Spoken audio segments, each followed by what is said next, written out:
This one? This one. Yes. Oh my god. Whoopsies.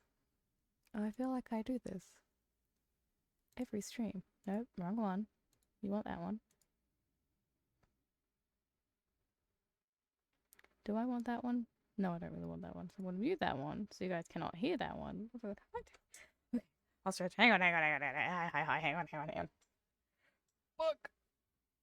I do this every time! Oh god, you guys must be hearing my fan. Stretch. That's better. Thank you very much. Now, I have a lot of things in front of me and in my way that, need to be moved. It's 11 already. Damn it! Why do I do this every single fucking time? Okay, close you. Open you. Genshin, do you have sound today? Oh, yes you do. Okay, do this. Do that.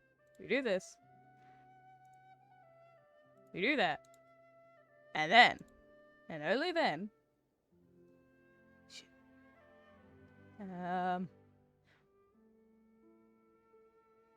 Fuck, where did I put it?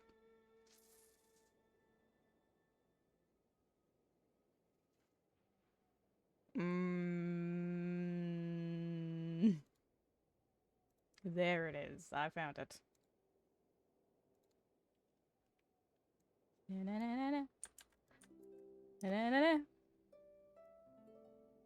Nice. Cool. Now I have music. So that one's going. She's downloading. I'm gonna move my phone. I just want to messages first before I close it. That also has an update. That is my snacks to keep me alive through the stream.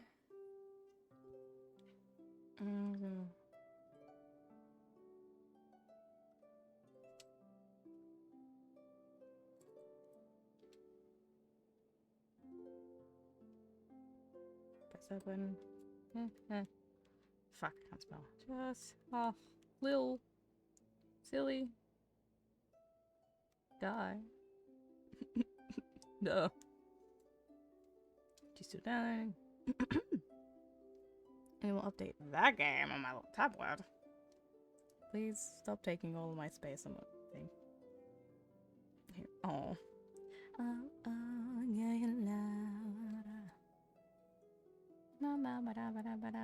Oh, the lag. How I do not miss you. Oh, full stream is shitting itself. Oh, wow. Okay, she's going here. How many? You need to move so I can move you back because your microphone is a little too up in my space. Oh, the stream. Oh, buddy. Sadly, not a Coke this time, but lemonade. Not my favorite.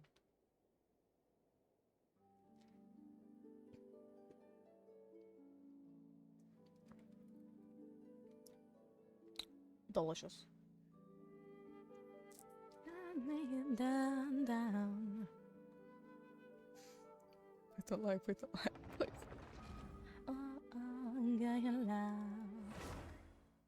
Yeah, we're gonna turn you down.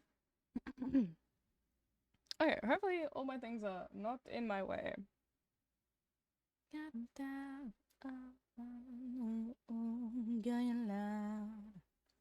If it gets bad, I'll have to close Discord.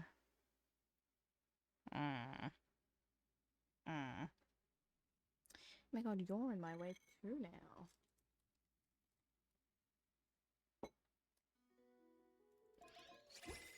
Know my spending habits. Oh! Hello, Catherine. Thank you for waiting. I finished checking your adventurer handbook. My fucking Here bed. are your commission rewards. Oh. We have no other urgent commissions on the books at present. Thank you for all your hard work lately. Perhaps you two could consider taking a vacation. I mean, yeah, I guess. Amazing! Why would I do that? I never thought we'd end up having downtime and not cry. Oh, you're not in order. Things were pretty hectic when we first got here. Everywhere you looked, it was either the wild hunt causing chaos or the Fatui stirring up trouble. It felt like this whole region was one giant slime in a barrel. ready to go boom at any moment. Traveling Pokemon strike again. That's right. Another win for Tivet's top duo. Ah, yes. Are you two aware that the Moon Prayer Night is soon to take place? The Oh, what? yeah. Llama told us that was coming up soon. Wait, why do you mention it though? Do people in Nasha Town celebrate it too? Paimon thought it was just for moon goddess worshippers. You're partially right. Urban Duel. Most people in Nasha Town just see the festival as an opportunity to do business. No, They do not concern themselves with the religious element. I do not concern The myself. festival was first with celebrated this. by the Frost Moon Scions. On this day, they would wear moon prayer blossoms and celebrate the birth of the moon goddess through song and dance. They would also prepare food and I could have handicrafts alcohol and if I give them wanted as to. gifts to No, I others. shouldn't drink on stream. Over time, it became Nodcry's most Delicious. lively festival. Oh, sounds like fun. Oh my god, that's like Great. Well, in the meantime, since Catherine doesn't have any commissions for us, let's focus on some personal business instead. what personal When we business first do got we here- have? You mentioned that this was where your spaceship landed? Oh. We didn't get to follow up on it at the time because we got wrapped up in that whole rare situation, but now we can finally start investigating it properly. Yeah, Paimon. Well, there's a saying Paimon's heard around these parts, which goes, if you lift up a rock, you'll find something you weren't looking for. By that logic, you'll never find what you're looking for while you're searching, but the moment you stop looking, it'll jump right out at you. That's gonna be a very large rock, Paimon. So, Could be worth a try though, right? Oh. Anyway, Paimon suggests we focus on other stuff we want to do for now, and just keep an ear out for spaceship-related intel as we go.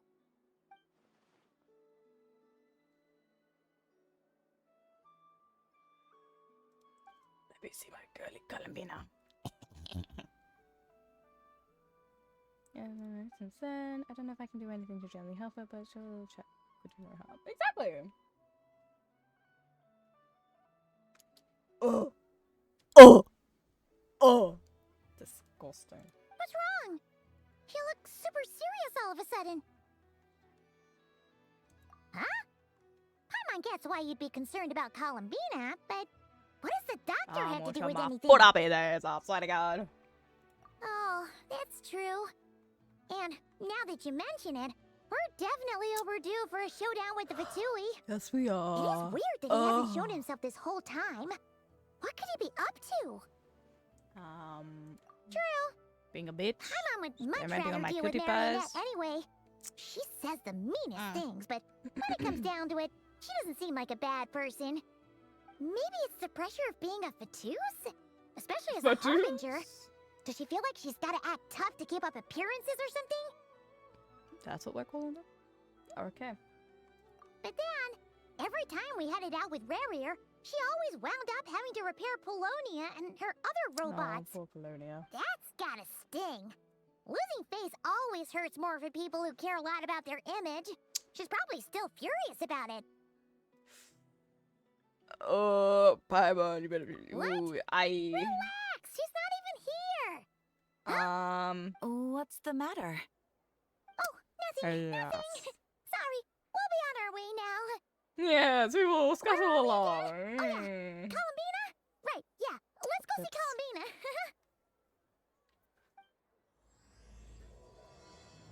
I did not think that would start straight away. Oh well. Oh well. Oy.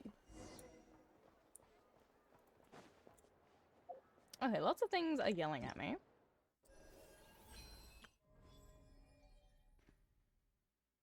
Why is it always this guy?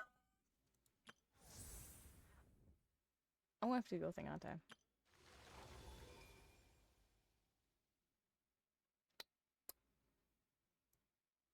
Okay. Test run. Let's go now. Oh yeah, I wanna go to Jehoda. No, I got this shit off my screen. Ah! Oh great. I need to do that. Okay.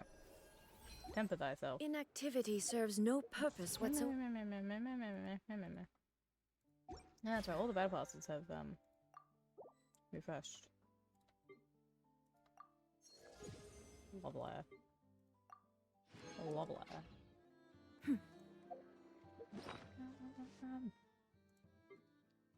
You're always fucking yelling at me. I don't know how to use you.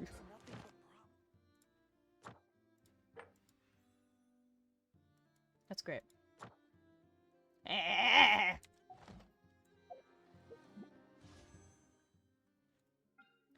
kind of want Durin more.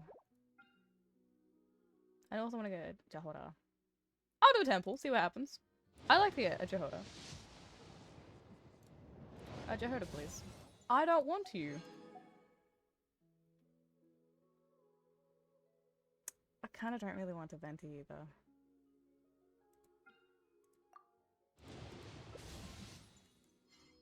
Um.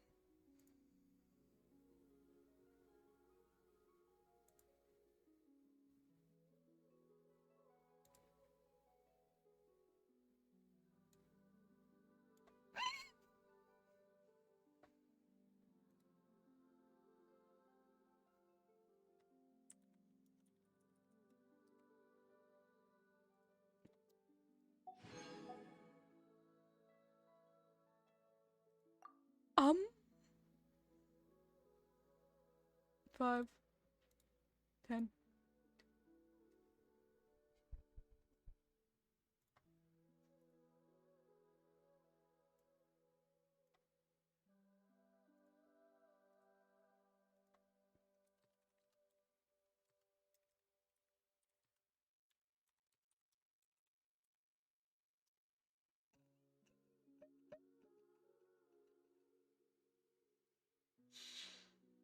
Still no Jehoda!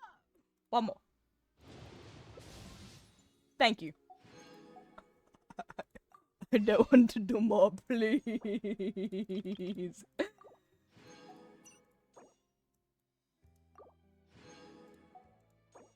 Oh. Okay then. Well, not getting it done. I'm saving that. But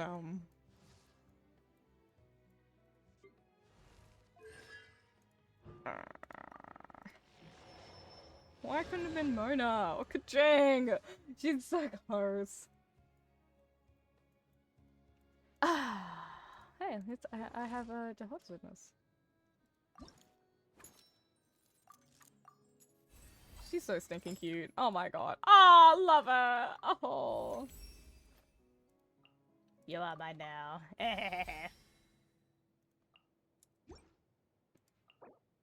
Oh, I still need to work on our them. Oh, buddy, I am so sorry.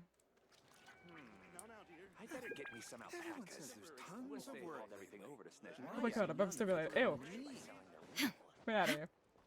Okay. The kids come over again today. Let's go. Focus mode. Oh, Columbina! Oh, Columbina!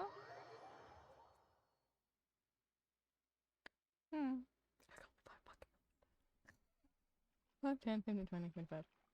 25, I think. I think it's 25. Oh! Wow!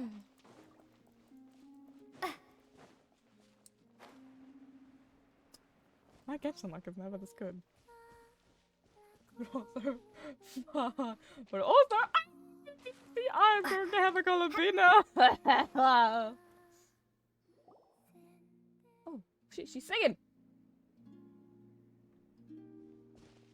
Sing for me more, darling! she's sitting Oh, shut up, Paimon! Fuck you loud! Is me sitting here a rare sight? Oh no, that's my No. music that's singing. We just thought you'd be resting. Oh my god. Perhaps I would have been, Hi, Lumine! were it not for the sudden arrival of some unexpected guests. Oh, my bad. Not that I consider it a disturbance. After all, you are the only ones who are free to enter. Would it not be a little unfriendly of me to lie down while we speak? I didn't realize you put so much thought into little things like that. She seems like the type. Oh my god. Beautiful. Oh my god. Only sometimes. There have been moments lately where I think about you and your companions. They are warm, mysterious, and cozy memories. Very few of my past memories are anything like that. They say that travelers return home bearing bags full of souvenirs. But my luggage was empty, and I believed it would stay that way. Return home? So, That should be. you're still planning on returning to the moon? Yes. This planet How do you continues to recharge my reject account? me, reminding me that I do not belong here. No. If I What remain happened into that, there will come a day that I disintegrate. Oh! And I don't mean reduced to dust, or turned into food for the flowers. I mean, I will cease to exist entirely. I don't want you to do Alright that. then. Well, we're sure gonna miss you. But it sounds like we'll have to say I goodbye. don't want to say How goodbye. do you intend to return? The moon prayer night is soon to arrive. On that day, the moon will be closest to Devat. The Kuvaki in this land will reach its peak at that time. I merely need to grasp the tide, and with relatively little effort. Oh, Paimon gets it! It'll work like a slingshot! You make it sound like she's gonna get blasted up to the moon. If I did that, I suspect I would crash into the false sky. I will be using a much gentler approach. Thank God. But I do like the analogy. It's fun. You I see? love her. She gets Paimon's sense of humor. Shut your bitch In the ass blink up, of an Mama. eye, the time has come to part ways. It does feel that way, doesn't it? Time seems to fly fastest when you are enjoying it. I have always thought of myself as a wanderer on this earth, and it has never expressed any desire to keep me here. Yet, just as I plan to depart, it tugs at my arm. Oh. Is this a gesture of affection? Or is the world mocking me? No, I mean, I want you to go. Were you hoping I can answer that? Yes, you are a traveler, so you must have a lot of experience in this area. Then, what I would say is, enjoy the moment. That's right! Don't overthink it! Happiness is happiness and joy is joy! The point is to enjoy it, not analyze it! I see. Then what I would say is, even though I am very tired right now, I am still happy. I can't tell from the tone of your voice. Oh, really? The lag. You don't think I sound happy? I'm just kidding. I could tell you were in a good mood today from the moment we saw you. Ah, How the fuck a do we know that? joke. Albeit not a funny one. Ah. Anyway, I assume you're here about you know what. Give me your hand. Actually, it's not that. There's something else we wanted to discuss with you. Oh, then do you still want to give me your hand? Or not? Oh! Sure. Oh, I was happy to just hold hands, girl. Thank you. So, I've heard that in the moon prayer nights of the past, people here would hold celebrations in the moon goddess's honor. Since you helped so much in our fight against the Rehir of Solnari, I think you deserve a farewell party before you return home. Please. I please, haven't want asked you to everyone stay else with for their me. opinions on this yet, but I'd like to invite you to join the upcoming moon prayer night. I've never joined a moon prayer night before. I'm not sure what I would even do. Oh, don't worry about that! We take care of everything! All Yeah. you need to do is show up! We've been to a few festivals in our time. Of course, there's no need to force it if you're not feeling strong enough. It's just, this kind of felt like a golden opportunity. But they call me Kutar, and the Fatui have an arrest warrant out for me. I shouldn't appear in public right now. Well, they can all suck it the fuck up. I'll make it work. You have my word. Yeah, we got your back! Well, she does. Paimon's actually not too sure what she's planning. All You're right. a little bit useless. If you're Paimon, but sure. we love you. I will not refuse your invitation. I suppose it wouldn't hurt to pack a few more sights from this world into my suitcase before finally learning what my homeland looks like. You have a suitcase, my dear? Oh, if you see Lauma, please tell her that my answer to the question she asked me is neither yes nor no. Rather, it is. There is no need. That was kind of cryptic, but sure. Guess it's between the two of you. We'll pass along the message. Bye for now.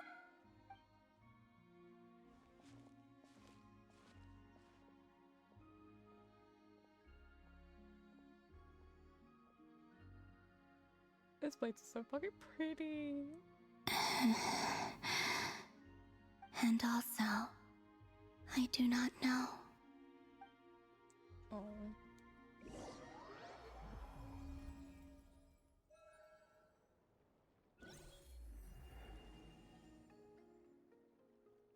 Since she's agreed to join the festival, let's go see who else wants to take part. Lauma's gotta be the person. Why is it gray? Oh. Let's just take me to it.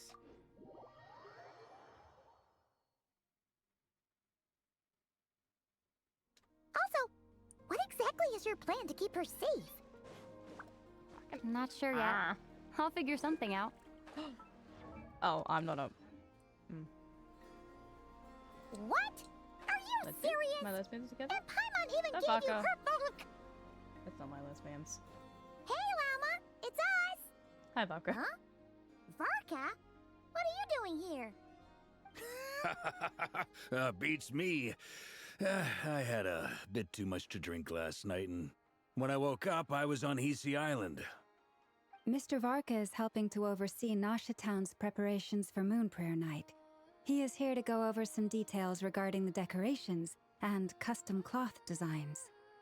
Right, yeah, that too. What do you mean, that too?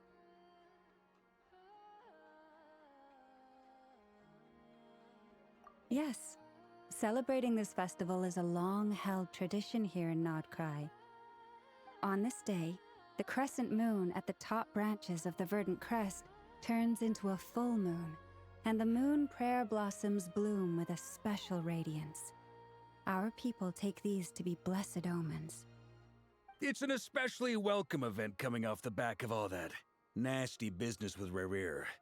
Everyone got put through the ringer Rare. recently, and now they're looking to turn their fortunes around. The big shots in town all agree that a big, lively celebration is just what we need to rebuild people's faith in this place. No wonder Catherine said that people weren't so bothered about the religious element. That's right. It's become more of a local custom by this point. The celebrations have little to do with whether the religious stories behind this event are true or not. Even the Frost Moon Scions are eagerly awaiting the coming of Moon Prayer Night, despite now knowing that their past beliefs were founded on a falsehood. That's fair. It's a bit like the lantern ride in Liyue.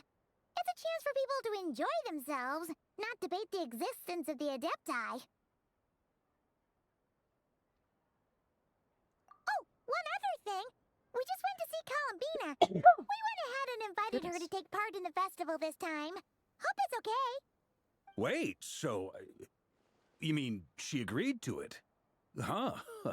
That's quite a surprise. Then I suppose that she intends to return to the moon on that day. Oh, yeah. It's kind of a complicated process, but basically, it's like a slingshot. I understand. In truth, I had a feeling that she might make such a decision. Well, if Kuthar has decided to participate in the festival, we should prepare accordingly. Yeah, exactly. She was saying how it could be risky for her to show her face in public. We were wondering if there was any way we could hide her. Unfortunately, the people who carved the statues did an excellent job of capturing her likeness. It will be very challenging to hide a goddess whose face everyone is so familiar with. Darn! Yeah. We may have bitten off more than we can chew here. Nah, don't sweat the small stuff. We can handle that. Huh? Are you saying you have a plan? Not as such, no, but Mm. the most important thing with a festival is to keep the mood light and your spirits up. You can't go preparing for a festival with those long faces. Dog. You'll never convince anyone to enjoy themselves. Stop! The Mondstatter spirit is strong with this one. This spirit is strong with this As one. it happens, I agree with Mr. Varka. Let's start by making our appreciation for Kutar the beating heart of the festive atmosphere. And who knows? Once we get the ball rolling, perhaps everything will just fall into place. Hey, did you catch that? Llama said the thing! Or close enough at least. I'm looking forward to the Moon Prayer Night already. We have a festival in Mondstadt called Windbloom. And you can always tell which couples are celebrating it for their first time by the smiles on their faces. Big, Aw. beaming smiles like their whole face is glowing. And I have a feeling we'll get to see that same smile on the Moon Goddess's face at this festival. We hope. Not We quite hope. the same, surely. Anyway, I'll take care of business in the city, but I'll have to leave the decor up to you and the Frost Moon Scions. No one else can capture that traditional aesthetic quite like you guys. But lastly, there's the final key element that brings the festival to life. Companionship. Before you leave, let me show you something that we've been preparing. Mr. Varka had asked to see it already, so you may as well tag along. Also, I have some further questions about Kutar's decision. Maha. I'm coming. Wow, it looks so cute. Fuck, you had slow. What's this? They sure look like they're having fun. I was thinking cute. I believe so. Kuhenki Oh my seem God. very God. skilled at playing drums these days. Though I'm not Oh, sure where I they forgot. learned it from. Maybe it's an innate talent? In their eyes, they're probably just playing with toys.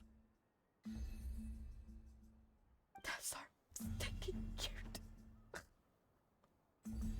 Oh. Wanatar! You want to play too? God, that's so funny. Yeah. She looks more confused than anything. Maybe we can teach her next time if we get the chance.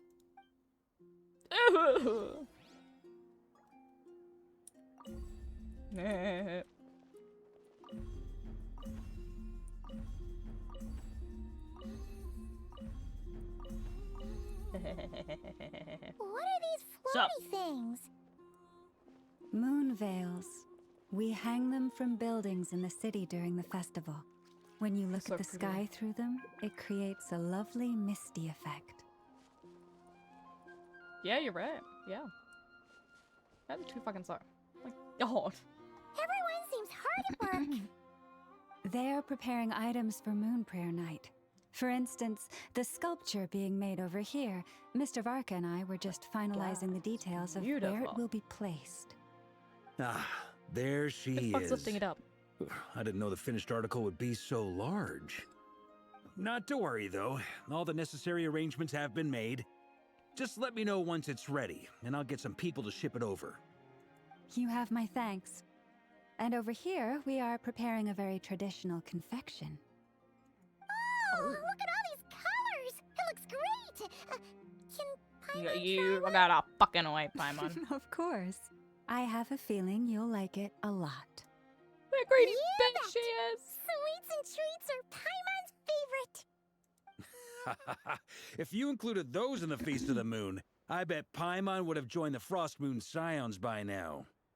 There will also be verdant crests Very like sure. this present in Nasha Town during the festival. The timing of Moon Prayer Night is not completely set in advance. We make a rough estimate, then observe the changes in the verdant crests and moon prayer blossoms to guide us. As such, I see. the wait itself is a fun feature of this particular festival. That is a really, really, really good. Oh.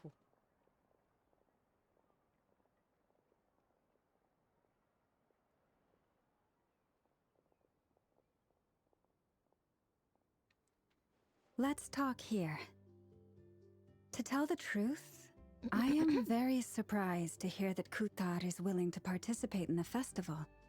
I once asked her if she'd be willing to stay with the Frost Moon Scions. I could introduce her to everyone, and we could be a family to one another. She did not answer, but she has not appeared here since. I took this to mean her answer was no, but if that were the case, she would not have accepted this invitation. Ah. I see. Maybe she is right. Maybe the Frost Moon Scions of today no longer need a moon goddess. But my wish was not for her to come here and be worshipped as a deity. I simply wanted to offer her a place to stay. I'm sure she believes that showing herself here might invite Fatui intervention, and as such, she does not wish to cause us trouble. But what really pains me about all this is that this is her birthplace.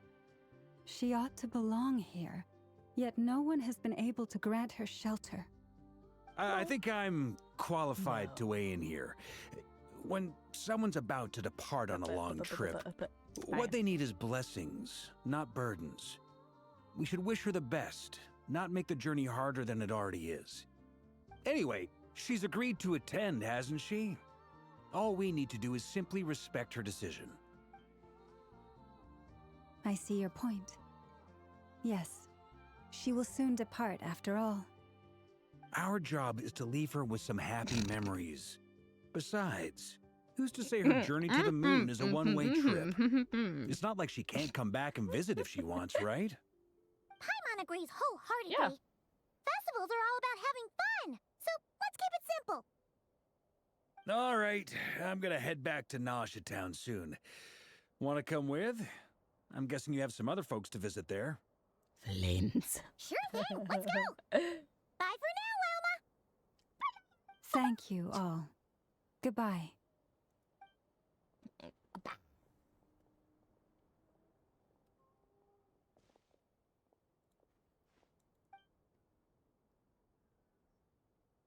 No.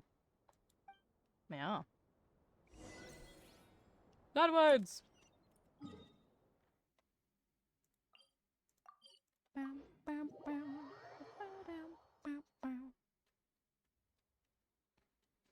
Oh, Flint. Huh? Hey, over there. It's Durin and Albedo with Flints. What could they be chatting about?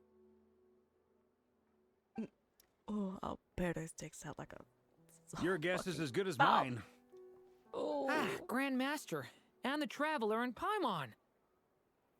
Hello there. It's been a while. Ooh. Perfect. We have some new volunteers for our investigation. Ooh. Oh, Albedo, they've done you dirty. I'm so sorry. Wait, bud. wait, let me guess. The righteous Lightkeepers are finally ready to hunt down the Abyssal Dragon? What? Yes, that too. What now? Yeah, right. I don't remember. No, Abyssal Wait. Dragon. Why does everyone keep What? saying that too? Well, to be precise, the facts match, but not the causality. Wait, Mm-hmm. so I guessed right? Half right. Don't act so impressed with yourself. Maybe I can explain. We ran into Mr. Flint's north of Nasha Town. At that time, we just noticed a few abyssal creatures out in the wild, but the strange thing was, I didn't detect any traces of abyssal energy on them at all. On closer inspection, we realized that they were not real monsters, but something akin to reflections in the water, or perhaps a mirage. I hate these fuckers. Huh? What do you mean? Like, you could see them but not touch them? Exactly. It was very peculiar. They roared and tried to attack us, but we could not make any physical contact with them.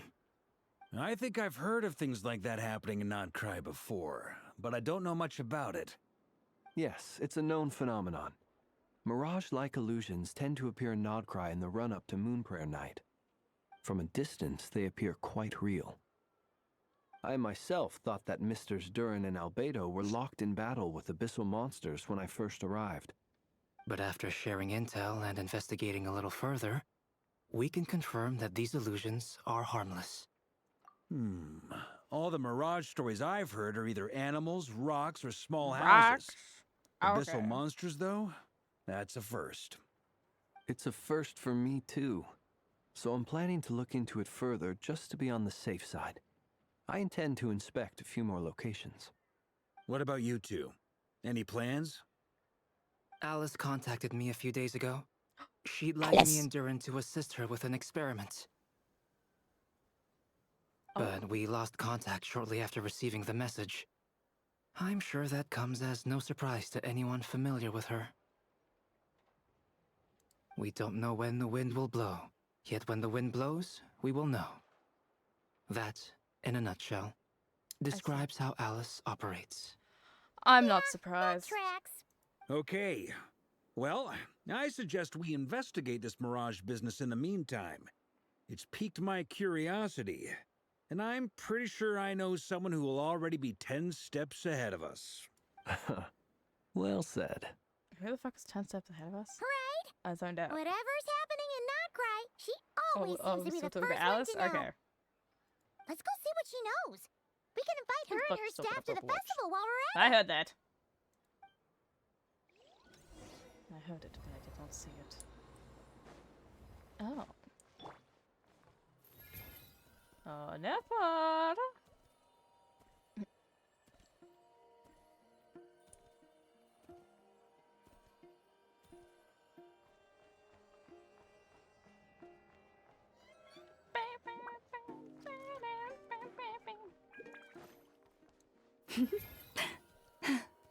They see me running, they hating. Chip more could have mama's biscuits.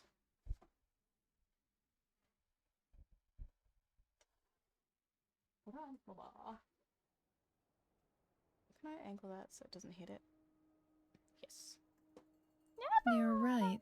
I have noticed. There's certainly something a little let's go, fishy about sweet this big situation. Only a little, though. Records indicate that this phenomenon can occur in the Oh, she's days pretty. before and following Moonprayer Night. That said, it has always Cool. been a rare sight in the past. The odds of encountering these phantoms are similar to looking up in the night sky, happening to see a shooting star, and managing to make a wish before it disappears. But this time, either everyone's getting lucky, or they're appearing far more frequently than usual. Yehoda's out gathering intel as we speak. In the meantime, let me check off some points of interest. First, the Abyss. The ones we saw seem to be abyssal monsters. Indeed. But we have identified one location where many more of them have made an appearance. And not just monsters, but human phantoms, too. Given the scale and nature of the phantoms, it's almost as if someone's last memories are coming to life. Or perhaps the memories of multiple people. Oh, So you mean the phantom monsters are hunting down the phantom humans? Exactly. The Oh, boy. phantoms can interact with each other, but we have no means of intervening. In addition, some of the human phantoms would seem to be from the very distant past. This is clear both from the clothing they wear and the stories they tell. They claim to be from Hyperborea, a name which I've heard from Lauma before. If this is true, it means they must be from 6,000 years ago. did Paimon hear that right? Damn. 6,000 years? It sounds like this merits further exploration. That'd be a big help. I'll leave it with you, Albedo. My knowledge of ancient history is non-existent. I used to doze off every time the pre-Knights Favonius era came up in class. Goodness, It's quite a miracle that you were able to understand these phantoms' speech, given how long ago they lived. I suppose you're right. But I'll leave the archaeologists to ruminate over that conundrum. As an intelligence broker, my sole interest is in the value of the information I gather. But of course. Which, in this case, hopefully means earning myself some good favor with our dear Lady Moonchanter. So calculating. Whew, this intel broker logic always catches Paimon by surprise. Sounds to me like we could split the work up. I think the abyssal phenomenon is best left to Albedo, Flints, and me. Agreed. It coincides with my duty as a lightkeeper. For my part, I'd like to understand the abyss better. Even a little knowledge would go a long way. This is certainly a rare opportunity to study the abyss. But even rarer, perhaps, is the chance to make contact with the ancients. The Curatorium will take the lead on investigating the Hyperboreans. We put in the work to learn what we know so far. It seems only fair that we get some quantity of exclusive intel. That just leaves our trusty team of 2 unassigned. Since you became an honorary knight, of course. This was part of my grand plan all along. Oh yeah, by the way, we managed to convince Columbina to come to the Moon Prayer Night celebrations. Would you and Yehoda like to join too? She agreed to that? Huh. Quite an achievement. Never underestimate the traveler, I guess. I'd be happy to join. No point shutting myself inside when the streets are all decked out. I doubt any clients will be visiting during the festival in any case. And Yehoda loves a party, so I'm sure she'll jump at the opportunity. No. Oh. Way to contradict me in front of... Wait, no, that's not what She's so... I love her. She's so animated. So many people. All right, everyone inside, quick! Fucking damn, look at her go!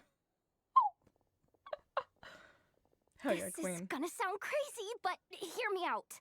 I saw one of those phantoms at Star Sand Shoal, and it was some sort of flying ship. A flying ship? Like a spaceship? Spaceship! Oh, is that That's our gotta be the one you spaceship? came to Tibet in. You said you saw the same thing through the moon marrow, right? Huh?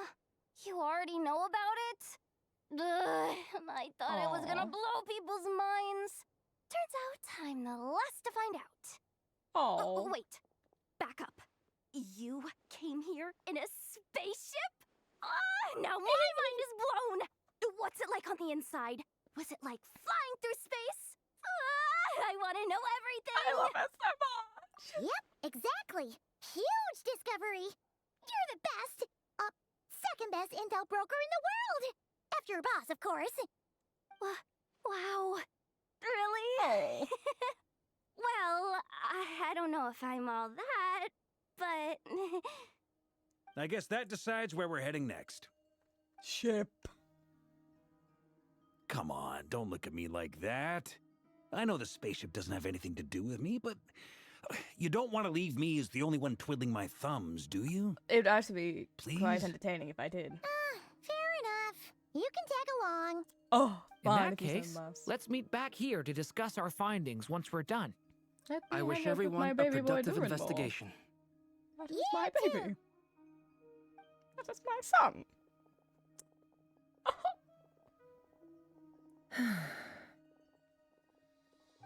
What's up, boss? Aren't we gonna head out? Tell me, Yehoda, when did the Curatorium start giving out intel for free? Oh, Uh. sorry, boss.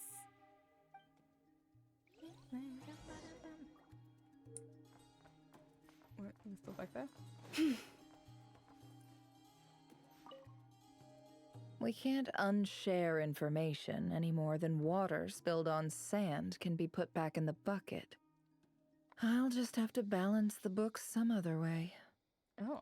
Please, boss. There's gotta be another way. Who fine. knows? Depending on what they find, maybe this will work in our favor. Yeah. Please don't find me. Please.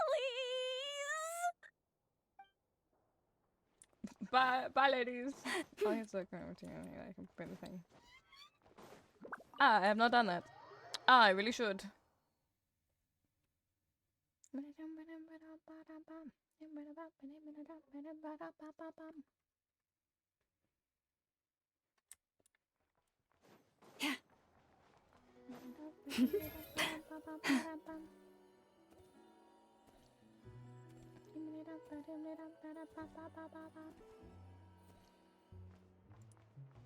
Oh, well. Ah, well. Hello? Oh my god, a fire. Hi, what are you doing here? Oh my god. Go, Rugby! Oh. Spaceship. Spaceship! I can build a spaceship! I can build a spaceship! I'm coming. I'm a man. Who the fuck? Wow, what do you know? Yehoda was right on the money. This phantom really is your spaceship. Spaceship! But that's so weird. Why would it show up here? Is it some kind of projection? Or I don't know, a ghost? Paimon. I don't know this shit. Maybe it no longer exists. But somehow... Ah, you're already here. Why? Miss Lauma, what a surprise. They're looking rather heavy today. I thought you were busy May I with hold festival them? preparations. I was, until one of our people informed me that a strange sight had appeared at Star Sand Shoal. No one's spaceship. ever seen something quite like this before. It is I thought I should see it for myself. Spaceship. Same here. Oh, so we heard that these things appear around the festival period. Any idea why that is? Unfortunately not. We have very limited information about them, since they can't be interacted with. And no human phantoms have ever made an appearance before now. The most we've been able to deduce is that these sightings appear to be connected to the increase in Kuvaki energy around this time. Oh? Yeah, seems like that's all we can do. This is all so confusing. Allow me to lend you a hand. Oh, thank you. How do we even get in this thing?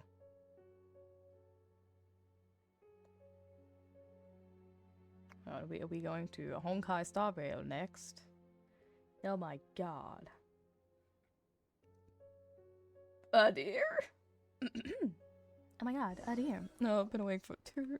Everyone, Oh, our friend here should be able to provide us with some oh information. fire. Is that a phantom rhyme deer? Oh. I've heard about how the Frost Moon Scions live in harmony with the animals and can even communicate with them.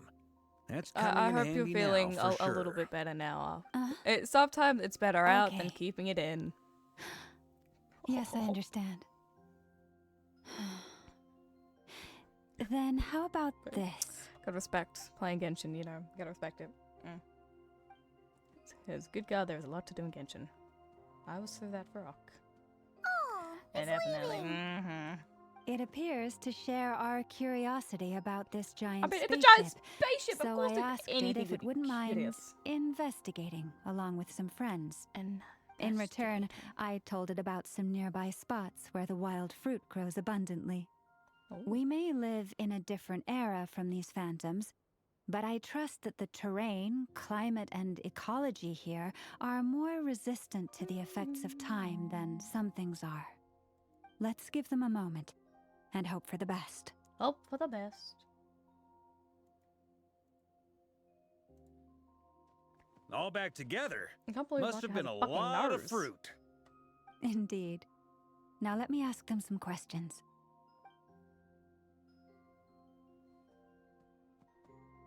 What are you saying, buddy? What are you saying? It did find a lot of wild fruit, enough for them to feast for a long while.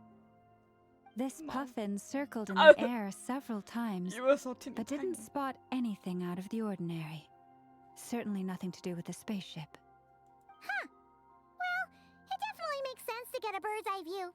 Indeed. Other than that, I was also thinking that the world these phantoms see is also different from ours. Oh, I get what you mean. The wild fruit exists in both times and spaces, but there might also be things that only exist in that space-time, which we can't see. Good point. Great thinking, Lauma. Blunthorn rhinos can use kuvaki to shift great rocks, but this one says it couldn't get that ship to budge by even an inch. The sniffer You know mole what an tried inch is, too, little thing? but despite being a skilled digger, it could not get through. They say that the spaceship looks robust and undamaged.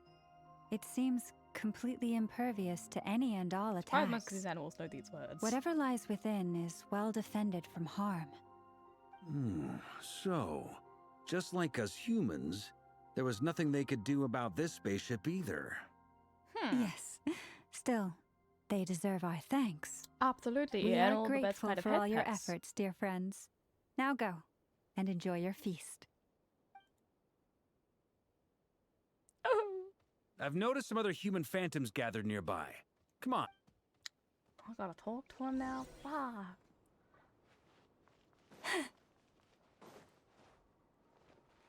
Hello.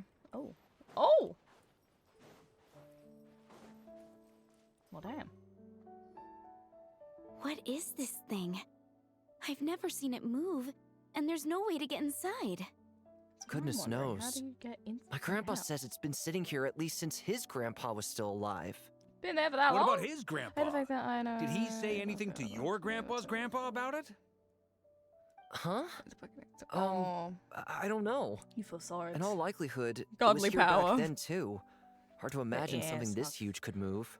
Sometimes parents don't really Guess that listen. means that as far as they're concerned, this ship's been around a long time. Yes.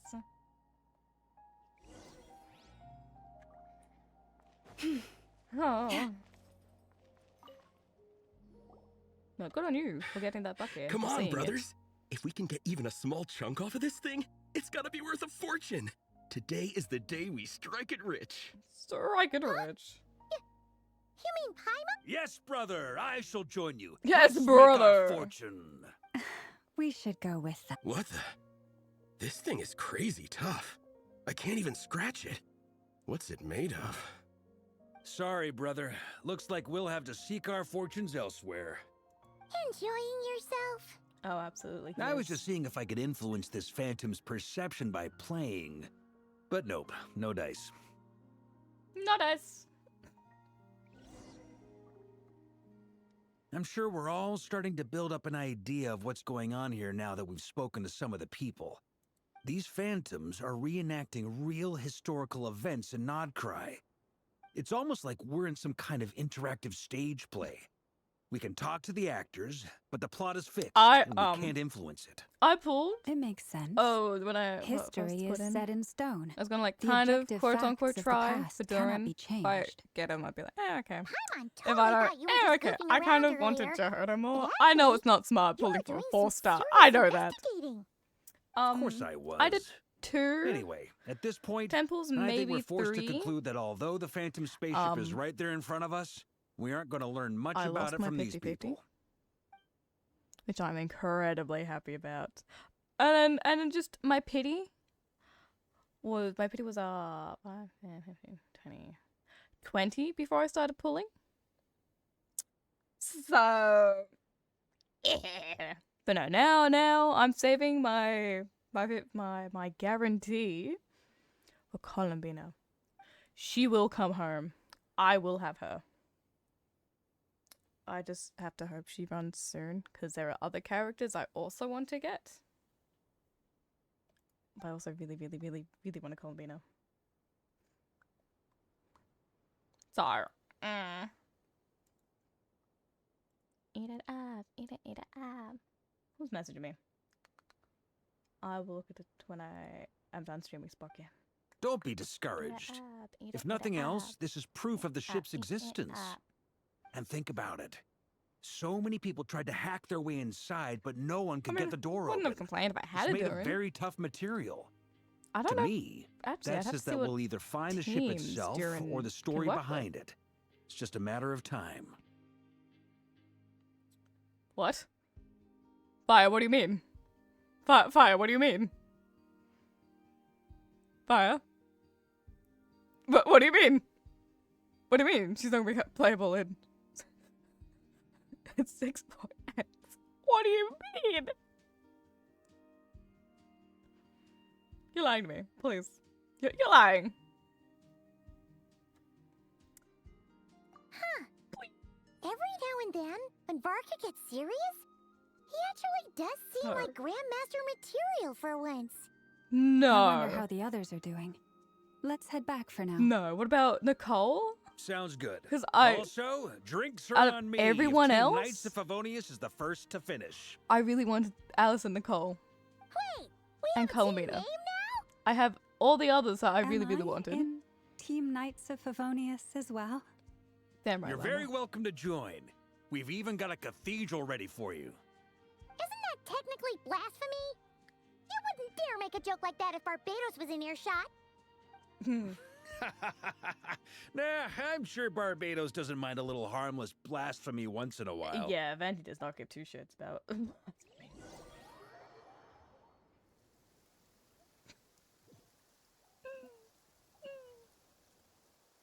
Oh, what the f?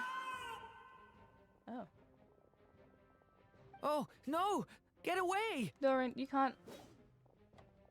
Oh. Oh, that's a cool little shot.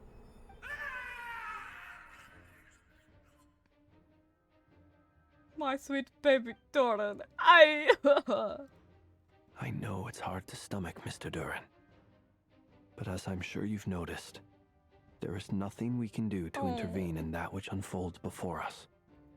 But we have to at least try. Oh, my baby. And try you have. But are you aware of how many unsuccessful attempts you've made now? I wasn't keeping count. I'm afraid this is the 39th failure so far. Why are you counting, Albedo? Or the 5th if we're only counting this particular victim. There are no indications that these phantoms may be altered in any way.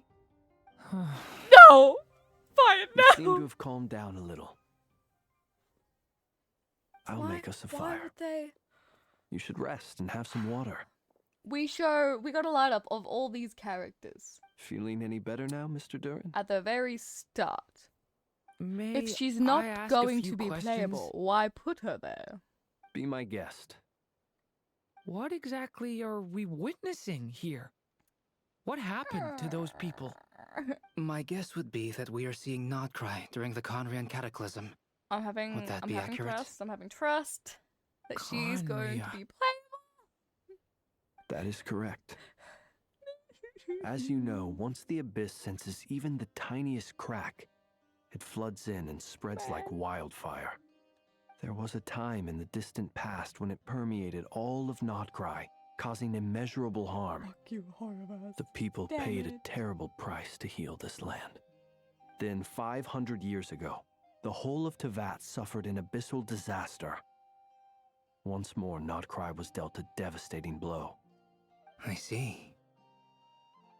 In the face of the abyssal onslaught, all were like grains of sand tossed around by a tidal wave. How did you get Be they human, Renee? I think I'm Fae, reading that or as God. from the moment Nicole. you witnessed is but one drop in a whole ocean of catastrophe. Okay. 6.6. All What are right. we? We are 6. I guess that answers my second question, too. I wanted to know why there's nothing I could do to help them, and that's because what we are seeing is history. That would be my guess as well. As I understand it, history and fate are not all that dissimilar. The latter may be unseen to us, but both are immutable. Yes. Fate was determined long, Damn it. long ago. I still have a couple of other questions for you, Mr. Flint's. You mentioned more than Kinda one close to abyssal me right now. disaster I that mean, has it's very struck this close. land in the past. How can you be sure that what we're seeing is from the Conrian incident? And also, how are you able to stay so calm when Okay, you're okay, talking okay. about these events? From everything I know see. about you, I'm like, who you're the not hell cold or is- ruthless, and you're not indifferent Okay, to I'm the gonna get suffering of past that. others. What to be so wrong? Like, Alas, I am forced to show my age. green. I must be I'm 600 pulling or out of my ass, 700 like, years old by human Close measure. enough words. Wait, Renee. so you... One is not easily moved by history when one has witnessed the truth firsthand. I'm sorry. You needn't apologize. Your passion is a good thing to have. Oh, Treasure it. Flint. Because someday you may find it in terribly short supply. Durin hanging out with Uncle Now, Flint. at the risk of offending you, I have a question in return. Your curiosity toward the abyss, is it born from hatred or because you sense its call? I only ask because I kept a fragment of Rarir's body in my lantern for a short time. Wait, what? Specifically, his heart. So I know what a burden it can be to carry the abyss with you. And I hear its power growling from somewhere within you. In my eyes, your mere existence is a miracle. I think people. My said honest she might have answer been is... Cheetah? I don't know. I don't think I have the confidence to say for certain. What I will say is the abyss is not the only issue that haunts me. My baby. Even before I became who I am today, the question dogged me constantly. Should I even exist at all? My doubts remain unresolved. So wait, is this for Alice or But Nicole? when we I fought think Rarir, Nicole something became has a gonna have little a clearer Geo, to me. and I think Alice has Pyro. Sometimes it is the darkness within us that allows us to achieve the impossible. I certainly got the sense from your I kinda want 39 attempts none of that them to you really have were vision. trying to achieve the impossible. It sounds like you've resolved to see Kind the of like truth for Skirk and the yourself. other Arc ones. Absolutely. In that sense, he and I are quite similar. Then I wish you every success. I look forward to the day of your transcension. Well, if everyone's caught their breath, I suppose we should head back. Oh, and one last thing. I'd appreciate if you kept our discussion about history Wait, I a zoned out. secret.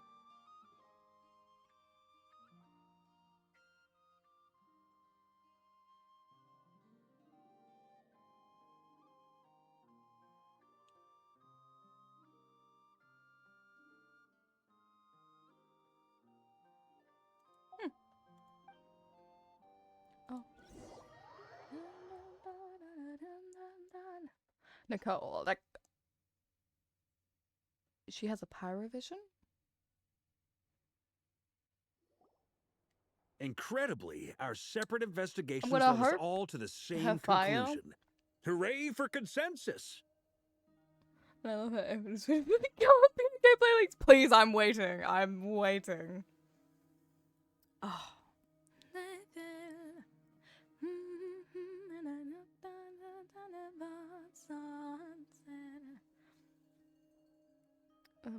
Oh, Pyro Hell. I'm hoping like Fire I know will change color depending on what minerals it has that it's like burning. So I'm hoping it's gonna be something like that. I hope. Yeah, but we barely learned anything, though. Design-wise, she looks more I kind of totally like thought Prior this would be the or mother Animo lode. to me. Talking with the ancients? I mean, come on. But nope. All we got was useless snippets of conversation. And all this stuff about moons and hyperopia. Hyperopia, What a load damn of right. baloney. Seems like people back then had a few screws loose. I understand your frustration. We found the same issue. Each phantom only showed a very brief moment in time. There isn't much value to be found in these miscellaneous fragments of a civilization's history, no matter how glorious it may have been.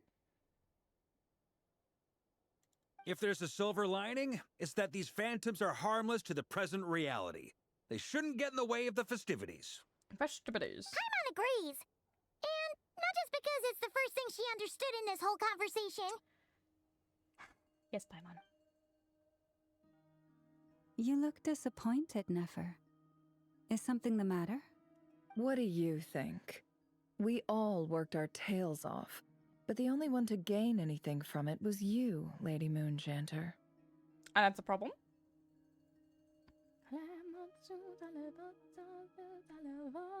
Well, please do share the Hyperborean records with me.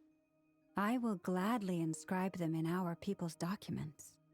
Oh, duh! Yeah! That was it! Hyperborea! You're doing great, Jonah. I love I'm you so serious. much. Only an expert in the Frost Moon Scions and their history can turn these records into valuable research material.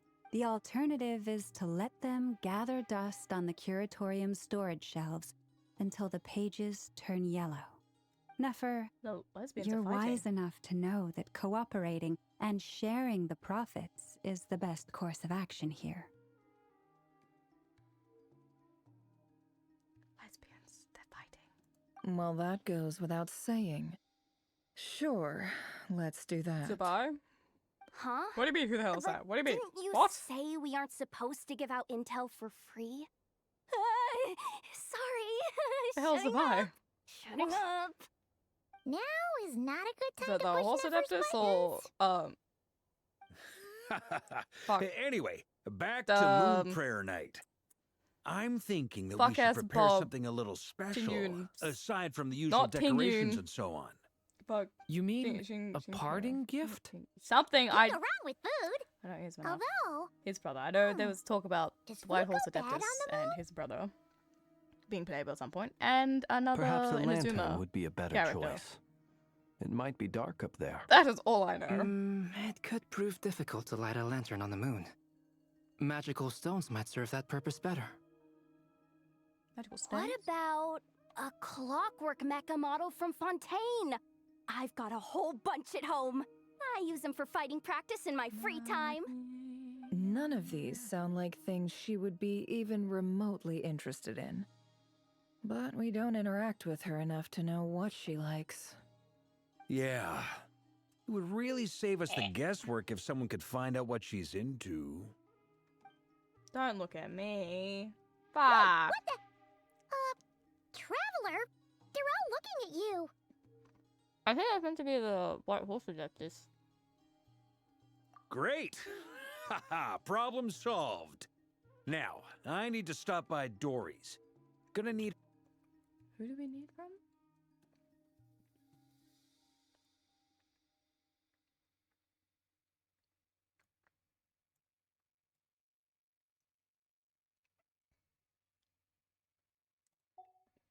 Then Oh, let's leave Paulina. it there for now.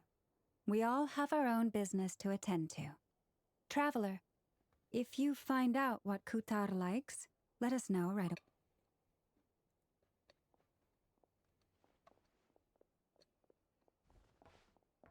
Anything that 5-star Geo is meant to be for Is something the Luna? matter? I'm fine. But then we also don't have It's just- very many characters. I'm still We can feeling a really use little it, because we have rattled two after witnessing the horrors of Dendra the characters abyss. so far. But it's okay. This is something I have to work So- through. I'll be all Two right. Electros, so... Thanks for your concern. Well, don't put too much pressure on yourself. If you ever feel like something's wrong, physically or mentally, we're here to talk. Oh! Come on. Stop treating me like a kid. Wait, aren't we in 6.3 right now, though?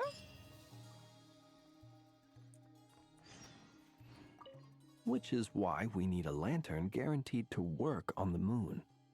Yes, I have a few ideas, but the lantern itself is the easy part. The real issue is how little we know about the lunar environment. Wait. You two are serious about this? Oh, good god. Let's just say I'm intrigued by these shining magical stones that Mr. Albedo has mentioned. Yes, yes, you like your stones, we know. Oh, Could you do me hold a solid and try to smooth things over with Boss Neff? on. Ooh, she found for her life. Oh boy. Miss Lauma, would you accompany me into town? I think it'd be best if you saw the Frost Moon Scions decorations for yourself. Very well. I like to know never. Never. You should get going. It's important that we ascertain what Kutar likes.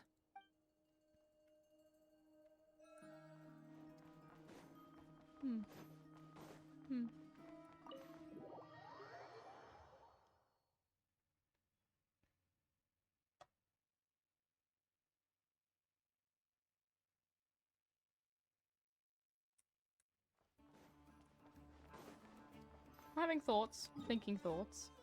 Hmm.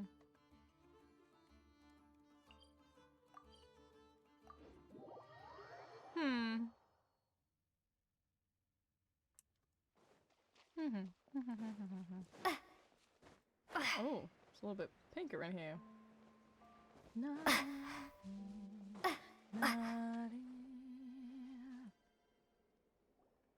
Columbina, we're back! Bitch, where you at? She's not here. Weren't there a few Kuhenki here last time, too? Where did they all go? Walkies! Oh! Walkies? For Kuhenki? You're not pets, you know. They need a walk sometimes, Oh, too. well, looks like we just came at a bad time. Let's try again tomorrow. There's still a few days until Moon Prayer Night, so we're in no rush. Besides, she needs time to rest anyway.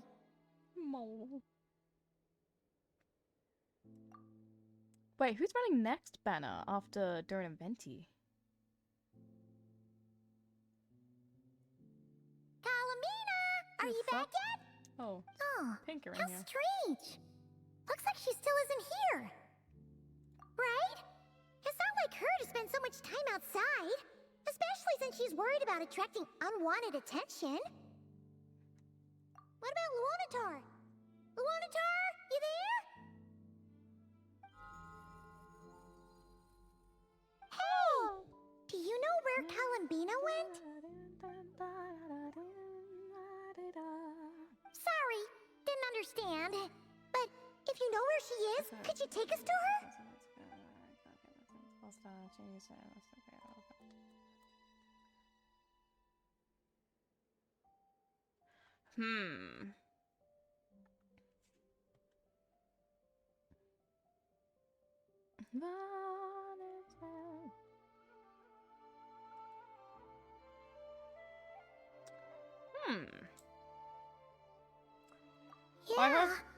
I Yeah, hope we even get stranger. those soon.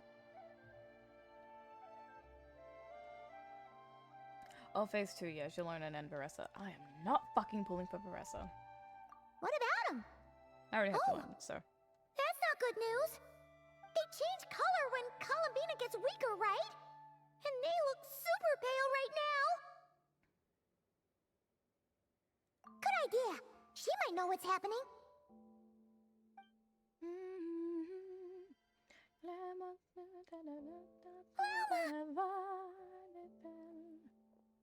Ah, it's you. How is Kutar? Is She's she okay? missing. No, she hasn't. I came here to check on her after I noticed the flowers had changed color. Based on past precedent, she must yeah, be why does very Lantern weak right write? now. Even getting up to walk would be a struggle. It seems unlikely that she wandered off outside. Not to mention that she doesn't do that at the best of times either. So yeah, this is super weird. No, very few people are in the know about that should Kutar's be end of the year. whereabouts. And if anyone suspicious had visited, they'd have left some sort of evidence. Come on, let's go to Nasha Town. If anyone has seen her, someone there will know about it. Makes sense. Let's go. Let's go.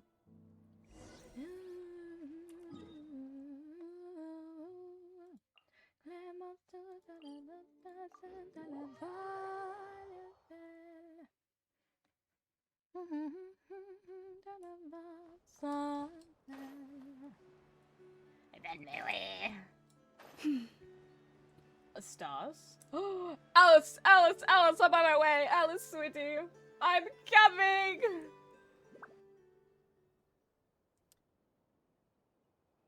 Wait a moment.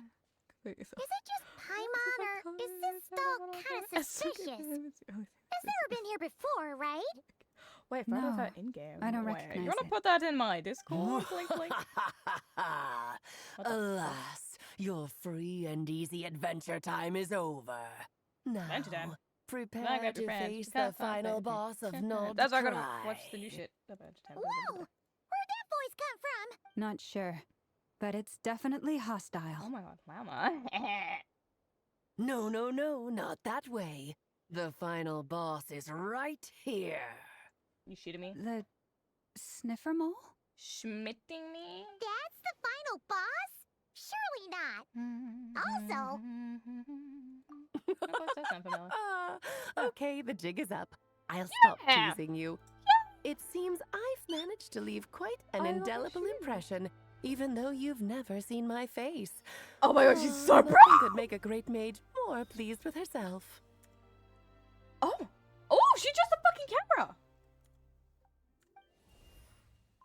Oh my god! Alice. Alice, you can't be breaking the fourth wall, queen. What is going on? I've heard that all the big shots in Teyvat have long, wordy titles that stun people speechless when they make their entrance. Unfortunately, none of them are Yes. affiliated with the Hexen and we ourselves keep a very low profile. The notorious name-dropping doesn't quite work for us. Still, I, for one, think I'm really quite amazing. So that didn't stop me from coming up with a title anyway. I need to go through Alice, my Disney 7. it's really you this time? Watching my map. Not a lantern or a dodoco, but Alice in the flesh? Little Totoko.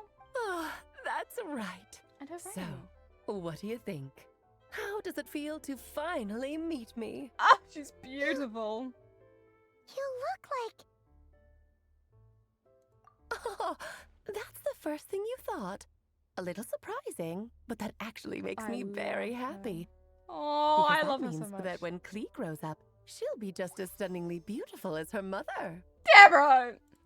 Oh. So she's a I love friend how low quality of it yours? is. All I know, looks-wise, Kind of. I want This is actually Mimi the want first her. time we've seen her in person. I see. I will have her. Madam Mage, that was, quite a powerful entrance.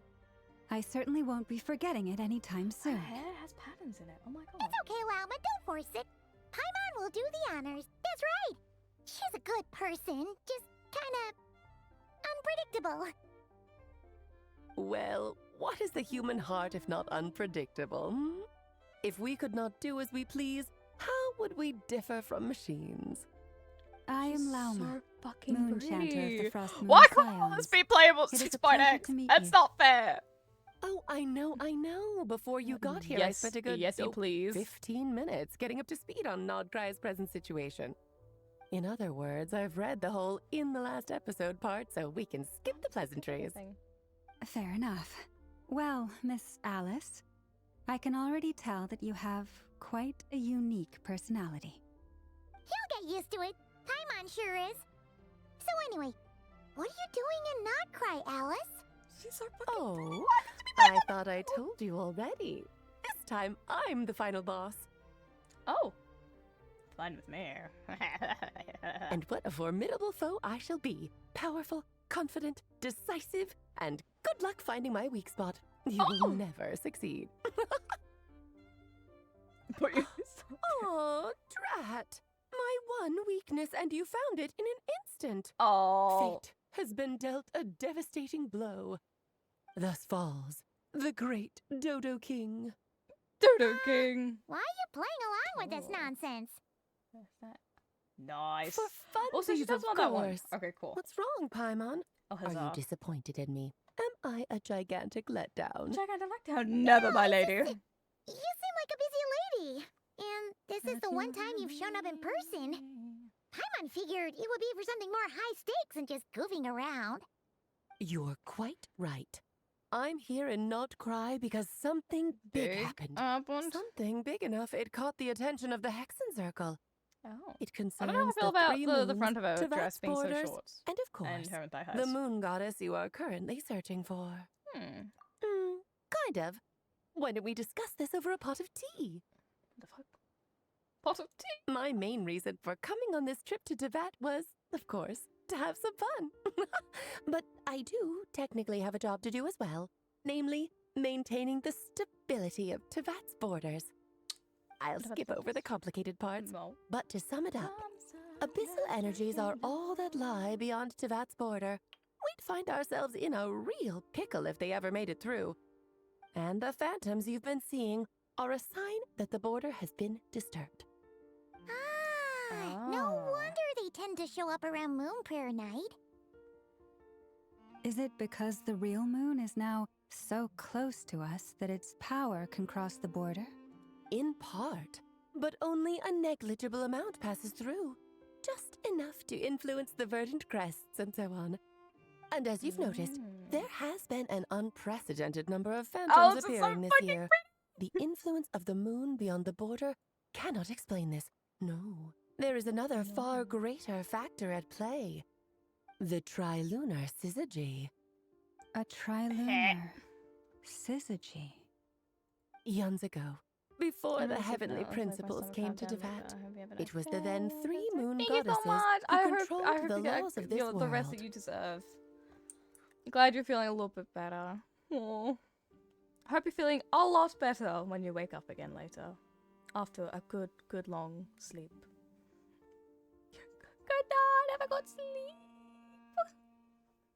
I'm grabbing a picture of a beautiful Alice and sending it to the others.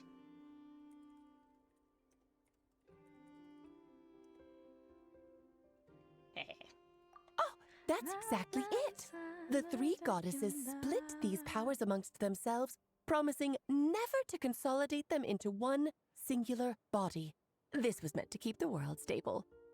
But, fast forwarding to the present, the eternal moon's marrow is with you, while the iridescent moon's marrow, which should never have appeared in this world, has been retrieved. Add that to the presence of a moon goddess in the flesh and... the power of all 3 moons is gathered here in Notcry. There hasn't been an event like this since the War of Funerary Flame. And it's having a noticeable effect on Teyvat's borders. Because I wish to give my darling daughter a peaceful, sunny environment to grow up in. Is that a good enough reason? Hello, me! Kinda sounds like you're dodging the question, but it does make sense. Well, that's one reason anyway, and the most important one. The others are a little complicated to explain. For instance, cleaning up after dearest Miss R. Albedo could tell you more about that if you're curious. But right now, I have a more important question to ask you. Why are you collecting the moon marrows? I see. Nicole told me about that legend once. When am I going to see Nicole? Nicole?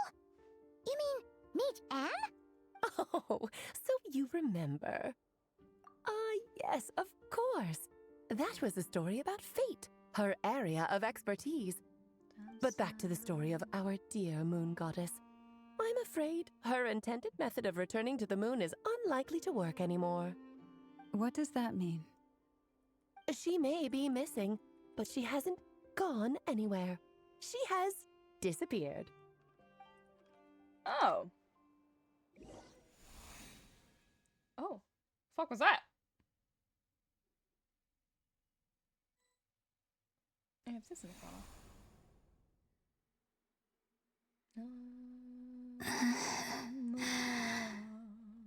My body is so heavy. Wait, no. It's my mind that's heavy. My arms and legs are as light as a feather. What's happening to me? I feel drowsy, like I've been asleep for too long. I think I'll go for a walk.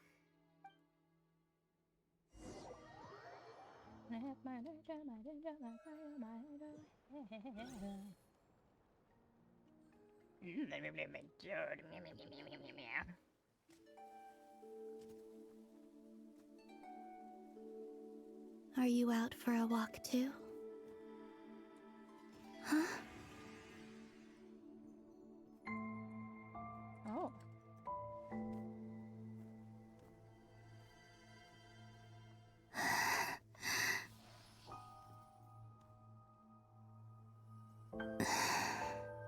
The day has come at last.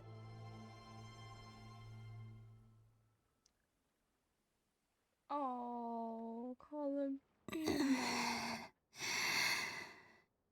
Have I grown so weak that I can't even sustain my physical form?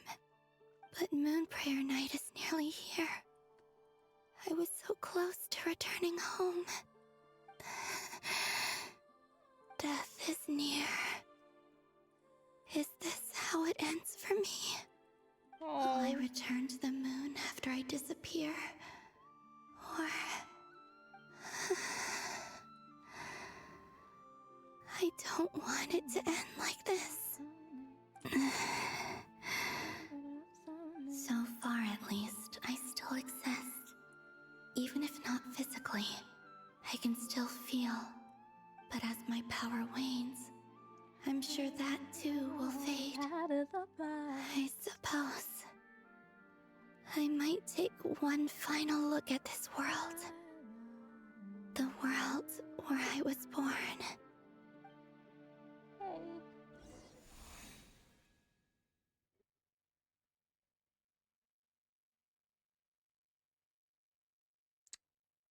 Is this meant to be a warning for myself?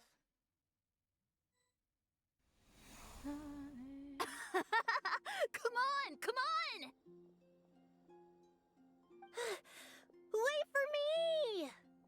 The Frost Moon Enclave. How much it has changed since I was born. These decorations, they're so heavy. It's times like this when you kind of wish men could be priestesses and acolytes. Oh. How fascinating. I've never had the chance to be privy to people's private lives in this way. In the past, people would get so solemn and serious the moment I showed my face. Like they were frozen stiff. Karina, Lametti, it's time to eat. Coming! I want to watch them a little longer. Oh, I call him Pina. Oh!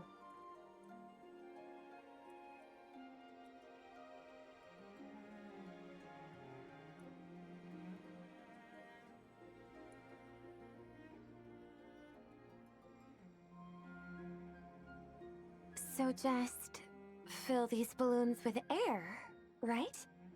Yep. Try a couple now to test things out. The rest can wait till Moon Prayer Night. Think fast. Oh. Rita! Teasing an acolyte of the Frost Moon Scions? Surely that's a punishable offense. Take this! Huh? All right, enough horsing around. Lady Lauma gave us a task. We should get back to it. The task is just to check that the balloons don't leak, right?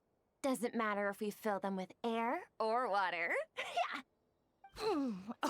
Okay, you got me there. Oh. And you got me there. But still, we can't use all the balloons before the festival even starts. We won't use all of them. And as long as Lady Lauma's trusted acolyte doesn't snitch, this can stay as a little secret between friends. A couple more can't do any harm, right? Oh, you menace. Then, think fast! Oh. Is pumping a balloon full of water really so much fun? She's so cute! I hope this is what she moves around like when we finally get to play her.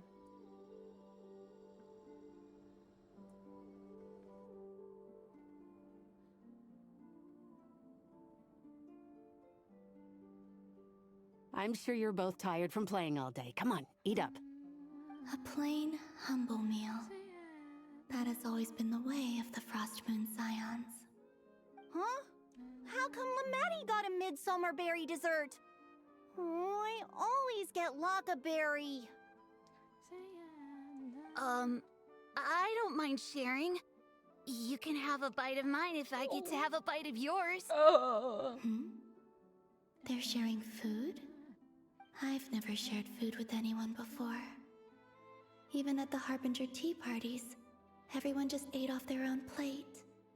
And when I couldn't finish my food offerings from the Frost Moon Scions, they'd leave the leftovers out under the moonlight for the animals to claim. Hey! That was 2 bites! Oh, then you can have another bite of mine. Oh, you too. Oh, don't fret now. Here, have some of Granny's too. So this is what it means to be family. Oh, Calipina.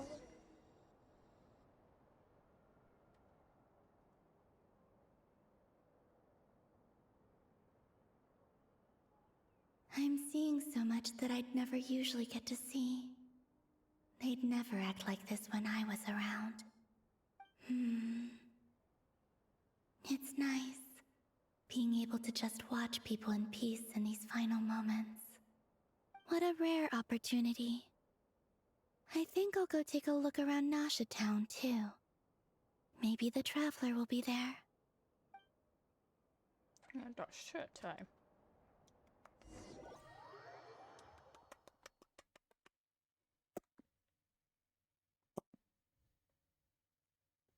Fuck me, that's bright.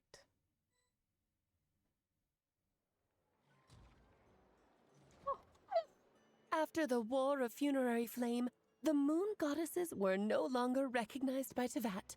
They lost the whole foundation for their existence.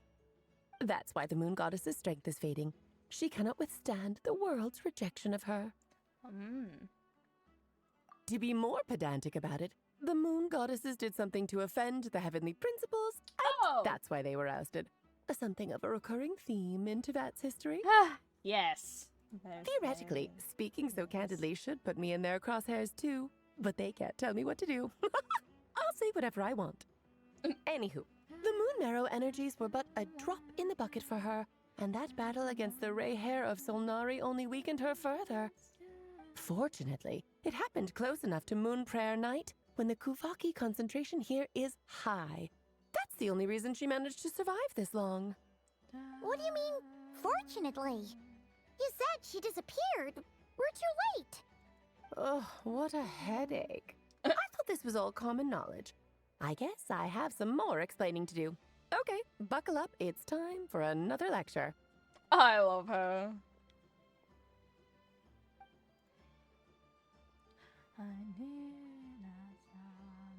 Now, I said earlier that the moon goddesses lost the foundation for their existence. The reason for that has to do with the natural order. Basically, the rationale for their existence in Tevat was lost. The same logic applies to the present moon goddess, too. Consider her existence so far. Her comrades in the Fatui called her Damselette. And she was worshipped as Kutar by the Frost Moon Scions. But these connections have now been severed, whether by her hand or yours. So, the rationale that once sustained her existence is now gone. Wait, we did that to her? Well, strictly speaking, yes. But let's not start pointing fingers, shall we? I'll only end up as the big bad villain, and that's not the kind of final boss I want to be. Of course I do. I'm only the greatest mage in the whole entire world. I Now, love her. If you wish to find your moon goddess, there are 2 problems we need to solve. Firstly, we'll need to strengthen the connection between her and Tevat, at least enough to sustain her until Moon Prayer Night. Strengthen her connection. But does that mean I'll have to rally all the Frost Moon faithful behind this? I'm afraid a bygone faith and a former home won't be of any help to her now. Do you know her name? Her name? Yes. Names are very important things. A name is a fundamental concept that anchors one's entire existence. Right. This research looks promising Ever. indeed.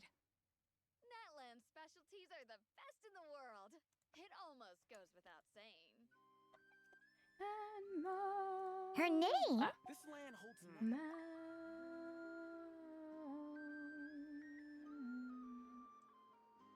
Then your first job is to find it. As a moon goddess, I'm sure she must have a name she identifies with. Neither Columbina nor Kutar is her true name, and she's never really accepted either of them. So, finding out her real name is enough to sustain her existence? Yes, I know it sounds like a small step, but every journey begins that way. So for now, that's all we need to focus on. The second problem is with her plan to use the moon marrows to return to the moon. Unfortunately, piercing through the false sky will take an enormous amount of power. Given her current condition, she won't be able to provide anywhere near enough power, even if she recovers her physical form. But no need to fret. Nicole's the expert in this field, and I'm sure she'll figure something out. Wait, Mage N is going to help. That means we've got two Hexen Circle mages on the case. This is turning into a pretty big deal. Actually, this is more of a side quest for me. Like you said, I'm a busy lady, so I can't stay for too long. I'll have to return to Tevet's border soon. That's the upside you get for looking out for my little Klee. Oh, Hopefully that will incentivize you to carry on keeping her company in the future. Anyway, jokes aside, you'd better get moving. It will take quite a miracle for the moon goddess's consciousness to hold out till moon prayer night. A new mother soon. Oh, I suppose I might as well tell you where Nicole is before I leave. I want this Off baddie. you go now. Time to meet your new friend. Oh, yes, and a little suggestion. Don't forget to mind your heads. Oh. What? I wonder how What? Durin's doing. I should really go see him before I head back. You really are super busy. I most certainly am.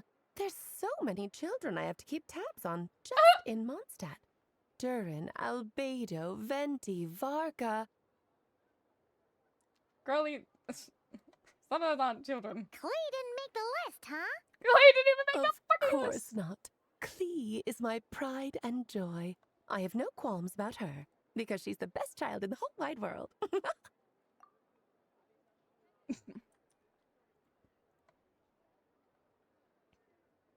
I love her.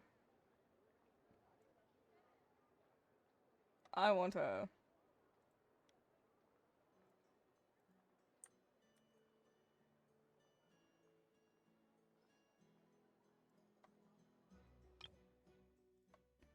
Natland specialties are the best in the world. It almost goes without saying.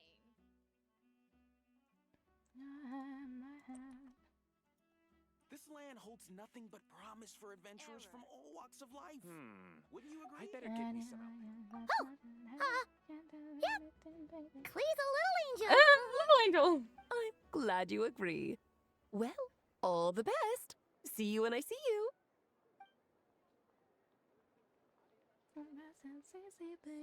She left in a hurry. She's a busy lady. She didn't pack up her stall. Should we handle it for her? I must say, I'm now very curious about her daughter. Klee, wasn't it? What's she like? A little shit, but I love her to bits. A long story. Come on, we'll fill you in. Her and her bombs.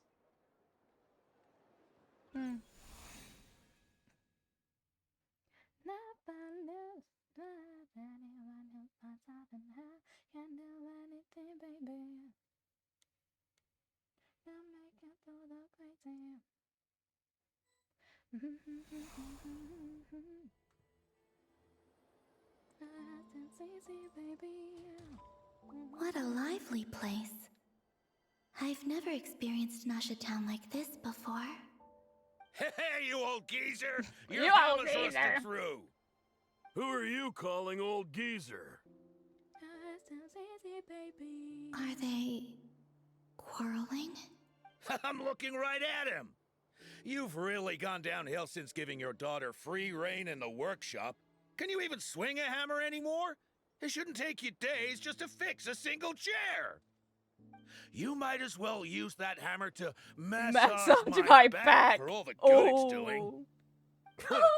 Don't run your mouth, or you'll get a back massage that'll put you in bed for the rest of your life. Look, the materials haven't arrived yet, all right? You know how busy it gets in the days before Moon Prayer Night. I'll bet you send all the materials to your little princess. Blood's always thicker than water, huh?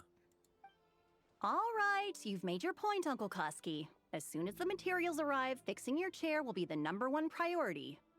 And Dad, if you've got time to chat, why don't you lend me a hand, See? Lolka knows what the score is. I guess they're friends. But the way they spoke to each other was so some ugly. friends talk, I fear. Then again, it wouldn't be the first time I've seen something like this. Columbina! Oh. Sing outside my door in the middle of the night one more time, and I'll unscrew your vocal cords. You hear me? Well. Oh, Sandrone. So that was her way of trying to be friends with me. Oh, yeah. What a pity. I won't get the chance to say any ugly things in reply. Oh.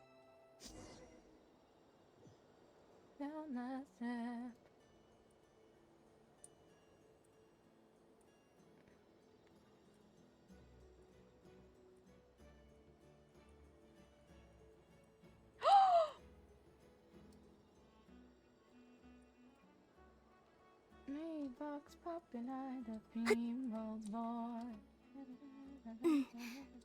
That's the song. Wait, no. Fuck! So we get up high somewhere.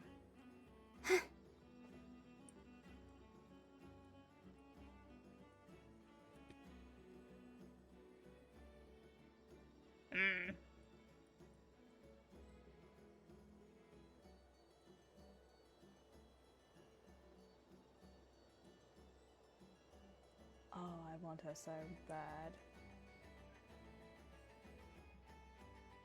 Hey, have you decided what to give her for Moon Prayer Night?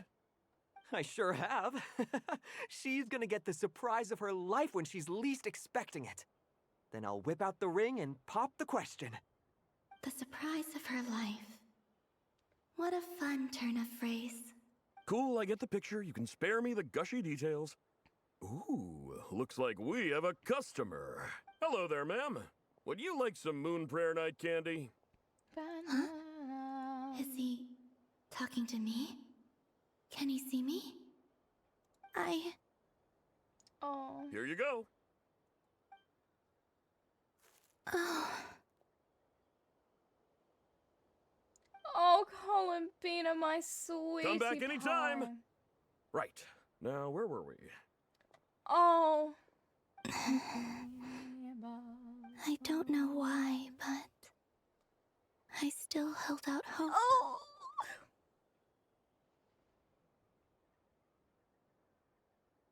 The most important thing right now is to find that mage. This name thing seems super important too. But where do we even start looking? I'd better go pay the Fatui a visit. Come with us, Columbina. Come, go. Oh. Oh. Oh. Oh, that hurts. Oh, that hurts so much. Oh, Columbina, my darling.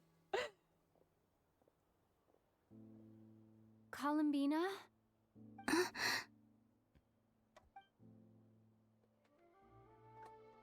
I'm hot again. Oh, this feels romantical. Move, Lamine. Her ass is mine.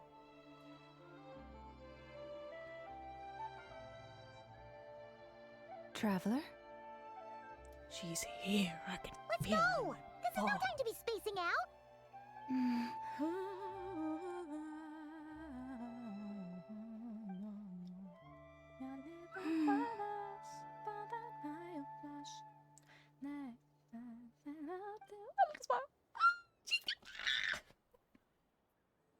Dearest Columbina. How they end up believing that I think. I'm hot, oh my god. She's with me, I can feel it in my bowels. Edwards! Oh, fuck him. Oh, hell no, I ain't walking all the way there. On my own. Where are they going? They mentioned a mage and a name? So, Mr. Varka, are you acquainted with this Nicole? Or should I call her Mage N? Ah, not really. We've never met, though she has come up in conversation. From what I've gathered, Alice kinda took Nicole under her wing. Taught her how to speak in a more ladylike fashion, that kind of thing. Huh. Hard to imagine Alice as an etiquette coach. Yeah, Alice is a larger-than-life personality, I'll give you that. Yes, she is. But then again, that's why she's able to draw such an eclectic mix of people into her inner circle. If I remember correctly, being an interesting person is actually one of her main entry requirements. So, if you ever wanted to join the Hexen Circle, I'm sure you'd both be eligible to apply. Hey! Don't go around making promises on Alice's behalf. I wouldn't dare. I'm just trying to paint a picture of the Hexen Circle for you. Okay, sure. Anyway, since none of us have ever met Nicole, how are we supposed to find her? We can't just go up to every woman in sight and ask, "Hey, are you Nicole?" Maybe something she's wearing will give it away? Like a wind bloom pinned to her chest or something. Wait a minute. Alice never said Nicole was from Mondstadt. Oh, true.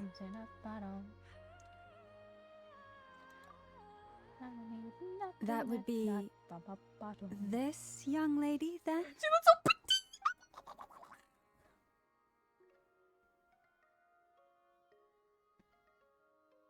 Hey there! Sorry to disturb you, but are you Miss Nicole? Varka, Knight of Boreas of the Knights of Favonius. Alice might have mentioned me before. Oh. Because that's If we got the wrong person? Sorry. Well, this is awkward. When I shook my head, I meant, no, Alice hasn't mentioned you before. Oh. Her dialogue is unique. Where is this voice coming from? My apologies. For certain reasons, I am unable to speak. This is the only way I can communicate with you. It might take some getting used to, but I hope you can understand. Hey, it's fine. I'm more shocked by the fact that Alice never speaks about me. Oh, poor Varka. As for you two, we have crossed paths twice before, but it is nonetheless a pleasure to finally meet you. Mine shocks. It's really you! Thanks for all your guidance in the past. You're quite welcome. This time, things are different. We have reached the unwritten pages of the story. You might say that we stand at the crossroads of fate. Now then, allow me to formally introduce myself. My name is... No, stop! Alice! I can't believe it! I had a whole speech prepared. I'd agonized over every single word. She always picks the worst moments to ruin other people's plans. I'm so sorry about that. Alice took the liberty of devising some bespoke self-introduction magic for each member of the Hexen Circle. But I could have sworn I deleted all of the triggering conditions for it. How did it bypass everything? Oh gosh, this is so embarrassing. This is a very different side of Nicole than what we're used to. Is she not used to face-to-face interactions? Oh my Don't worry about thank you, it. Angel. I've seen that introduction magic once already, so Angel, I'm being it wasn't fed. too much of a I've shock. had pretty woman after Please pretty go on, woman. Miss Nicole. We'd love to Life hear is what you good. have to say, or, well, communicate. Huh? Are they talking to this lady? But Will you all promise to forget that horrendously embarrassing introduction? Sorry, embarrassing. When? Damn right, Barker. What a gentleman. Yes, my name is Nicole, and I am one of a very few angels who have retained both their preferred form and their power. The Traveler and Paimon should be no strangers to this concept. There is another of our kind in Natlan. They call her the Lord of the Night. I must be surrounded by all the pretty women. Yes. Well, I have retained more of my She's just power happy than to she. walk around. It's because I don't have a long-term duty to fulfill. To be more specific, no. We'll be here all day if I get into the specifics. Moving She's on. so fucking If I'm cute. not mistaken, you are here because you wish to learn how one might reach the moon beyond the sky. That's right. Is that something you can give us any guidance on? Yes, I do know a way. It began with the Hyperboreans, who lived after the War of Funerary Flame. Blank looks. Maybe I should start with the background of the war. How little elf is. Or maybe not. Oh my god. It shouldn't be an issue. I'll fill in the gaps for you when we have more time. Anyway, after that war ended, the three moons retreated to beyond the false sky. The Hyperboreans were humans I once aided. They accepted the civilization and creations bestowed upon them by the angels. But despite accepting many blessings of the angels, many among them still held on to their faith in the moons. They were reluctant to accept the new order. Even after the War of Funerary Flame, they sought to contact the moon goddesses beyond the sky and receive their guidance. But all three had passed away by that point. This mage has a unique method of communicating. Is she talking about the moons? Yes, but they did not know. And so, still they prayed for the moon goddess's mercy. After building titanic structures that consumed vast amounts of Kuvaki, at last they glimpsed the moons and heard their voices. I know! But of course, it's not they fair. were gravely disappointed. For it was then that they realized the three moon goddesses were dead. I really want Alice and Nicole. Sad story. It is. Humanity was in a very sorry state at that time. I'm The only 2 angels who hours had in. once Fuck aided me. them were gone, and the War of Funerary Flames had left them homeless and destitute. Just a second, I gotta ask. How relevant is all this history to the task at hand? Well, I mean, it's... Okay, it seems we've drifted into irrelevant narrative waters. It's been a while since I've had the chance to speak inside someone's head. As soon as I got started, I lost control and the words just flowed out like a waterfall. What I'm trying to say is... Right, yes, that's it. The relevant part is the ritual created by the Hyperboreans. The fact that they bypassed the false sky and saw the true moons implies that they successfully built a connection between Tevat and the outside world.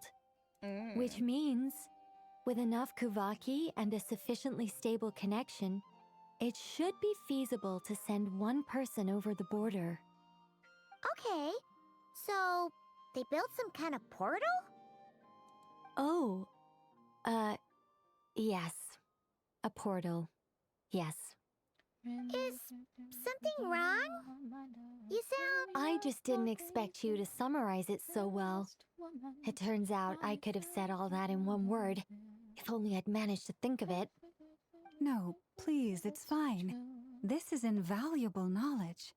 I'll be sure to record and preserve everything in writing. Oh, really? Well, in that case, I suppose I could backtrack and add some more detail. I did gloss over a few things so far. Look at her on the back. Whoa, time Oh. out. Let's summarize what we've got first. The Hyperboreans were the last ones to use this method, right? So we somehow need to find whatever structure they built and make sure there's enough Kuvaki to power it up. Luckily, we have the moon marrow of both the eternal and iridescent moons, so we're all good for Kuvaki. Which means the key issue we need to focus on is finding the place. Am I right so far? Yes. Although I expect the structure is long gone by now. That said, what if we could take advantage of the phantoms to travel back to a time when it still existed? Well, travel back isn't quite accurate. It's more like we'd be creating a handshake between 2 points in space-time. We wouldn't even have to pick a time when it still existed. It could just be a time when it still appeared in phantom form via projection, or we could project our own phantoms, fold them together, and... You look lost. Was that too hard to follow? Yeah, things got a little, technical there. All right. Let me think about how to put this more simply. Okay, got it. Over the next few days, I'll search for phantoms that we can use. Once I find one that meets the criteria, I'll let you know and we'll regroup. By completing certain rituals, specific individuals will be able to enter the phantom and make it to the Hyperborean structure. If everything checks out and it looks feasible, we'll just need to wait for Moon Prayer Night, and we can send the Moon Goddess back home. I'm really skimping on the detail here. Is this making any sense at all? I think so. For now, we'll just wait to hear from you. Yes. Basically, yes. Great. Counting on you. In the meantime, we'll focus on finding the Moon Goddess's name. My name? Are they looking for a way to stop me from disappearing? Bitch, we are! Excuse me, Miss... Go on, Miss Nicole. This conversation was a little all over the place. I didn't catch your name. I am Lauma, of the Frost Moon Scions. Ah, I did wonder. I noticed that you listened very intently when I spoke about Hyperborea and the moon's history. If you'd be interested, I'd love to visit you this evening and go through it again in greater detail. Oh, I love them! Oh! Also, if you were serious about making a record, it would be too risky to simply write down the raw details as is. I would suggest some tweaks. Maybe rewrite the story. Anyway, we can cross that bridge when we come to it. So, Her shoes are so see you cute. later then? Oh, and no need to prepare anything. Just a cup of tea will do. These ladies in there too. Mm. She seems friendly.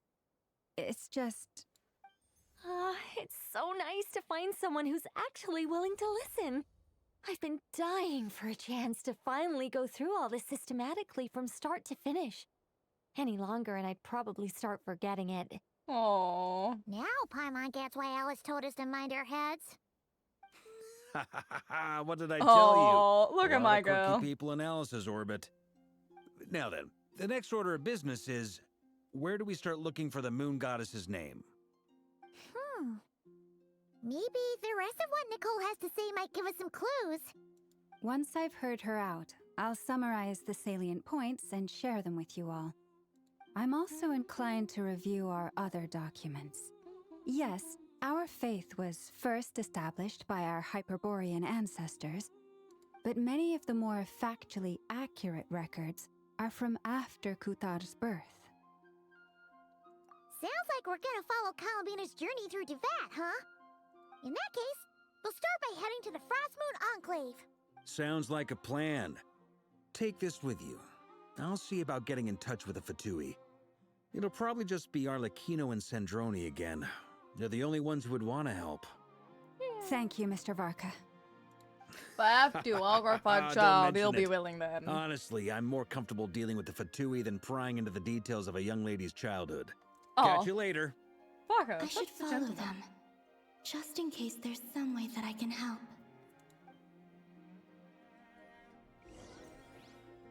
Ka-chow.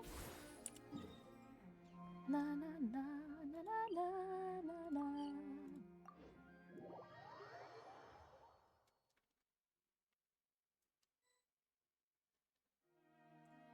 I would die for you. A while ago, I took the time to organize all documents in our possession that pertain to Kutar. What you see here is the material I consider reliable. You're saying there's unreliable material too? Stories and Yes. fables exist. Most so. of the information we have was transmitted through an oral tradition. Inevitably, some of her stories were mythologized and deified over the years through countless retellings. That's why I organized them into reliable and unreliable. There's no sense seeking answers in history unless we can ensure the veracity of the historical record. Makes sense. All right, let's take a look through.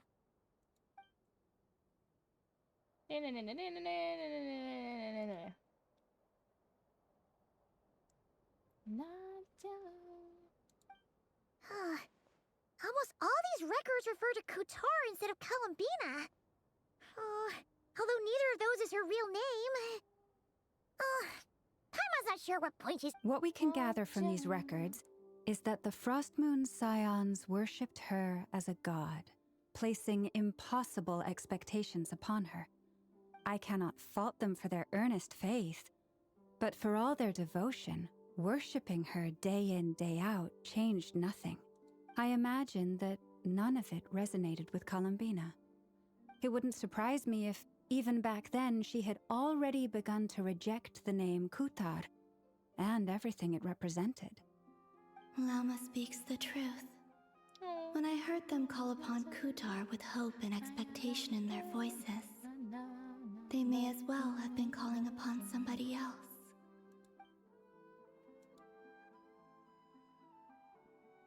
Well, that's a bit complicated.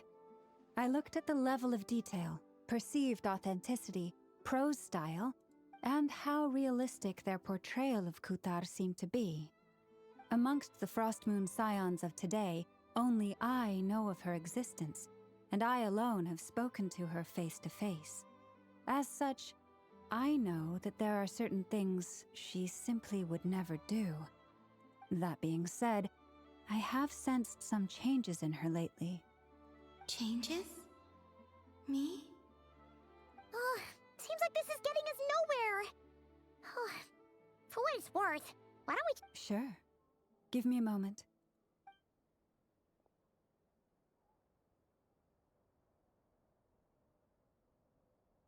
Exerting but a fraction of her divine might, Kutar sheared a great mass from the snow-capped mountain and cast it into the sea, upon whose surface shone the mirror image of the moon. Thus was formed the island of Hisi. Yeah, right. That doesn't even begin to pass the sniff test. The 3 moons are naught but lies through and through.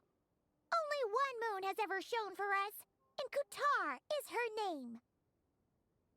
The vast majority of ancient texts are filled with fanciful tales like these. I trust you understand my criteria a little better now. Kutar did not speak, merely gazing into the distance in silence. And where her gaze landed, this was her prophecy.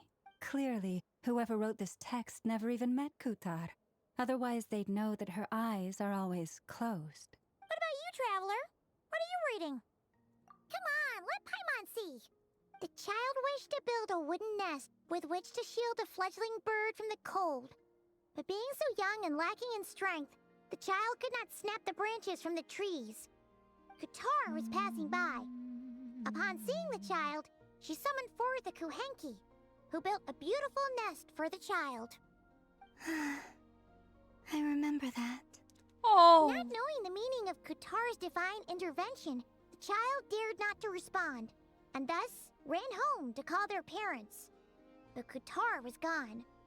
The Moonshanter declared the event a miracle and took the nest as a relic, placing it on high for all to see. The child was named as one favored by the goddess and was greatly respected amongst the people. Yet, no further miracles were bestowed, and this matter was forgotten in but a few years. Huh. Any thoughts after reading that? Yeah. Columbina probably just wanted to join the kid in making nests. Ah.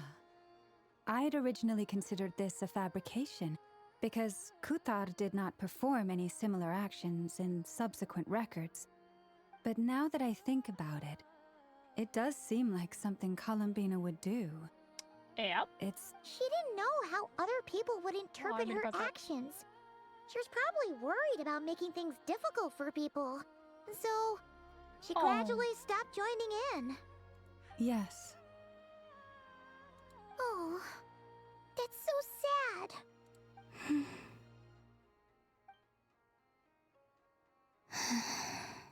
Oh, and my now, God. I can make no such gestures of warmth, even if I want to.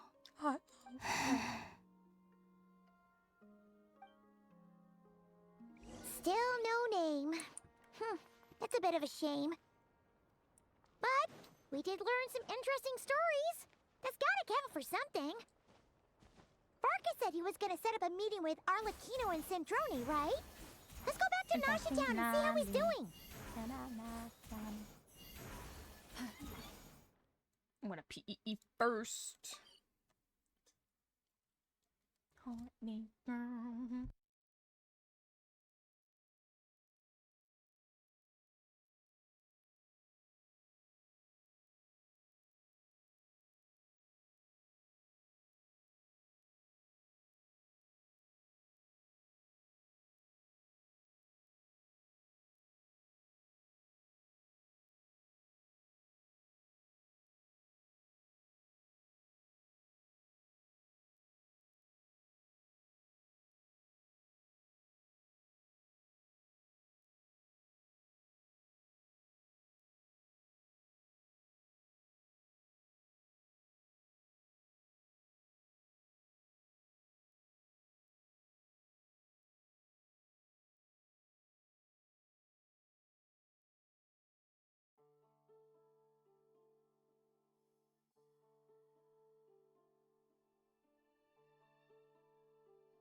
Bloop.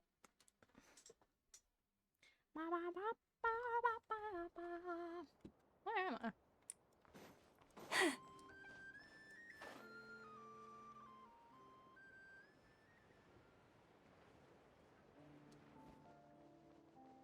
And I stick the landing. Let's see. There's Varka. Oh, and it's Durin and Albedo too. Why, hello there. Yeah, this is pretty much the same place we bumped into each other last time. I convinced them to stick around a little longer. We were all waiting on people, so I figured having a little company would help pass the time. Ah, so you've been waiting for us? Does this mean that you've already arranged things with the Fatui? Sure does. Now you're back, we can go meet up with them together. How'd your investigation at the Frost Moon Enclave go? Well, we didn't find out Columbina's true name. But apart from that, it went pretty well. Aha, just as well that I didn't tag along then. I'm sure our moon goddess wouldn't want every man and his dog knowing all about her private life. Oh. Still, desperate times, desperate measures, I guess. Someone had to do it. So, Varka was waiting on us, but what about you two? Are you waiting for Alice?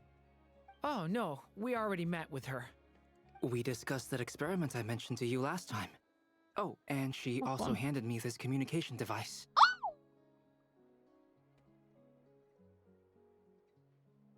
That's right.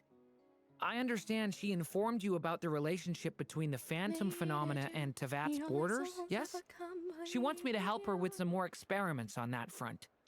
She said that she'll contact me through this device with more information. Ah, I see. Following instructions and making observations. Pretty common research method. Takes me right back to Albedo's lab. Wait, then who exactly are you meeting? Someone you know. Albedo's met him too. But I don't think Miss Lauma or the Grand Master have been introduced. Introductions are overrated. Especially in cases like this. It's you! So, it's not like the academia has prohibitions against going abroad. Also, I applied for leave. I've been writing to Hat Guy since obtaining a human form. I've already brought him up to speed on everything that's been going on in Nodcry. Hat Guy? Turns out, I actually have heard that name before. Oh? Then why did you react the same way I did? I only knew the name, not the fella. But since we're all here, let's do some introductions for what it's worth. I'm Varka, Grand Master of the Knights of Favonius. Lauma, Moon Chanter of the Frost Moon Scions. And I'm a Driosh from the Vahumana Darshan of the Sumero Academia. Hat Guy. Good to see you again, Mr. Guy. I believe we last saw each other on the boat ride here.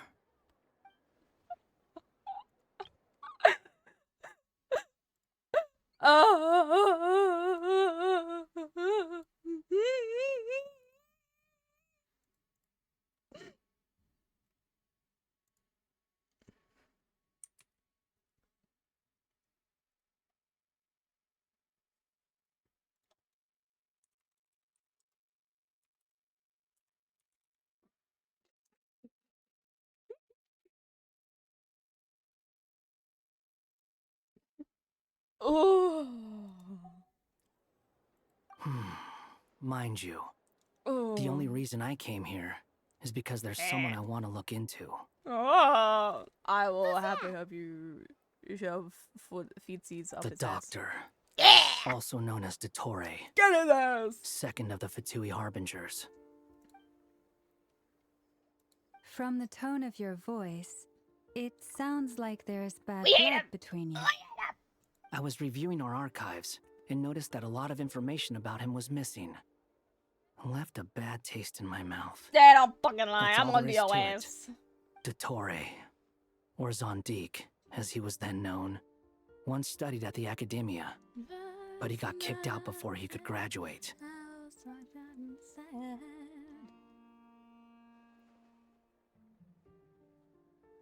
That was tough, though. I don't know if they're doing little bets and quests So because the they all like Harbinger's together. number 2 man is a college dropout? Yes, he How is. embarrassing for them. Last we heard, he was planning something. We actually heard that a few times before, even coming to Knockcry. But we haven't seen a trace of him since we got here. He only appears when something interests him. For all we know, he might have left already. But the fact he did something here at all is worth noting. It'll fill a couple extra lines in his file. Why does it sound less like a file you're writing and more like a criminal record? Anyway, we were just about to meet 2 of the other Harbingers. Want to come along? You might learn a thing or two about him there. Sure.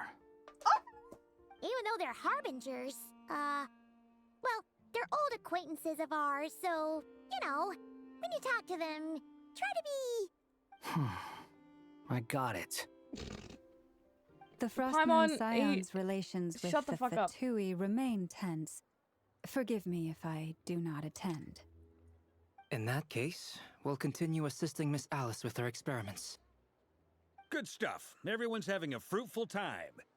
All right, we better get going. I'll lead the way.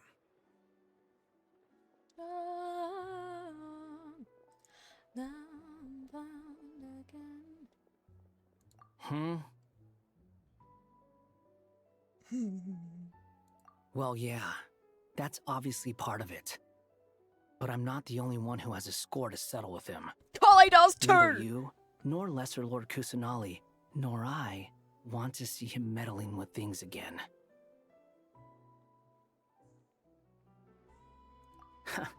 What's the hurry? Don't worry. Pigeons always know which way home is. Are you calling her a fucking pigeon?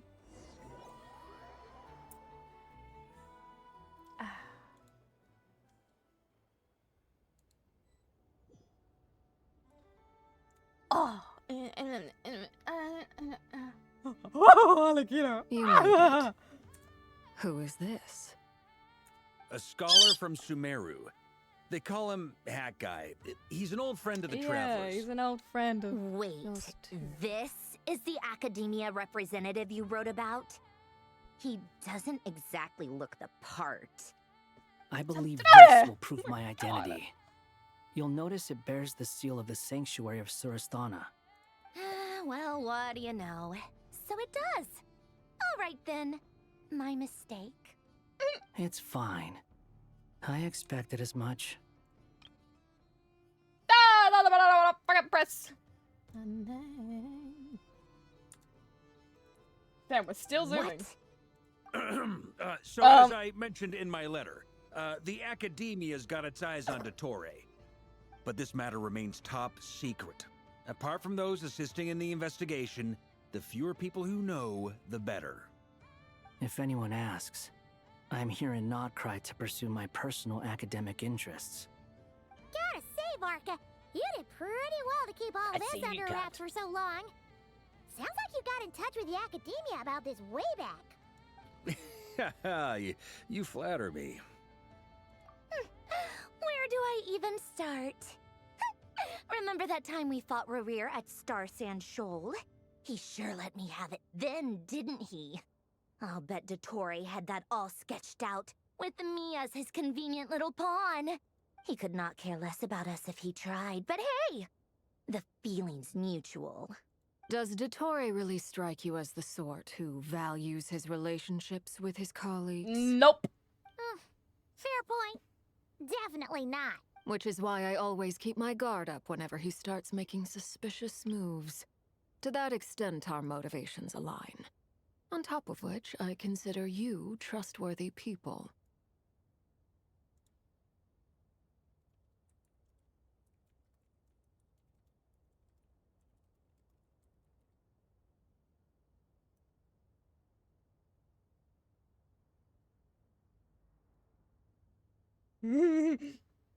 Anyways. Now, back on topic. In the wake of the Reikir of Solnari episode, Sandrone and I grew suspicious about Dottore's complete inaction during the entire affair. So we tried to find out what he'd been up to, but unfortunately to no avail. He never lets anyone in on his plans. The more he cares about something, the more secretive he gets. Indeed. Perhaps he believes that by keeping a low profile, he can avoid trouble. But that trick isn't going to work on his colleagues.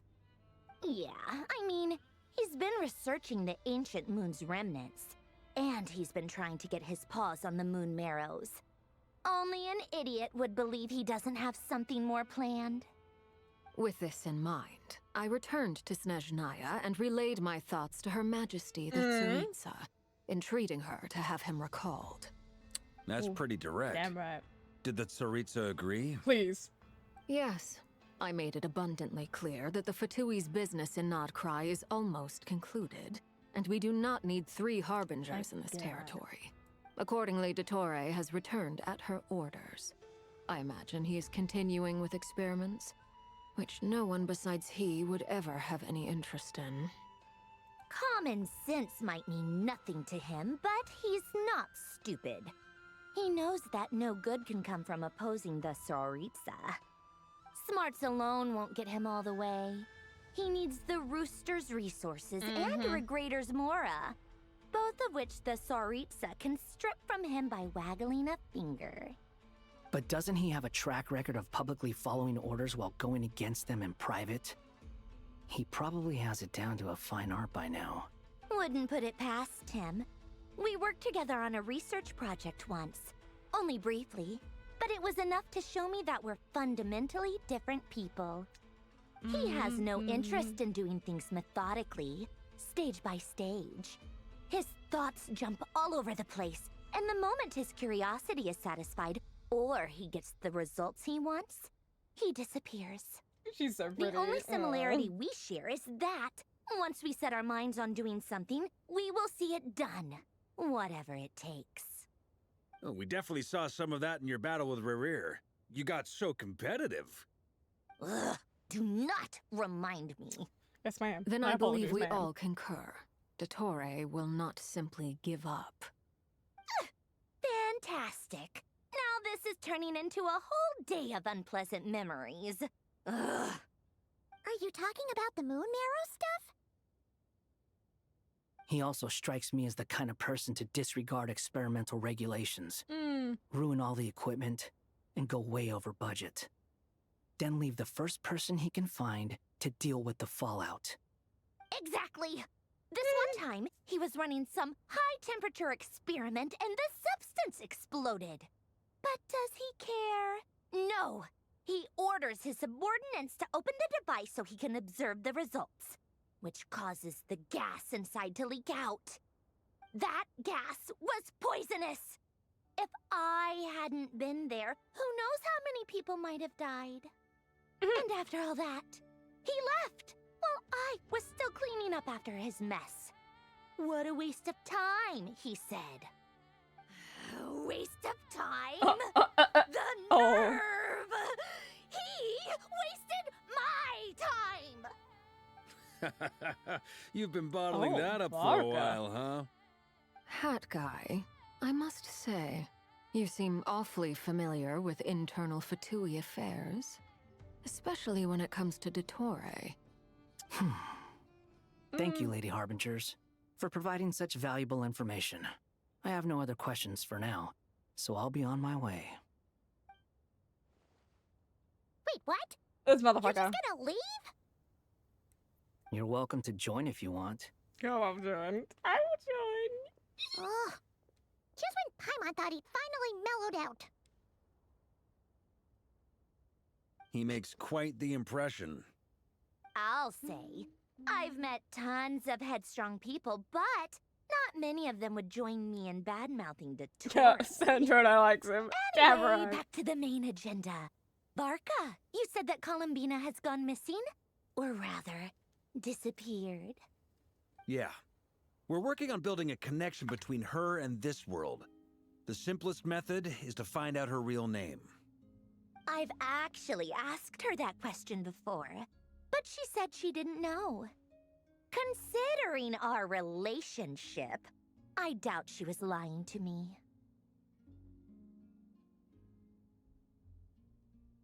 As far as I recall, she was never dispatched by Her Majesty to claim a gnosis or anything like that. The Tsaritsa's plans had long contained a place specifically for her.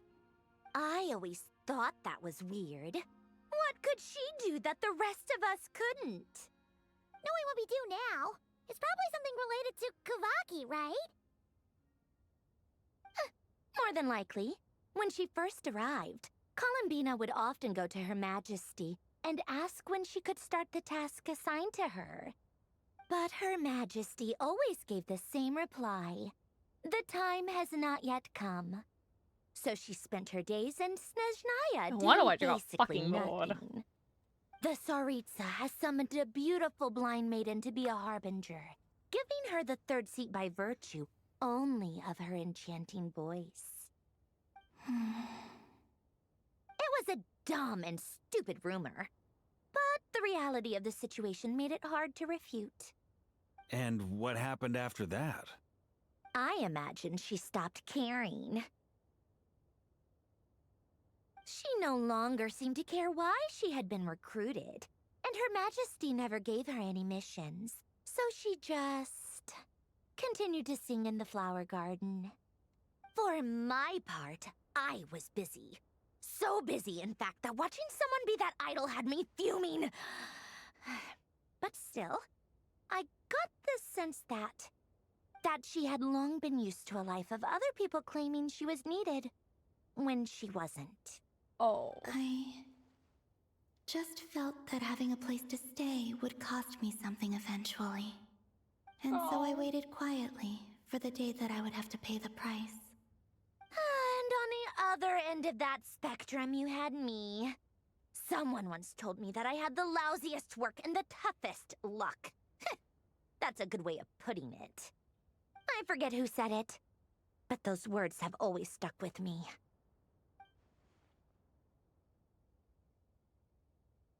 Oh, fuck's sake. Yes, it would be him. Oh. But you've done your job exceptionally well all this time. Because at heart, you are a conscientious person. Fuck, what was it? The lousiest work and the toughest luck. He's such a shithead. I love him. What He's is it? shithead. Oh my god. Something come to mind?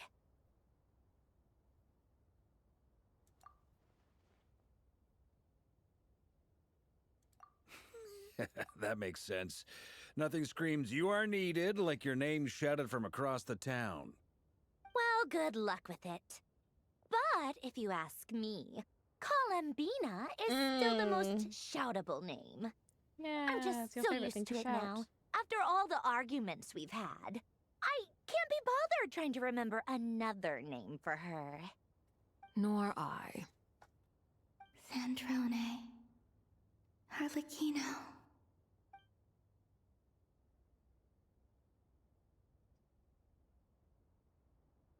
Oh. Huh! It's a Sealy! What are you doing here? Does that mean Nicole. Nicole has news Yeah. for us? Ladies, I thank you for your hospitality. If the chance ever comes up, I definitely owe you both a drink sometime. I'm sure it will. You can make your own way out. Heck, you've been here enough times, you probably know your way around better than I do. Yeah. Okay! Time to do what adventurers do best! Follow the fucking ceiling. Doran. Oh, okay.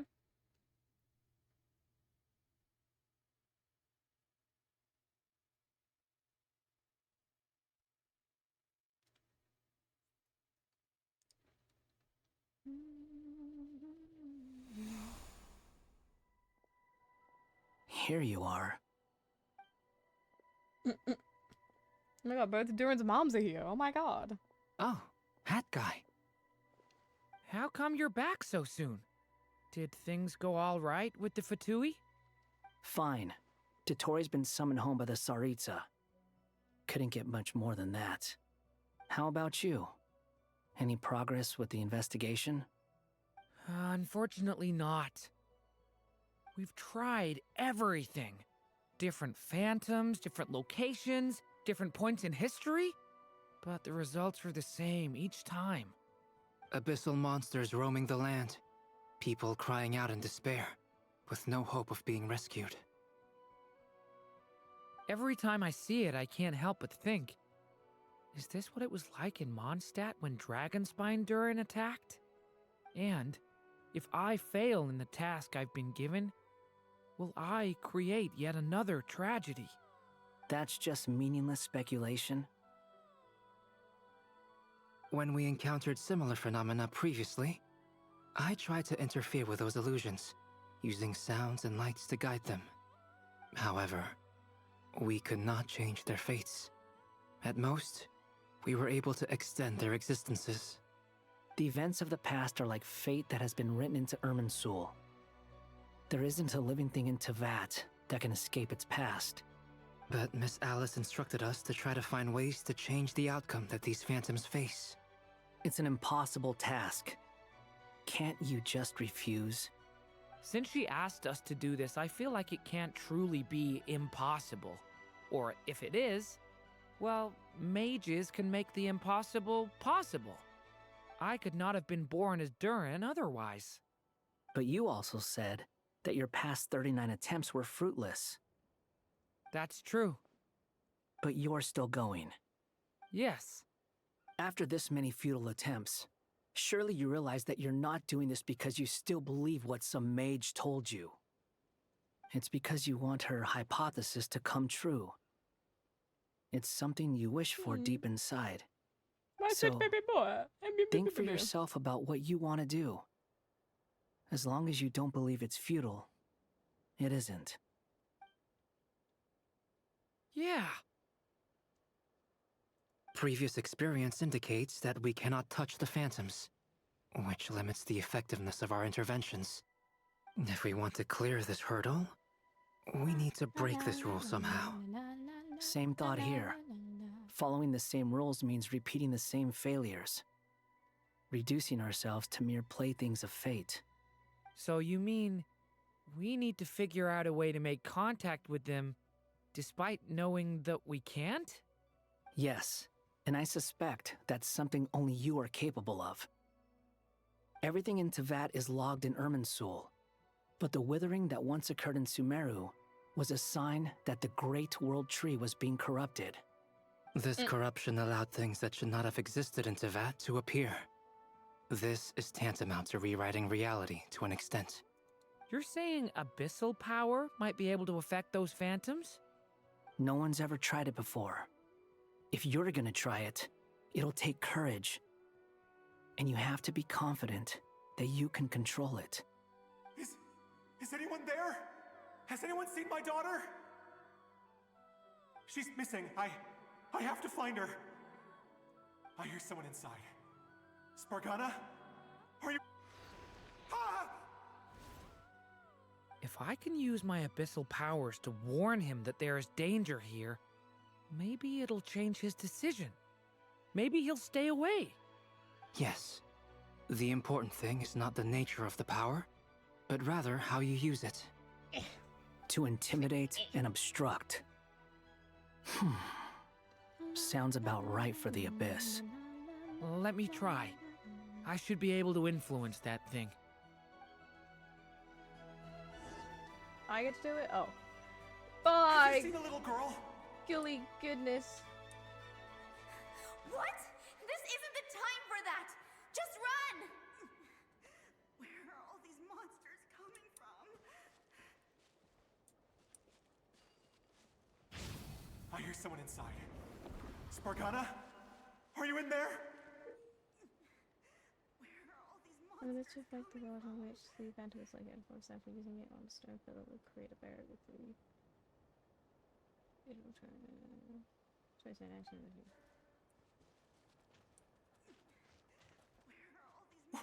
What is this? Looks dangerous. I should get out of here.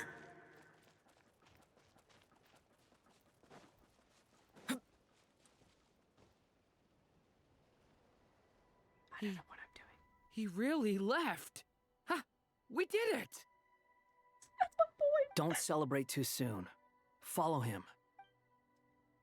That's my boy! Monsters approaching from the front. You need to stop them and create an opportunity for him to hide.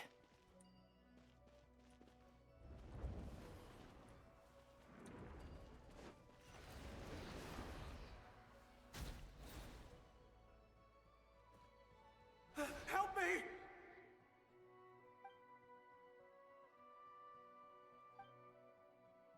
Ugh.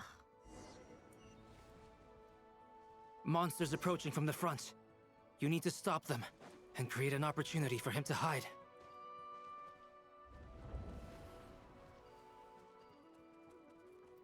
No, there's monsters ahead.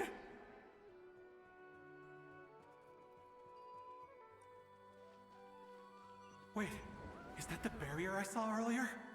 Why is it appearing now? It's as if someone's controlling it.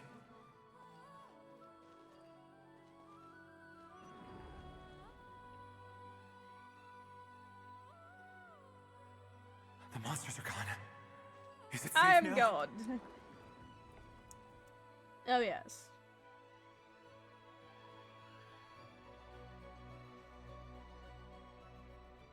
The barrier's gone too. How odd. Anyway, I guess I'll keep going.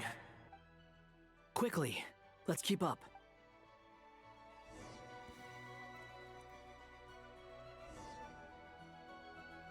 Wait, there was someone else here? Don't go any further. We've got anti-monster traps laid out everywhere. But my daughter must just be up ahead. I have to go. This way's blocked.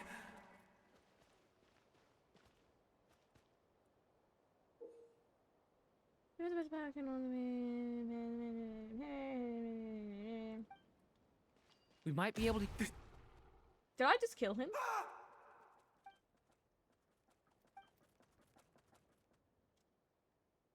Not my fucking fault. He walked right into it, the stupid bastard. Wait, there was someone else here? Don't go any further. He We've should got have anti-monster backed traps it laid out up. everywhere. But my daughter must just be up ahead. I have to go. This way's blocked.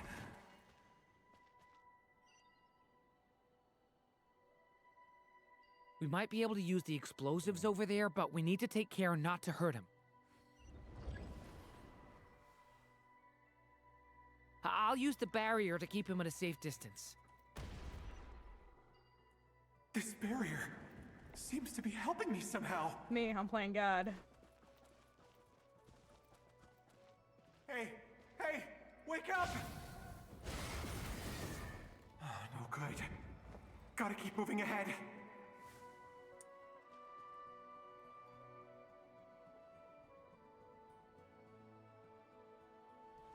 So many monsters! Yeah, there we go. There's still a chance, Durin. Use the traps.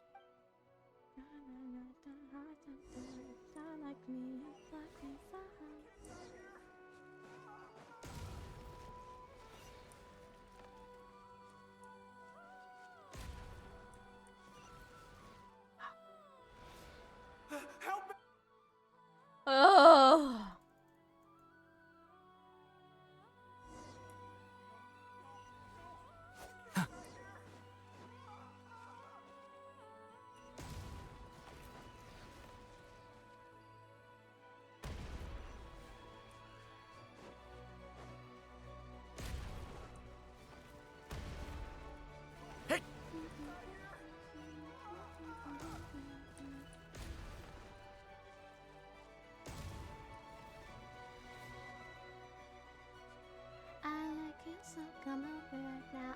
This is a new development. I've never seen this happen before. We might just be able to save this person.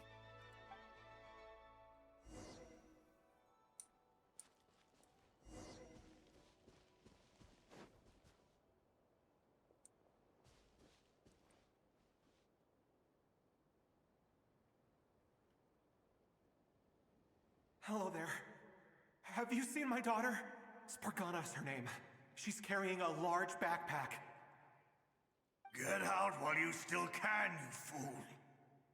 You won't find any survivors you're here though. But I can't just leave her here. She must be so scared right now. Sorry. Wish I could help, but I haven't seen her. You'll just have to keep looking. Okay, thank you. If I do find her, I'll get her to shelter and come back for you. Don't bother. I've got nowhere left to go. What's that noise? Monster! No, if he goes inside, he'll be walking into a trap. Let's try this once more. This. I'm not doing this from the fucking beginning. Don't you dared.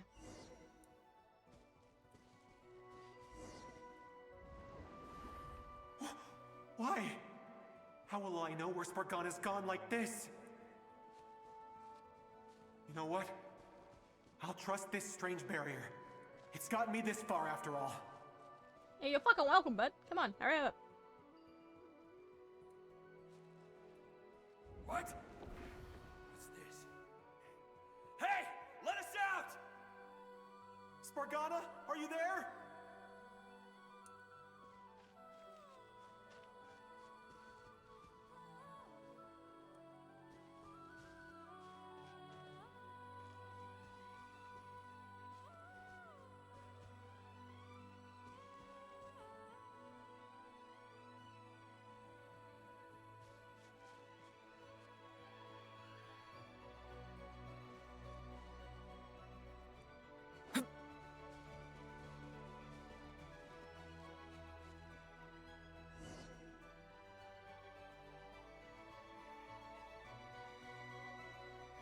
Huh? That looks like one of my daughter's books. Thank you. Thank you. Yes, it's one of hers for sure. That's her name on it right there. She left her backpack here. Where the fuck is she? Durin, just like last time. Use the explosives. Sorry, yes, sir.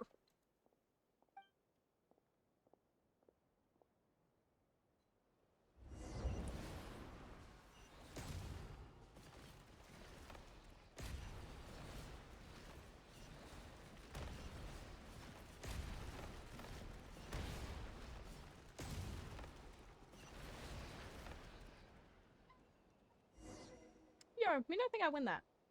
It won't work. There's not enough left. If he makes it in, but then this clue could be the key to him finding his. It might not be the only one. Better he misses that clue than loses his life. I guess so.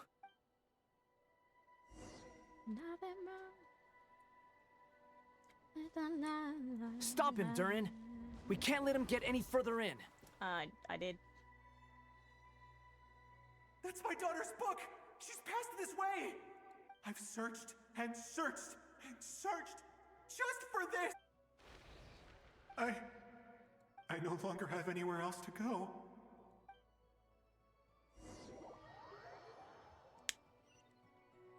Well.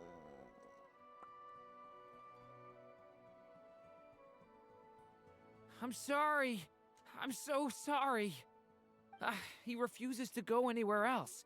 Whether he opens this door or not, all that awaits him now is death. We couldn't change his fate. Albedo? Hat guy? Let's try one more time. I don't know how we're gonna do this, but I don't want to give up either.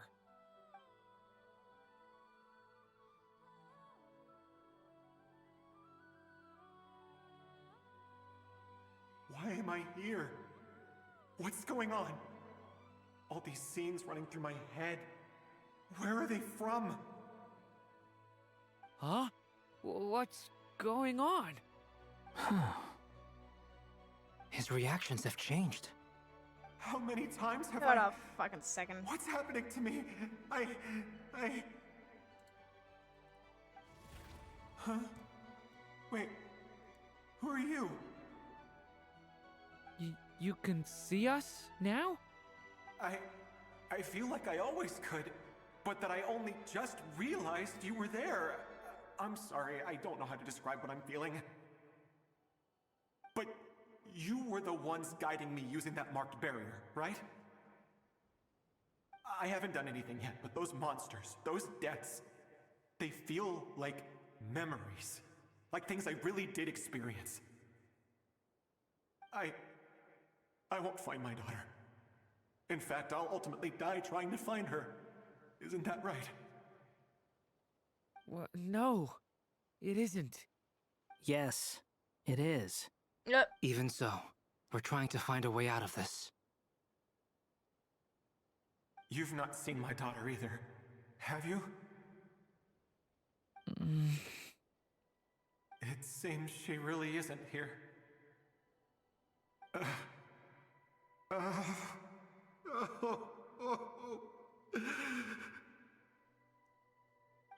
I'm sorry we couldn't help you.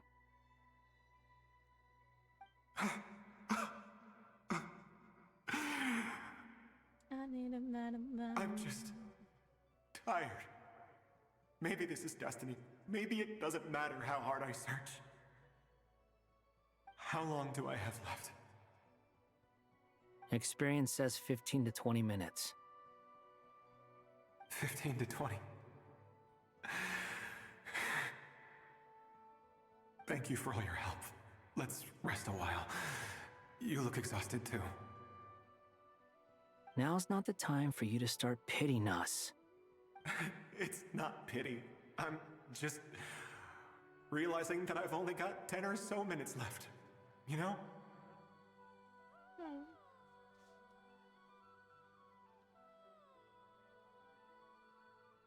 You say you're from Mondstadt, yes?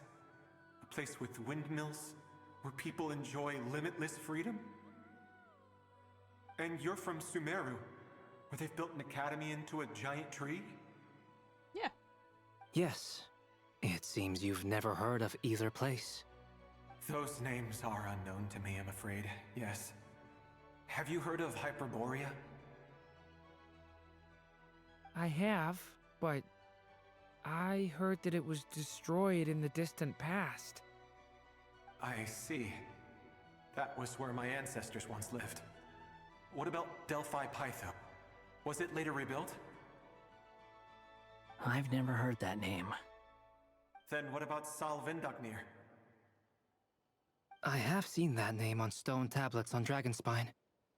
But I'm afraid the only things left of that place are its ruins. I see. Sure enough, there was no way to turn this around, huh? I'm sorry. I was the one who asked to chat, but it seems like we're too many ages apart. There's barely any common ground to start from. It's all right. We did hear something new, at least.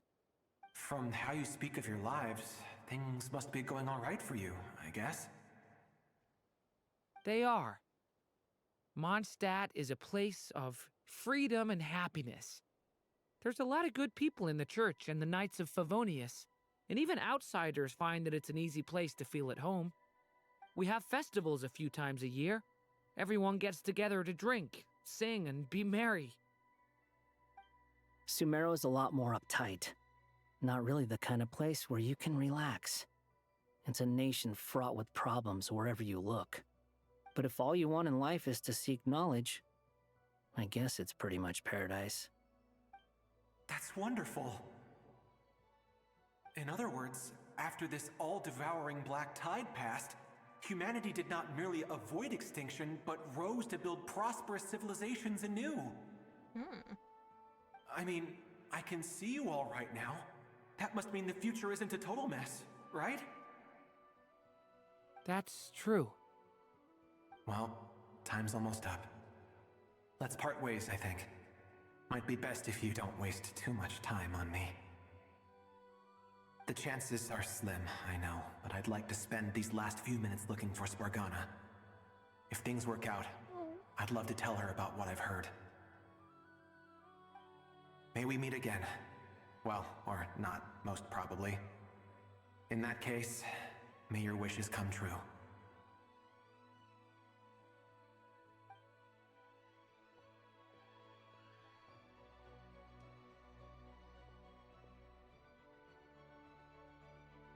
He's gone. In a few minutes, he will meet the end that was his to begin with. The ending of this tale did not change. But I believe that we've just made the most progress we have yet. May your wishes come true. If only it were so simple. Hat guy, could I ask you a question? You've never talked about your past. It seems complicated, and it weighs heavily on you, too. Would you be willing to tell me about it? I mean, sometimes it's better to get things out in the open. Take that guy we try to help, for instance. At least he said goodbye with a smile, right? I know about Albedo's past. Our experiences are very similar, and he created me. As for you, you're my first friend, and you've witnessed every step I've taken. But by comparison, I know nothing about you. Either way, I mean, we're still best friends. But if I knew more about you, I might understand your thoughts a bit better. I've told you about myself. I'm a student at the academia. And what did you do before that? Prepared for the entrance exam? All right. If you really don't want to talk about it, I won't press you any further. I was a puppet built from the branches of a white tree, using technology left behind by the Conrian schools of mechanical engineering. A white tree? You mean an Irminsul tree? Yes, a branch of Irminsul that was once connected to the main tree. So you had a human creator too? Yeah, but my creator abandoned me after deciding that I was a failure. After that... my sweet baby. Oh.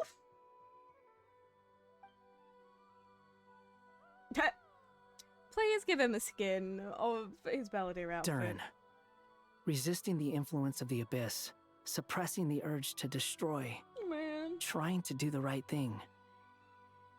None of these things are easy. But no matter how hard they are, trying to rewrite past wrongs is far harder. You asked me if you would create a new tragedy if you failed. I told you there was no point speculating about that. But the real answer is, yes, you absolutely will. That guy. But at least you've got people here to help steer you away from the wrong path. So, just keep aiming towards the light. I will. I promise. All right, break time's over. Hello? Durin speaking. Hello, friends, it's me! What have you been up to, I'm detecting some unmistakable fluctuations here at the border. The amplitude isn't particularly high, but they're completely different signals from the ones before, and the scale is comparable to those I've detected previously. Alice, we were unable to save that person. However, he appears to have retained a portion of the memories gained through that cycle, and was able to hold a conversation with us. I see. Well, that is rather odd indeed. It definitely merits further attention. Could I trouble you to keep trying the same approach? I need to gather some more data.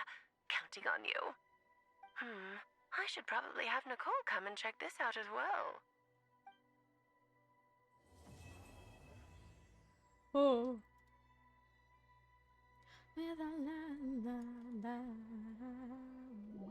My eyes. Well, goodness.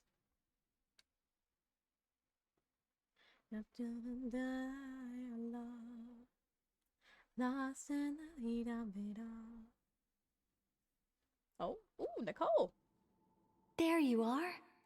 I was worried She's you so might stop to pretty. collect treasure chests opened by the Seelie along the way. It would have taken you so much longer to get here. Another conversation I cannot hear. I am delighted to see that you understand what takes priority, and that your adventurer's instinct has not swayed your resolve. Really, I must applaud you for it. You should know. Paimon's head. Okay, I'll try and keep it short.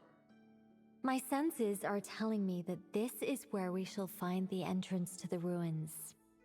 Oh, cool! Well, what are we waiting for? Let's open it up and see! Patience. This was a sanctuary of great importance to the Hyperboreans. A special process is required to open the gate. Oh! Like the place that housed the Eternal Moon's Marrow?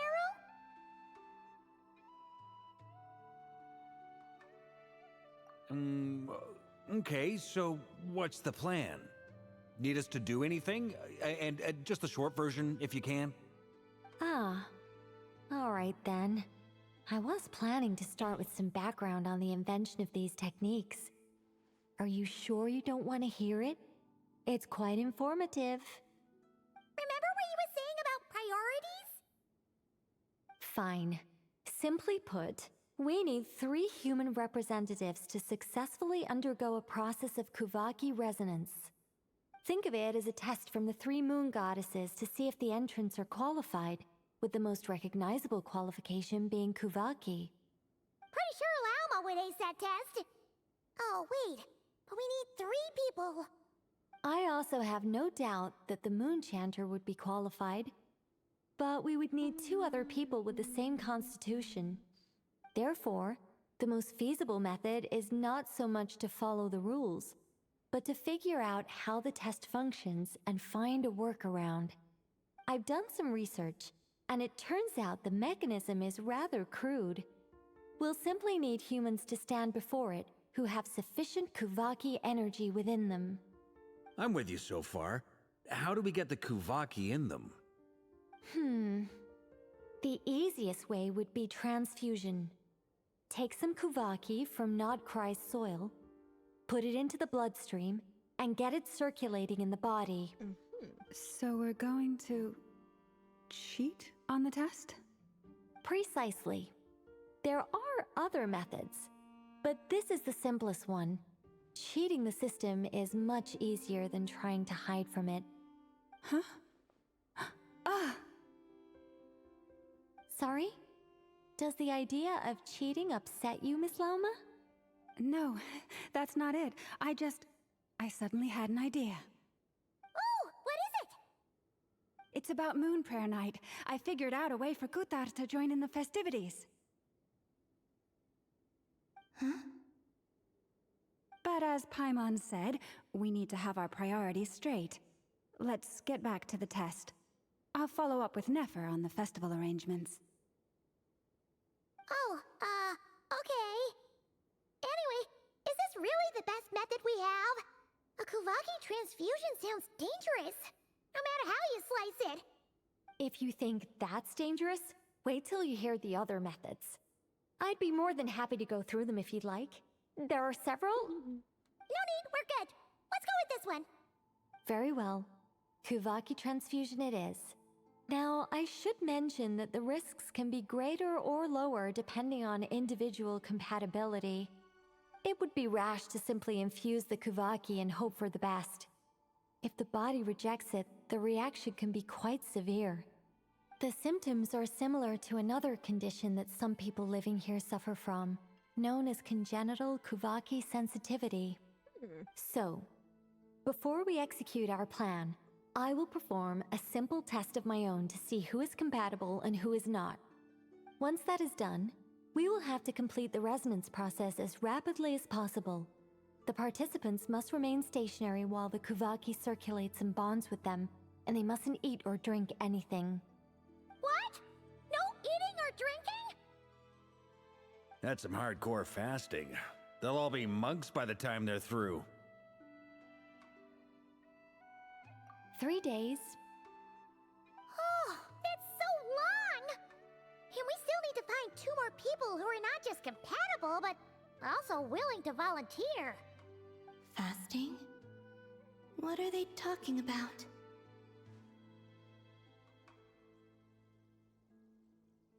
Really? Don't you want to think this through? Haha, count me in too. 3 days without food? I can handle that. Miss Nicole has made it clear that this is the easiest way. The way I see it, there's nothing else to discuss. It's time to step up.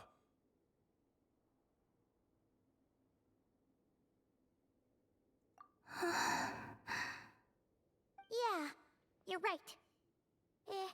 In that case, Paimon volunteers to be captain of logistics. She'll keep the fires lit and grab some spare clothes to keep you comfortable. Then we'll start with you first, traveler. Please step forward.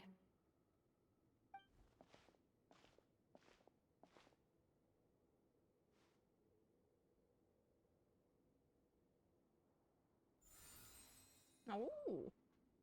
How's it going? Do you feel anything?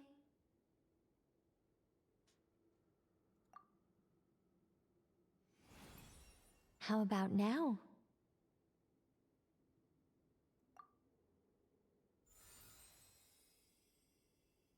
And now?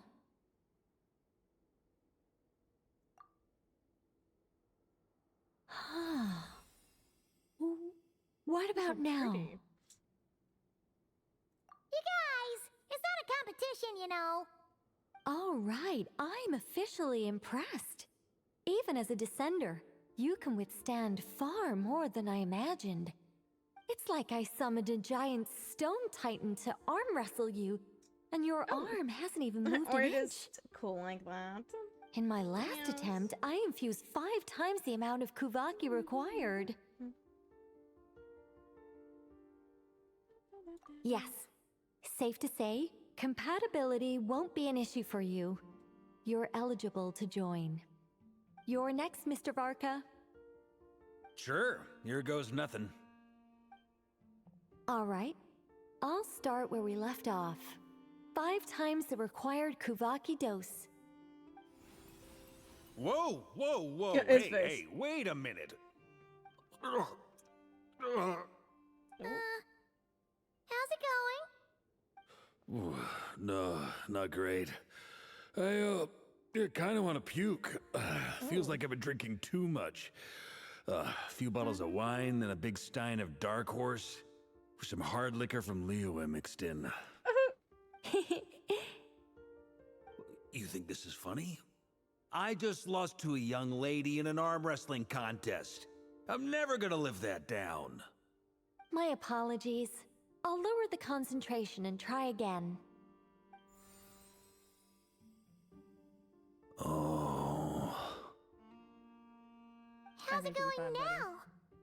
I'm not as dizzy as last time, but I can still feel it pulsing around. In that case, you wouldn't be an ideal choice, Mr. Varka. Let's try someone else. Okay, let's go ask some of our other friends then.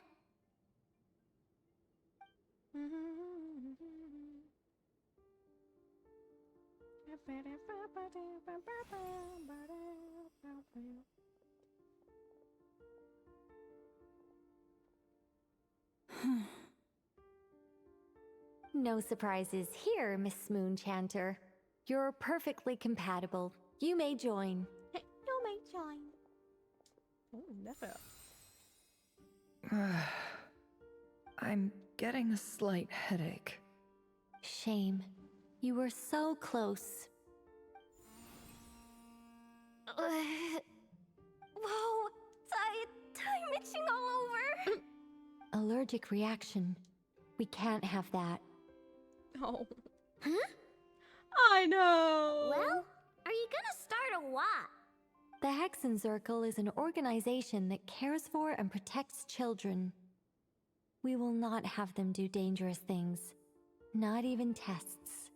Oh, sorry, I know.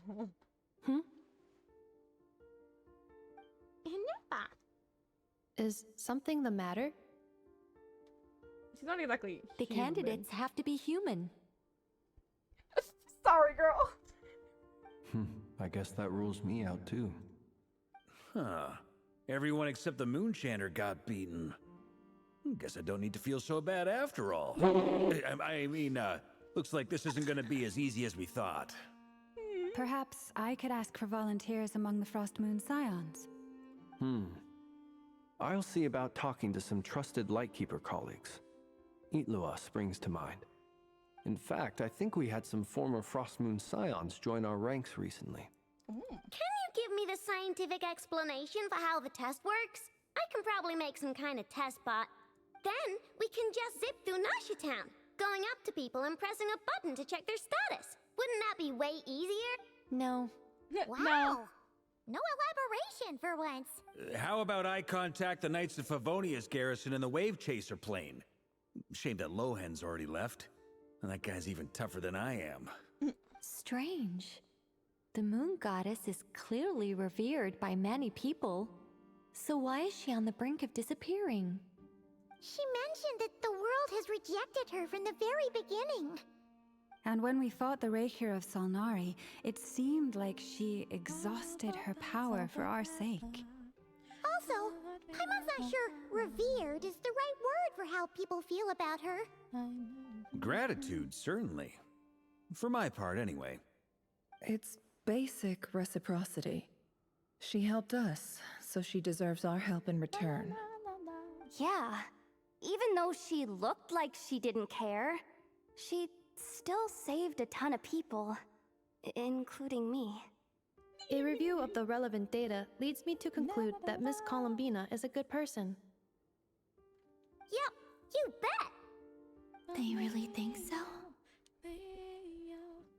I'm super surprised that Columbina isn't her actual name, though. I think it really suits her. It's light and graceful and... yeah, just a really pretty name. I know, right? Unfortunately, that's not our decision to make. Columbina. That was the code name the Fatui gave me. But it also came up in the song I heard when I was born. But... is that really all there is to it? What do I truly think of my own name? Is there anyone left who will still call me by that name?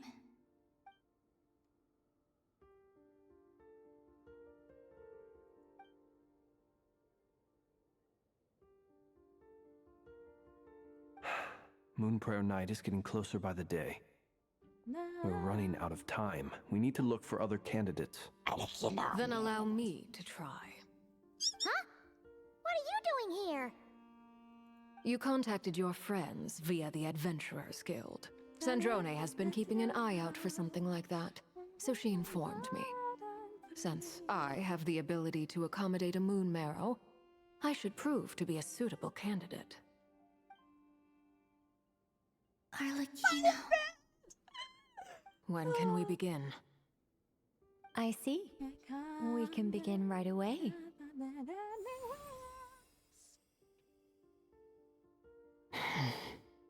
How was it? Did you feel any discomfort? Not at all. Then it seems we shan't need to look for additional candidates after all. Great! Cool. Alright, like Paimon said, the rest of us can take turns making sure the three of them stay warm and comfy. Then, my job is to take care of the caretakers. I will ensure everyone receives food and accommodation. I'm ready as well.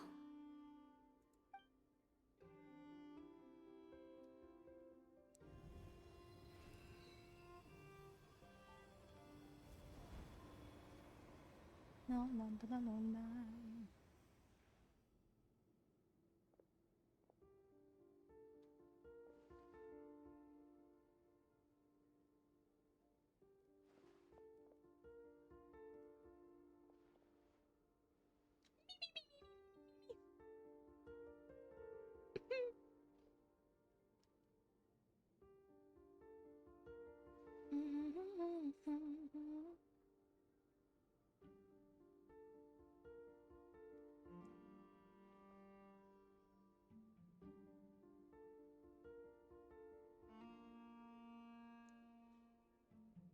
Oh, Paimon, sweetie pie. Oh. The work is done. The sacred scroll shut. The stars grow dim, the people silent. The white sun sets, the silver moon rises. O path to the temple, appear now before us.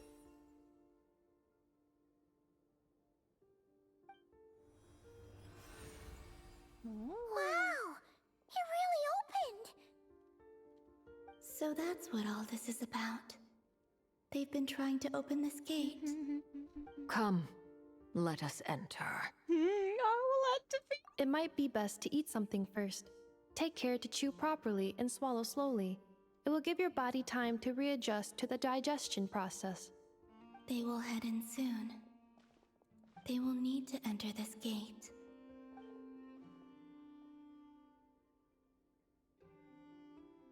Huh? I cannot pass through. Is it because I have no physical body? It has been 3 days. My strength has all but completely faded. Can I really hold on until Moon Prayer Night?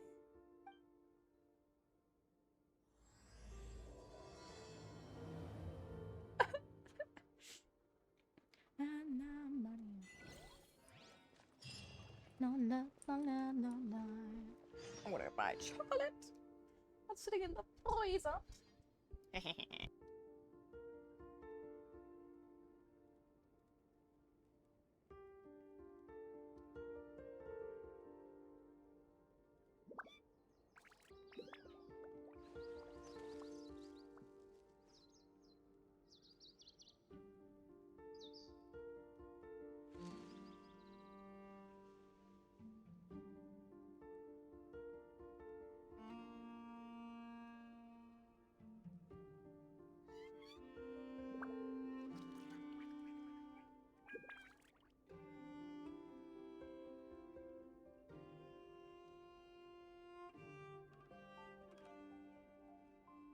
All the world holds dear is but a backdrop of constant motion. I stand before it, alone and unchanging.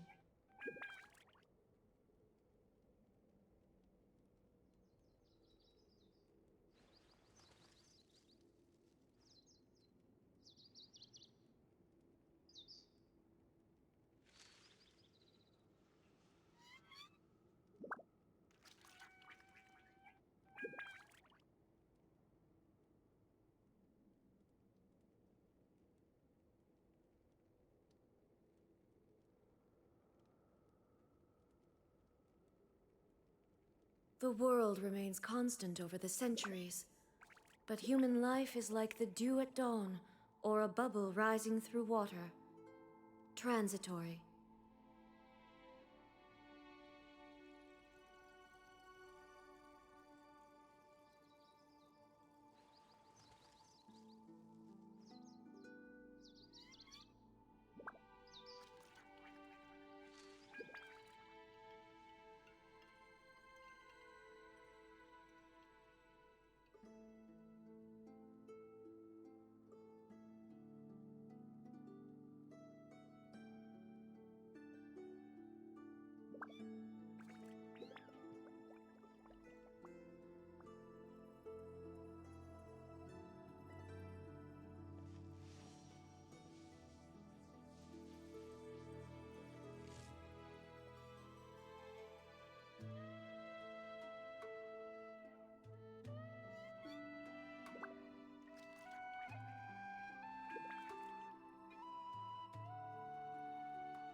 Inactivity serves no purpose whatsoever.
The world remains constant over the centuries, but human life is like the dew at dawn, or a bubble rising through water. Transitory.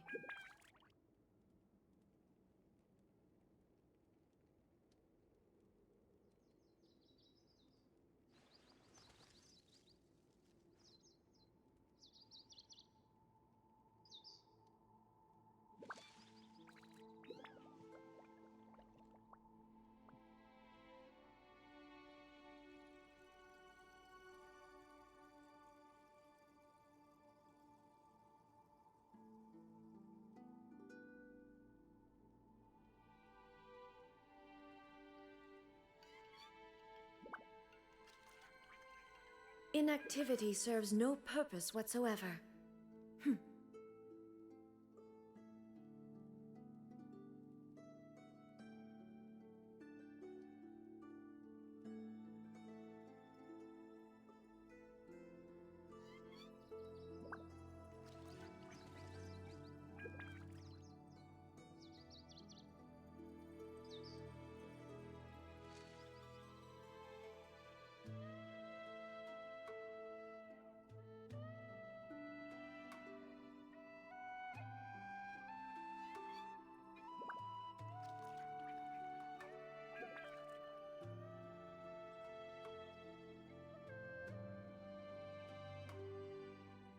All the world holds dear is but a backdrop of constant motion.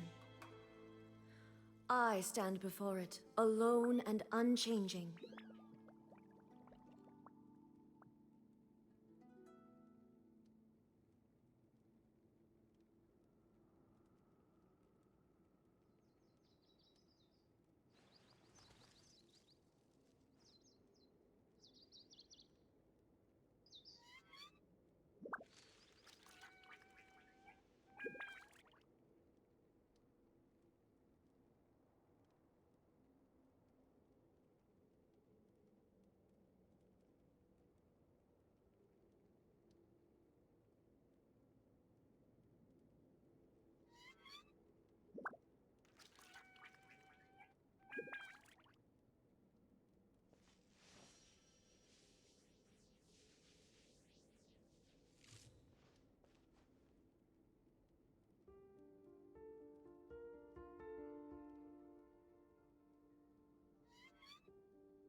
The world remains constant over the centuries, but human life is like the dew at dawn, or a bubble rising through water.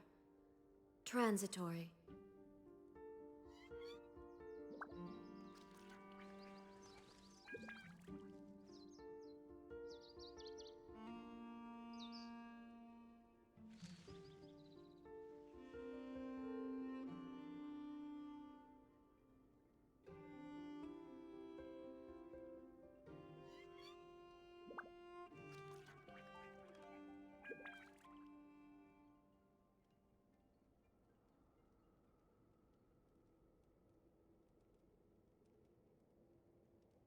All the world holds dear is but a backdrop of constant motion. I stand before it, alone and unchanged. Hello? Hello? I just got back. Hello?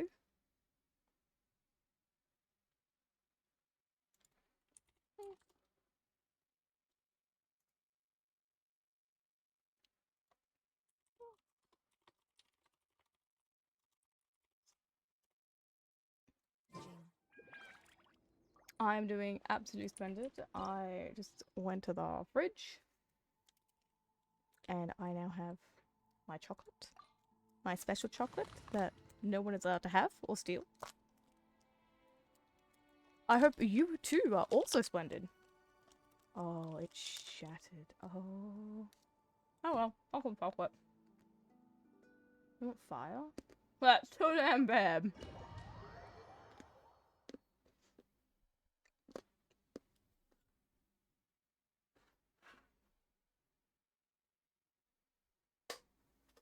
Turn the fan off because I'm getting hotter in this room.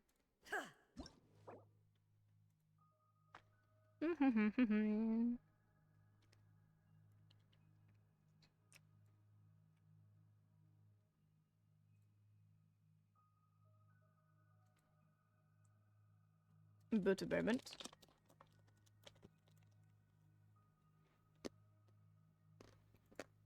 Yes, opera. You silly thing.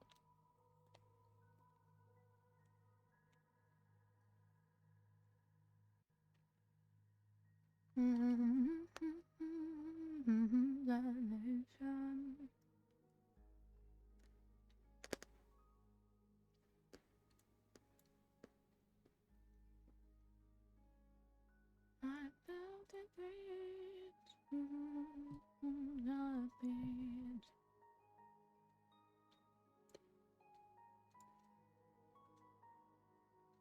Hmm.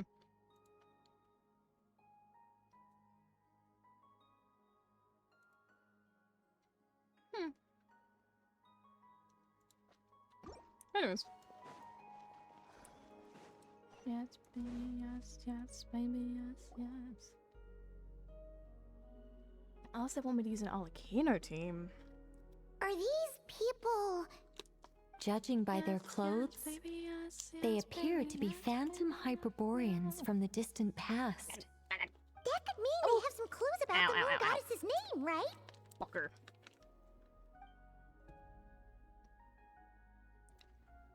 Then what? Oh, Hey I'm there. glad. Could you tell us what the moon goddess's name is?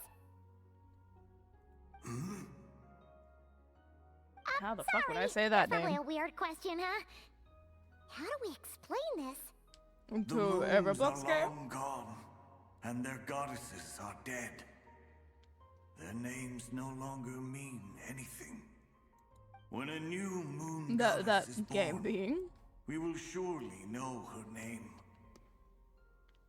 We have used every last resource at our disposal. All Got you that out damn remains chocolate. Ain't is to planning on wait letting you go. patiently and quietly.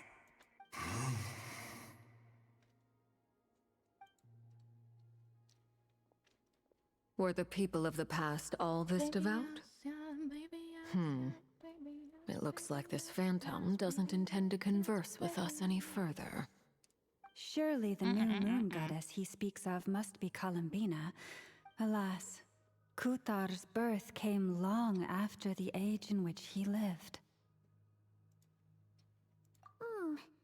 But, maybe if we find a phantom from a more recent age, they might know Columbina's real name.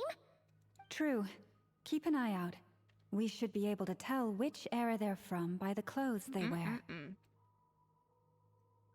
Yeah, you've been pretty talkative this whole time.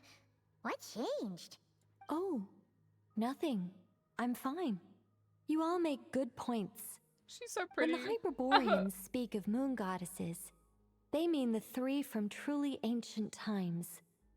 I can't imagine they would know anything about our current moon goddess. There once was a time when the moon goddesses blessed them greatly and protected them from harm. So, when the war between the gods and dragons plunged the world into chaos, it seems they looked once more to the moons for help, praying for a new goddess to be born. Yeah, that checks out. Let's continue on. Who knows what else we may discover? Oh, I like you know. Out of my way, bitches.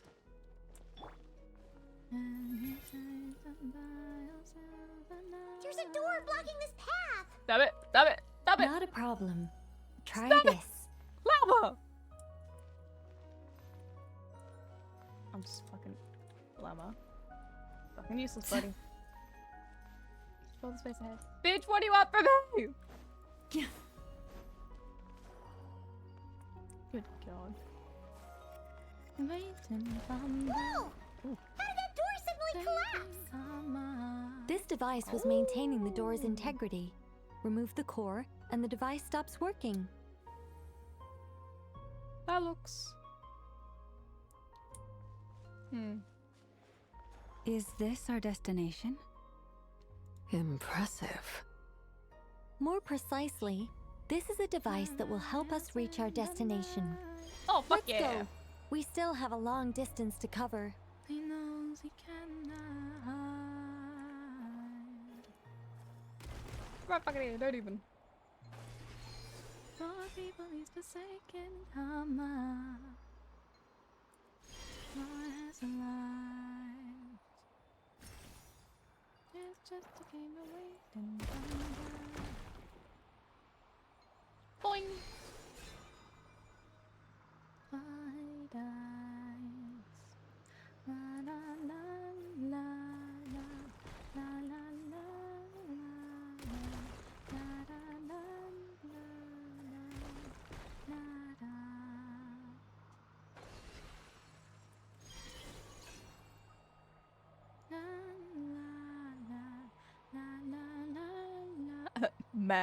Man emoji. The way ahead is blocked by broken rocks! Oh. Pebble. Let's try that device rock. again. Remember the door from earlier? No, no, no, no, no, no, no.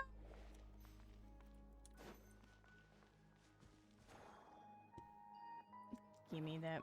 It's all enemy connect. Oh. Is. Oh, you go to me. Is Roblox down? Huh! So it works in reverse, too! Yeah, no shit, Piemon. Oh. Nada. And the moon. The wagon. The humans we see are all phantoms, but the monsters are real.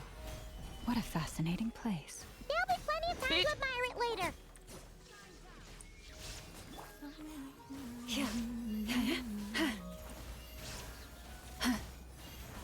Branch into song. Huzzah!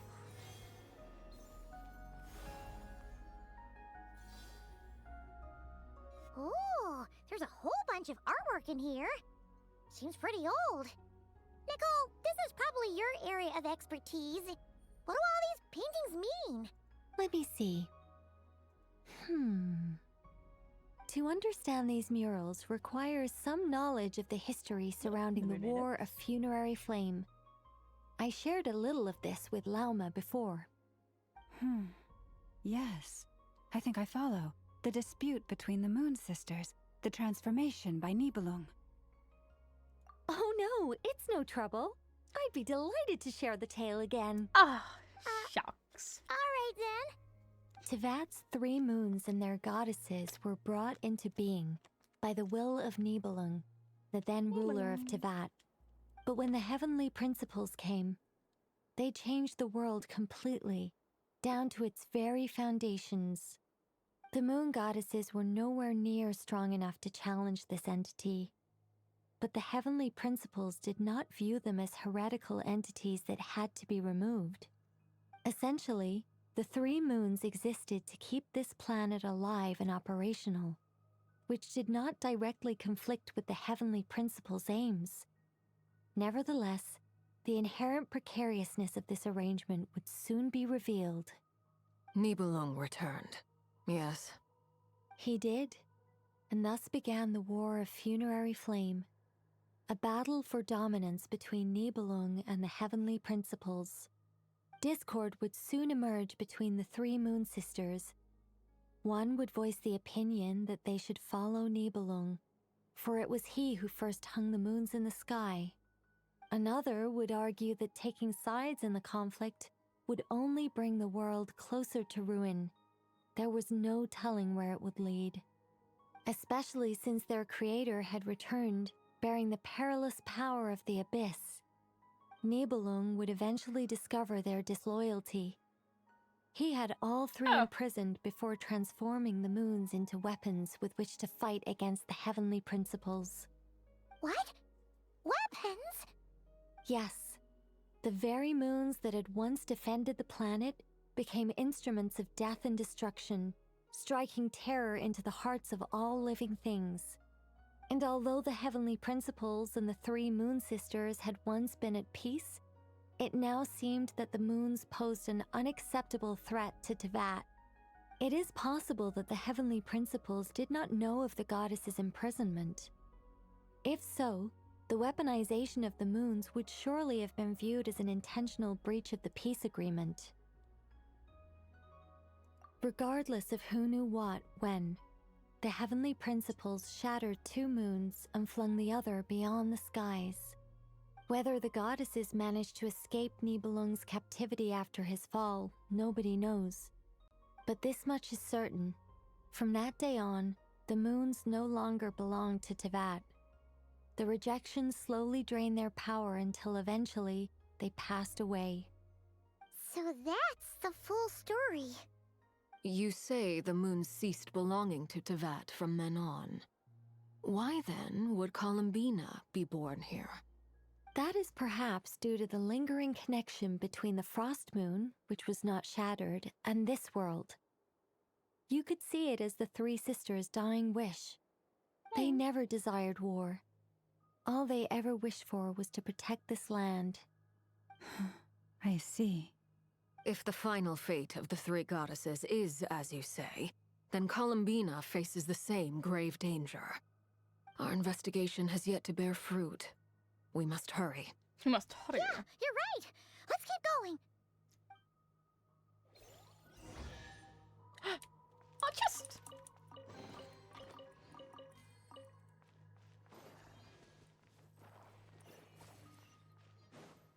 I wanna suffer.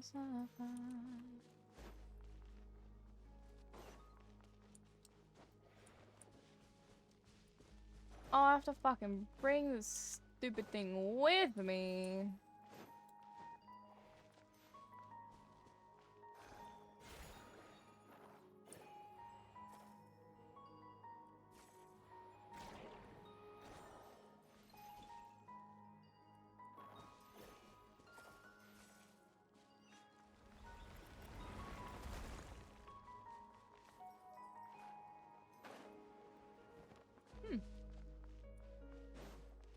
The satisfaction is not gonna happen. Knock me out. Oh! I was like.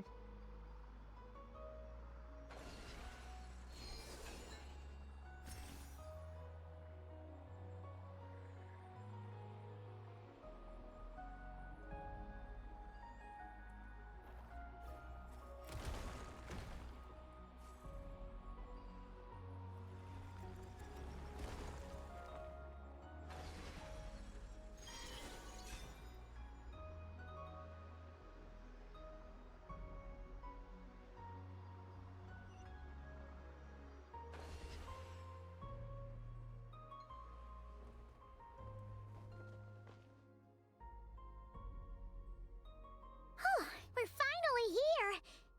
Guessing we'll need to activate this thing? Indeed. I was a little worried about that at first, but as we got closer, I sensed that the Kuvaki within it flows unimpeded. It should be functioning normally. Oh, lucky the only us. issue is how to activate it. It's looking a little worse for wear. What about the cores from some of the other devices we've seen? Can we repair it using those? In all likelihood, yes. I imagine that would have been the Hyperborean's backup plan. Let's look for some cores.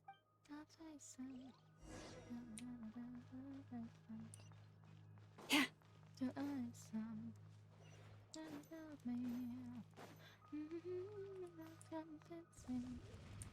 Forest, protect us. Solidify! Strike a pose!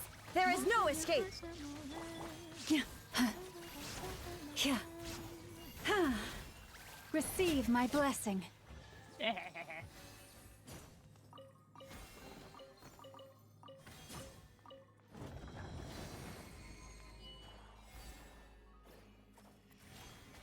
No.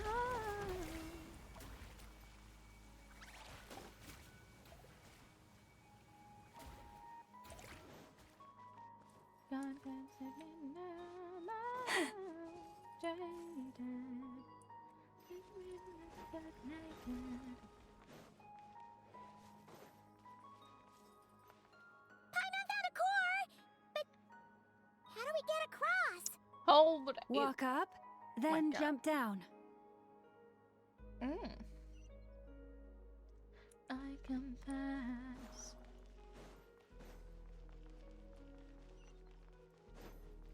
No one else.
That should be enough cores. Let's head back.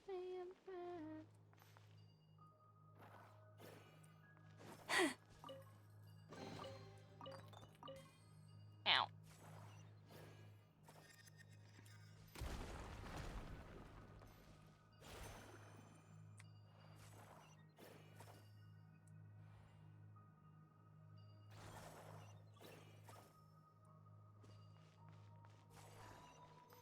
Give it back, bitch.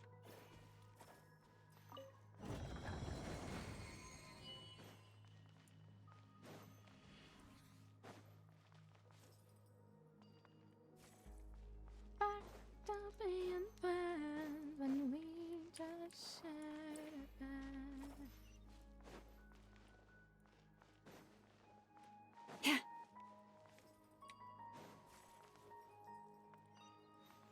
Oh. The device is up and running. It's hard to believe that the ancients were capable of constructing such things. Paimon sees our destination! It's right up ahead! Yes, let's go. No.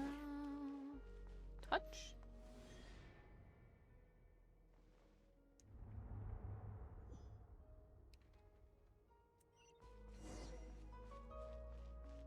I can recall back the vampire and we just said goodbye. How can you love get me and pretend I'm someone you never met? This is where the people of Hyperborea communicated with the moons. We need only place the moon marrow upon this platform on Moon Prayer Night, and we shall be able to open a portal to the moon and send our moon goddess back home. The assumption being, of course, that we can find her first. That's right. You want to know if it's safe there, don't you? And yet, she has no choice but to return. You know this. Oh, that's not the only issue here. This is the end of the line, right? We've explored everything we can. And despite looking at historical artwork and talking to people from Hyperborean times, we're still no closer to learning Columbina's name. If it's not too much trouble, could you tell me exactly what Alice said to you about finding her name? Oh, sure. What? Then your first job is to find it. As a moon goddess, I'm sure she must have a name she identifies with. Neither Columbina nor Kutar is her true name, and she's never really accepted either of them. Is it not also possible that she has never had a true name? Not at any point in history? Do we get to name her ourselves? That would be a hard pill to swallow. But at this point, we may have to accept that that is the truth. No one knows how she came into being, and she certainly doesn't have parents in any sense that we're aware of. Perhaps she was never granted a name at all. But does that mean there's no way to get Columbina back? She's just gonna disappear and there's nothing we can do about it? Huh? Wait, why all this pessimism? Was it the way I phrased this question? You all seem to be taking this in completely the wrong way. Well, just because she's never had a real name in the past doesn't mean she can't have one now. What? Think about what Alice said again. She never once said that you'd have to find a new name, did she? Are you saying what I think you're saying? Yes. Names are anchors that connect us to the world. If she doesn't have one already, then all we have to do is create one, no? It's like... yes.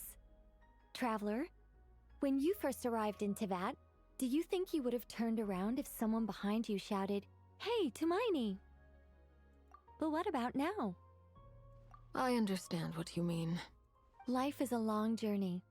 Even the friends and family by our side can change over time. When people call you by different names, what matters isn't so much the words themselves, but what they symbolize. And of course, whether that resonates with you. Ether.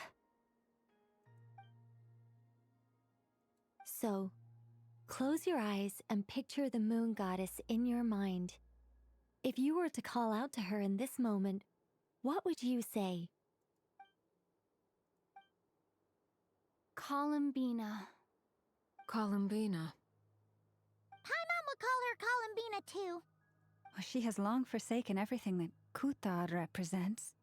I think from now on I should call her Columbina too. Well, it sounds to me like you found your answer. Are you sure? Is it really that simple?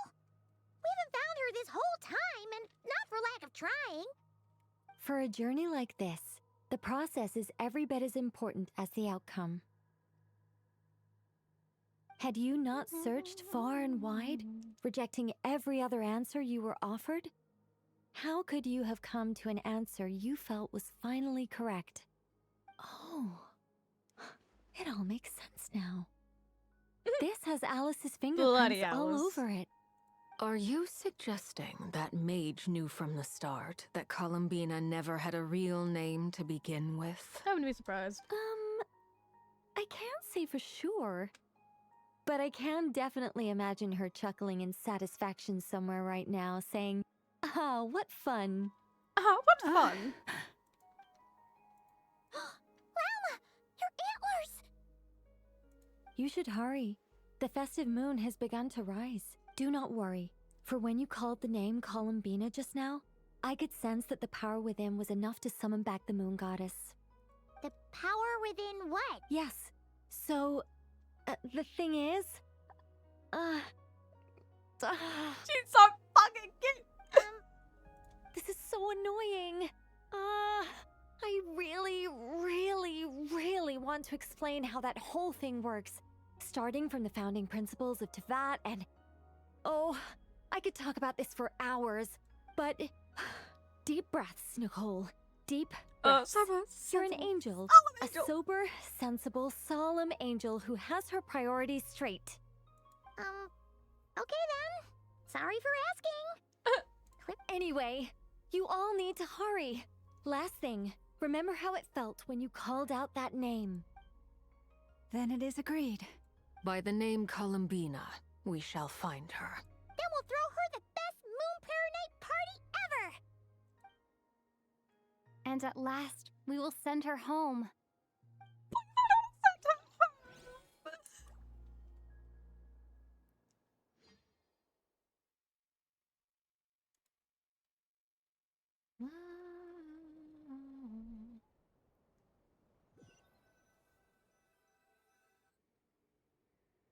I can barely move anymore. My consciousness is fading away. Have they come back out? I'd love to see them one more time. Cutscene. They didn't make it.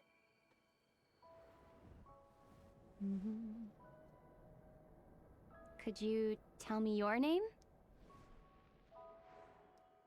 My name is... Columbina!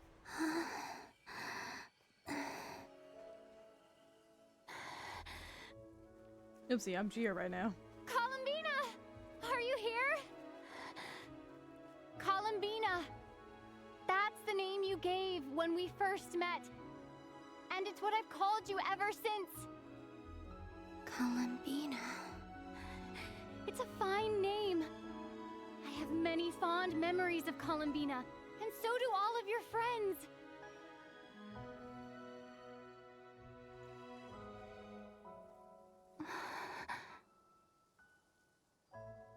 If you like this name.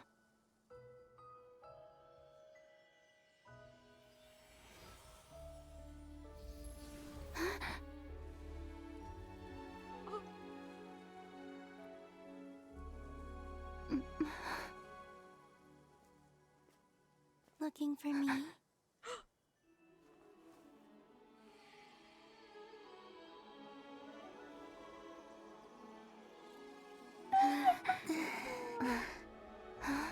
I like it. You can carry on using it.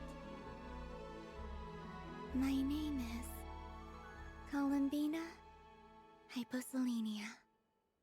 Hyposelenia? Columbina Hyposelenia. Columbina Hyposelenia. That's a wonderful name. My chocolate. I never thought that Columbina would become my real name. But after I met you and my other friends, the things that this name stood for slowly began to change. It went from being a Fatui code name to something my friends call me.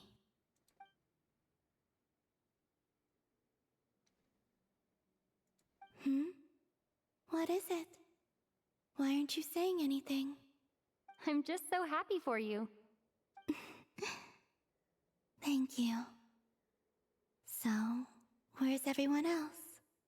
We can go and meet them very soon. Everyone went to different places to try calling your name. Great. I'd like to thank them as well. Everyone's done so much for me. Searching for my name, entering those ancient ruins. Huh? Wait, so you were... Yes, I was there. Not physically, but my consciousness was still holding on. I followed you the whole way. Starting from when? You turned around and called out my name while you were in Nasha Town. Do you remember?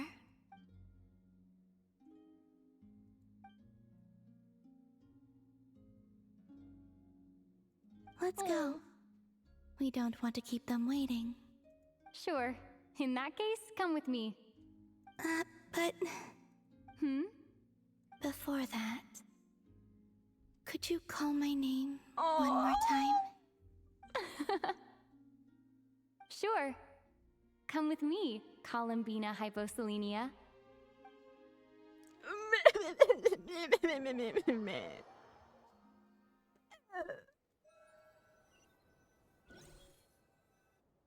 I love her so much.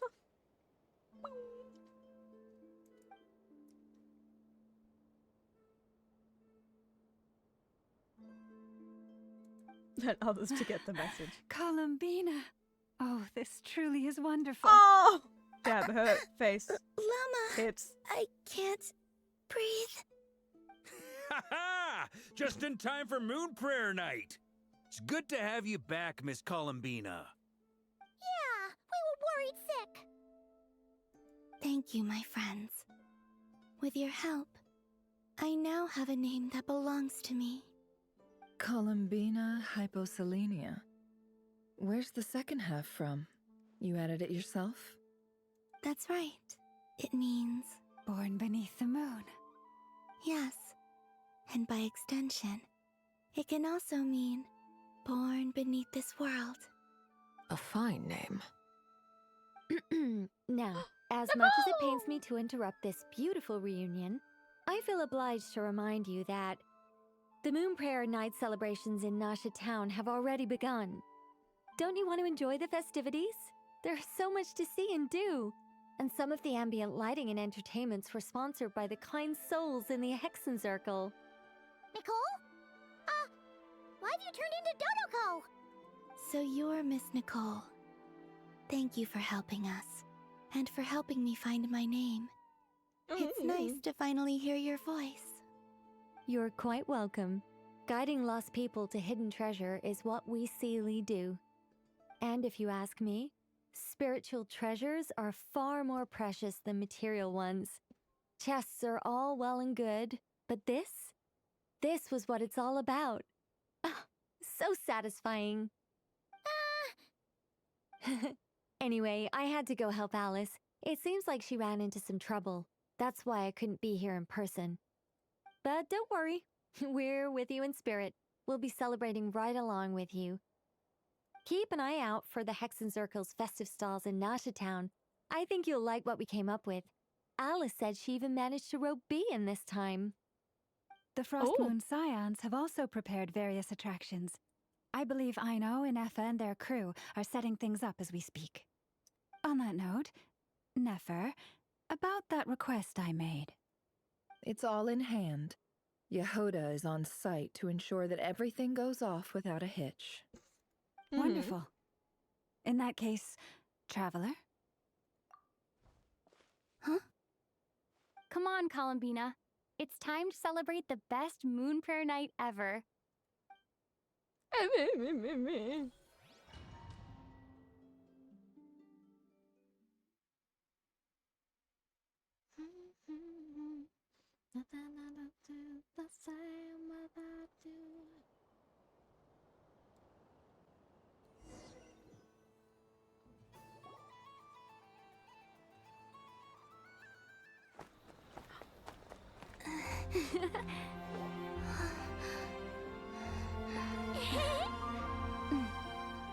Hey, young lady.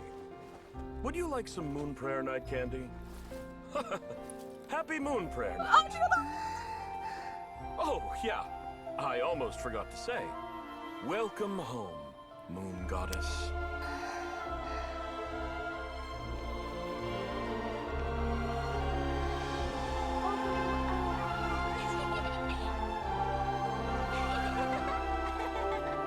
Oh, I weep. Welcome home, moon goddess. Welcome home, Moon Goddess. Welcome home, Moon Goddess. Turning Nasha Town into her home is a festive gift. A rather brilliant idea.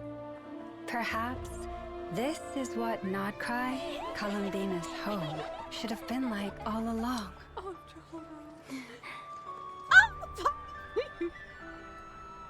Thank you for the gift. I like it a lot.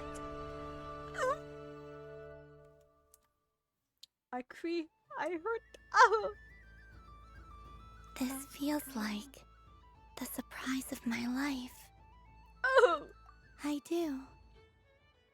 I never imagined I'd ever get to enjoy Moon Prayer Night with everyone so freely. If you're happy, we're happy. Quite a strategy you came up with. Hide the tree in the forest. It's not your usual style, Lauma. Is there something about Moon Prayer Night that enhances what's in your head as well as the antlers on top? Wow. Apparently never. so. It even inspired a perennial penny pincher to use their resources for a greater cause. It truly is a magical festival.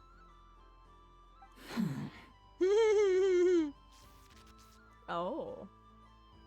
I see it now. This bickering is actually a sign of a strong relationship. Yeah, Huh? relationship. What's everyone doing here? Oh, Miss Columbina. I know. What you're the fuck back. are you doing with the Quagger over there? Yes. I'm fine now. Thanks for your concern. How's your progress with Alice's assignment? Very well indeed. I've never heard her sound so excited. Not like this. This time her excitement seems more serious. Seems like she's had a major breakthrough. She said she'll contact us once she knows more. In the meantime, we're free to relax and have some fun. What are you Enjoy the doing? time off while it lasts. I have a feeling that our next task won't be so simple.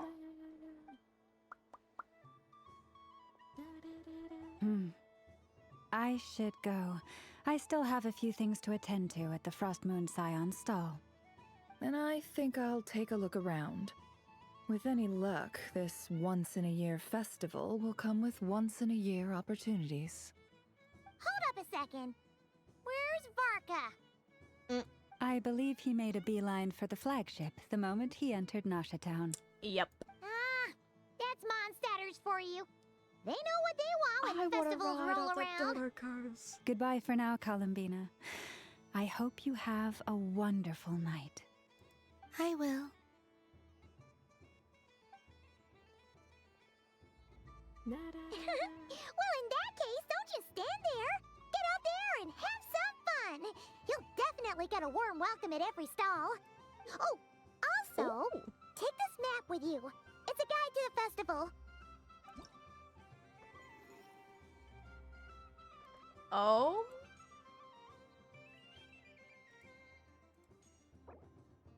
Oh, Hoyoverse. The Frost Moon Scion stall is over here. Lauma's invited a whole bunch of cute animals to celebrate too. Over there is the Hexenzirkel section. Alice seemed more excited than anyone about this festival, so she insisted on making it a grand affair. Of course she did. Oh, and then there's the Nasha Town local specialties, including... Actually, forget that. Better if you go check them out for yourself. Thank you. It looks like a lot of fun. You're not coming with me? We'll be around. But don't you want to browse by yourself for a bit first? Yep. If you find something you like and want to try it out together, just give us a shout. We'll be right with you. Otherwise, just relax and enjoy yourself. There's so much on offer, so try to experience as much as you can. And don't forget to stuff yourself with all the delicious festival food. All right then. Off I go.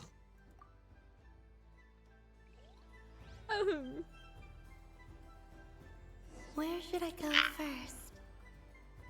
This must be the mage's stall. It feels like I've entered a fairy tale. Yeah? How lovely. Alice, Nicole, and I think that's Mona's. Yep, there it is. Okay, talk to Varka.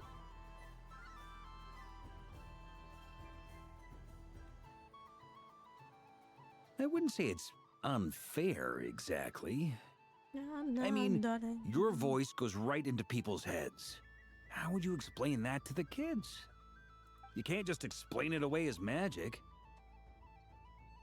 Is something the matter? Ah, Miss Columbina!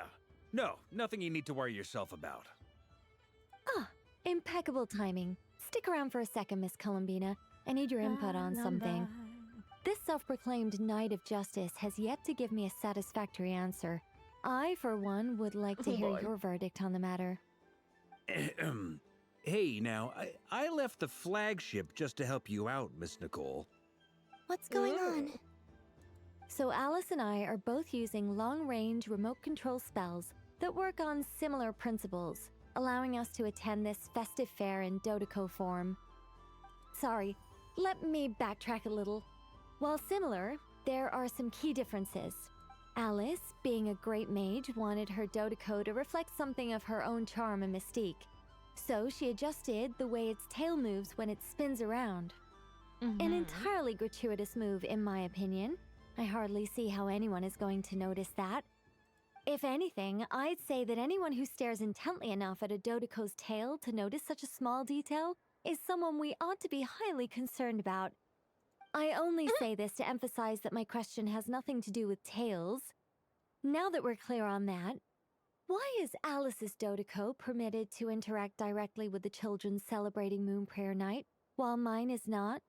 Your voice speaks directly into people's minds. See? Exactly what I said. Miss Miss Nicole? I can't stand it.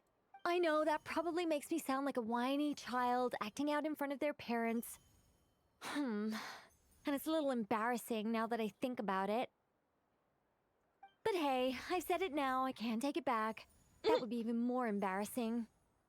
Oh my good god. Also, don't go reading too much into that analogy.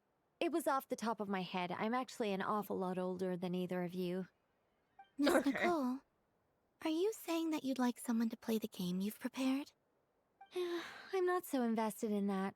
It's just something cobbled together using items I borrowed from Alice. She probably didn't even make them herself. The point is, I want to know everyone's thoughts after they receive their prizes. But as you've said, I can't just ask. I've been biting my lip for so long, and I've had no one to vent my frustrations on. I thought this was going to be a nice, straightforward festival where I'd get the chance to guide people to treasure. Well, can I play? I can't guarantee that I'll win a prize, but... You will? I'd like to try. Then what are we waiting for? Let the game begin! It's like they forgot I was ever here. Sorry, Barbara. No, you should try the game too, you son of a bitch.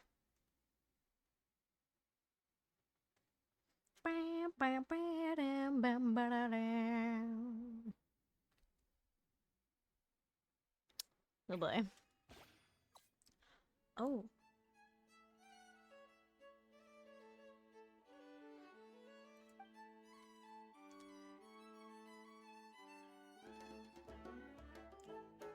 Oh.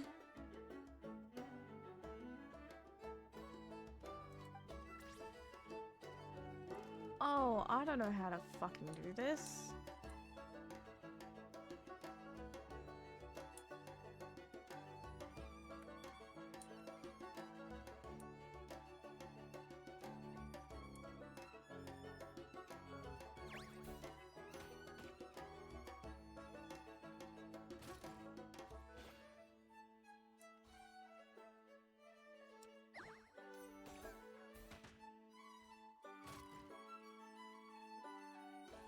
What do you fucking want from me?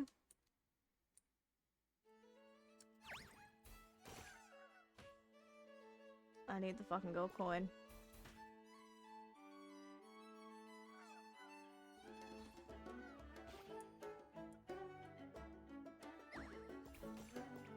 Fuck.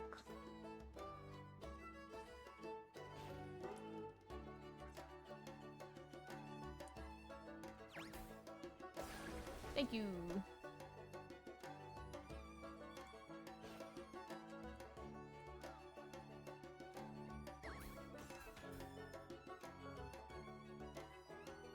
God, I hate this. This sucks.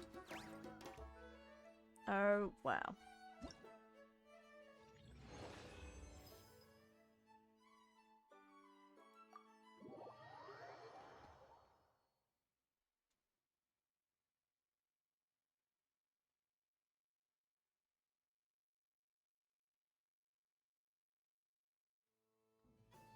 Congratulations, Miss Columbina! With your great wisdom, you have overcome every obstacle in your path and conquered the great challenge posed to you by fate. Fate? Well, something to that effect. If you'd prefer something more poetic, it could be the icy winds or the dawn. Anything you like, really. You could even go with the challenge posed to you by Dodeko, if that's what you're into. Anyway, you can take or leave my suggestions. Moving on. All my hopes are now resting on this. Can I open it now? Stop teasing me. Please, I'm begging you. No more talk. Just open it. Wow. What a lovely sculpture. Classic and cute at the same time. Thank you, Miss Nicole. I'll always treasure it. Oh! Ah, there we go. Music to my ears. You have my sincerest gratitude, Miss Columbina. Oh! Thank you for sharing your precious time with me and fulfilling my wish. Don't mention it. You've all done much to help me. And still, I'm the one receiving all these gifts.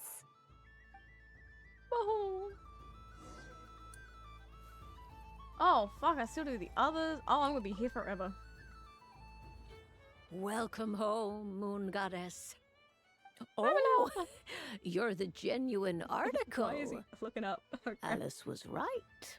This moon prayer night was worth watching after all. Another one that talks. Greetings. Pleased to make your acquaintance. I am the Hexenzirkel member they call B. Barbeloth Trismegistus. Columbina Hyposelenia. Pleased to meet you too. Hyposelenia. A fine name indeed.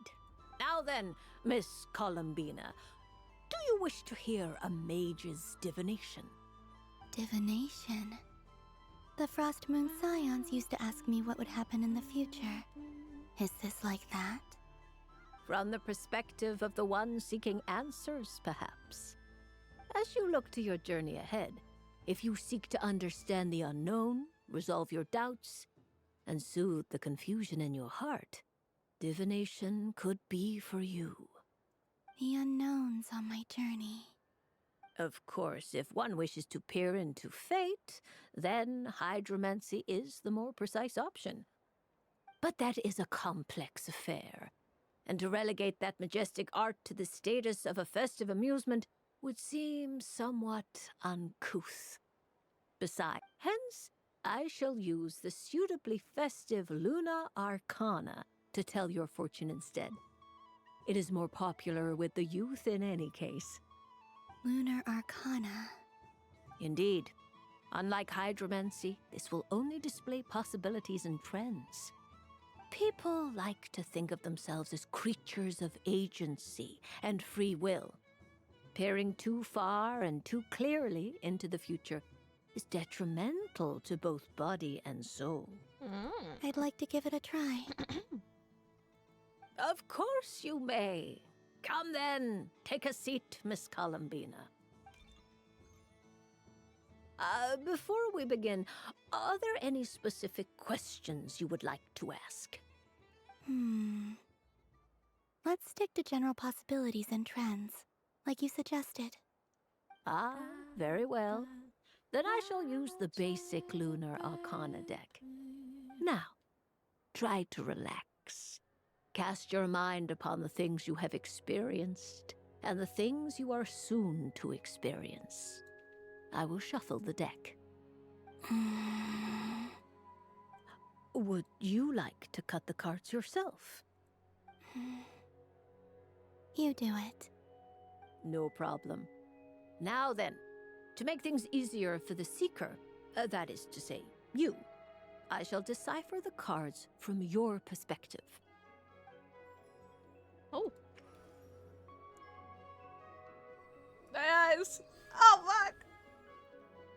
Please, draw the first Lunar Arcana. This represents destiny and is the foundation for the divination as a whole. Now, draw your second card. This will stand for the past, the sum of all your experiences that have come before. And now the third Arcana. This is the present, your interpretation of the current moment. Finally, the last card. This shall speak of the future, which... Oh. It jumped out? By itself? Kuvaki pulse? Fascinating. I've never encountered this before in my role as a diviner. Something has exerted an influence upon this card, causing it to leave its designated position. What do you make of this, Miss Columbina? Perhaps this is the guiding hand of fate in action. Of course, if you wish, you can choose to deny the validity of this card and draw the future for yourself. No, it's fine. Let's go with this one. A bold decision. I must say I'm looking forward to the results. Well then, let us flip the Sure. First, destiny. Tea. No surprises here. Yep. The card that represents yours is the moon. The moon. Indeed.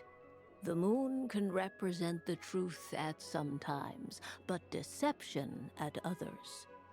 False peace, destructive calamity, and the world-changing power that lies within. When the moon is placed on the destiny tile, it indicates that your destiny is not what it may appear on the surface. Instead, it may yet have a hidden side. It symbolizes a journey through the fog, fraught with uncertainty and deception, where one must face inner challenges head-on. I don't understand. Patience, my dear. This is but the first card, which serves as a basis for the interpretations that follow. Our divination will only grow clearer from here on out. Now then, flip the second card, the one that speaks for the past. The Hermit, but inverted. Inverted? Yes. The Hermit symbolizes solitude, introspection, and the pursuit of truth. When inverted, it represents isolation, truth out of reach, and a path that leads one astray. Combined with the moon as one's destiny, the Hermit inverted represents a choice you made to stand alone in the past. It was a choice made not out of fear or arrogance, but for reasons that others could not perceive. You fumbled through the darkness without a guide, but you did not find your way. Rather, you went astray. More than once, it would seem. Is this about how I became Kutar despite not wishing to become a god? And how I joined the Fatui because I yearned for a place to belong? I suspect only you know the answer to this question. All is not lost. The past is in the past, and so it shall remain. Shall we look into the present now? Oh my. The Lovers. One of the most interesting Luna Arcana. What does this one mean? This means that you have had an unprecedented emotional experience. The joy of finding your soul becoming intertwined with that of another. A precious and wonderful thing indeed. It's true. I've made a lot of friends recently, and they are very good to me. Oh, look at them. I like them a lot. Oh. That sounds lovely. I am most delighted for you. The Lovers can also represent important decisions, perhaps related to a parting of ways. Now, if I were to guess... Yes. My return to the moon. I understand. Parting with friends is never easy, Columbina. But rest assured, this is not the end of your journey. There is always another story waiting to be told. The future always lies ahead. The future. Well now, it's finally time to flip this most mysterious of cards. Why did it appear? And what does it wish to tell you? I'm ready. Very well. Flip this card and see what lies on the other side. Oh. Miss Barbeloth? What is That's it? not good. This That's card is death. That doesn't sound very good. It depends on how we interpret it. It is true that it can represent an agonizing death, a complete and utter end, but at the same time, it can also represent rebirth. Do not forget that your destiny card is the moon. That lends your future many different potential meanings. If death spells the end, is it unavoidable? As I have said, divination can only display general trends. It is a rough guide, but it does not show predetermined outcomes. Allow me to summarize it for you. In the past, you may have lost your way, but now you have gained new connections and new strength. You now face an important decision, one that may bring about a great change in what is yet to be. This change might, in turn, be the end of all things, or their beginning. But remember, everything is subject to change because of the moon present in your destiny. You must see the truth clearly and face your innermost thoughts. The truth. My innermost thoughts. Thank you, Miss Barbaloth. Don't mention it. Some people dislike divinations, for fear of glimpsing an ending to their story that they wish was not so. But I can see that you're different. The result of this divination will not sway your decision. This is a rare quality, and one that diviners always hope to see in the seeker. We are here merely to guide, not to exert undue influence. I understand. Go then and illuminate your future, Miss Columbina. The moonlight that shines from you now. And he's still fucking standing there.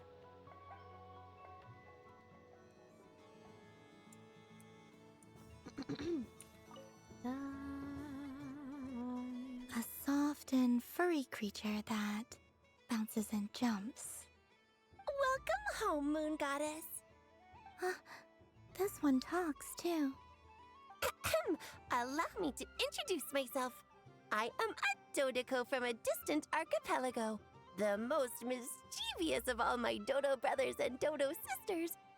When the going got tough, I powered through, and when I met obstacles, I boomed them away. Hell yeah! That sounds like a lot of fun. Doesn't it just? Oh, but then the trouble started. Recently, I found a lovely beach, the same beautiful jelly color as my hometown, and so I dove in to have a look.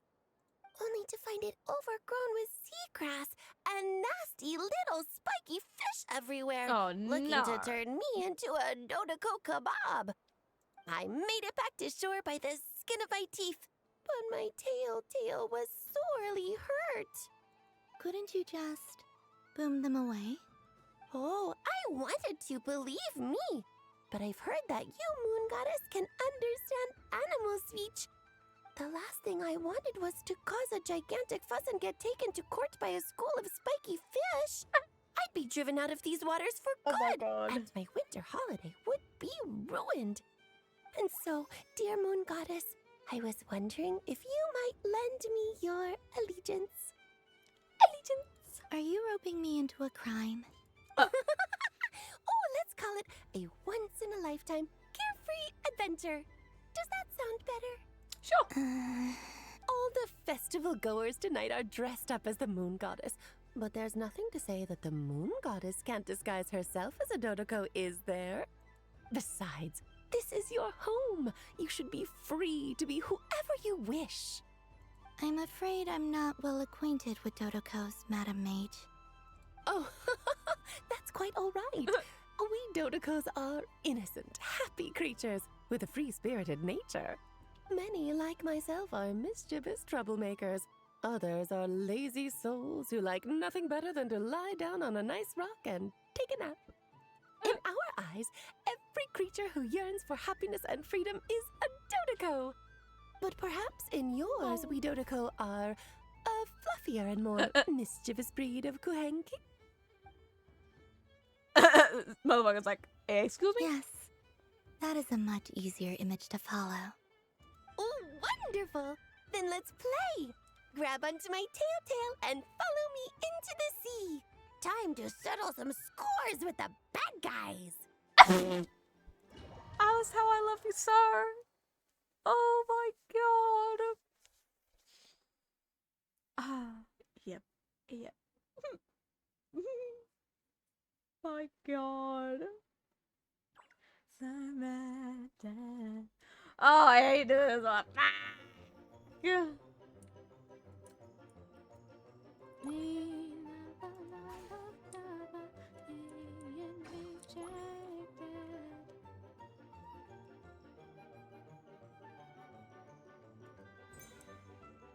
I'm bitchin', but I'm reaching on a Sunday.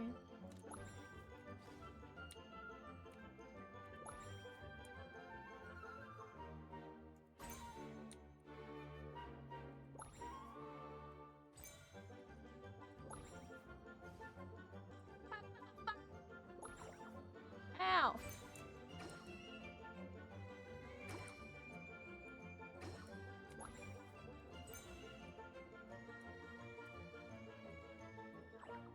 Son of a fucker.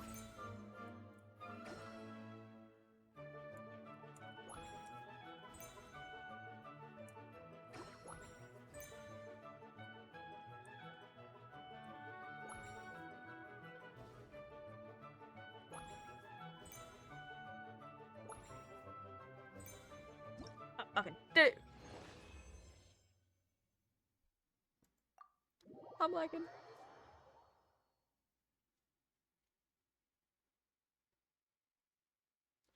Ooh,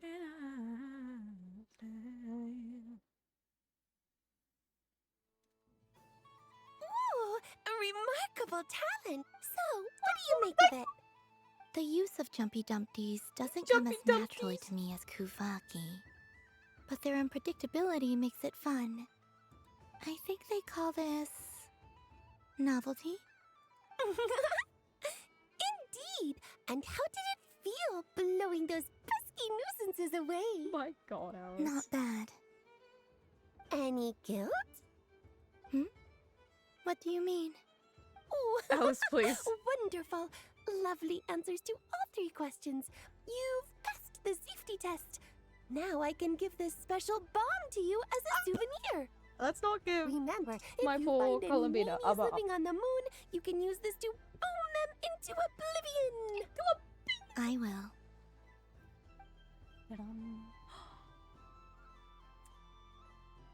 Wait, it fucking don't drop it! Fuck off! Oh, fuck, I need to go talk to Amanda now.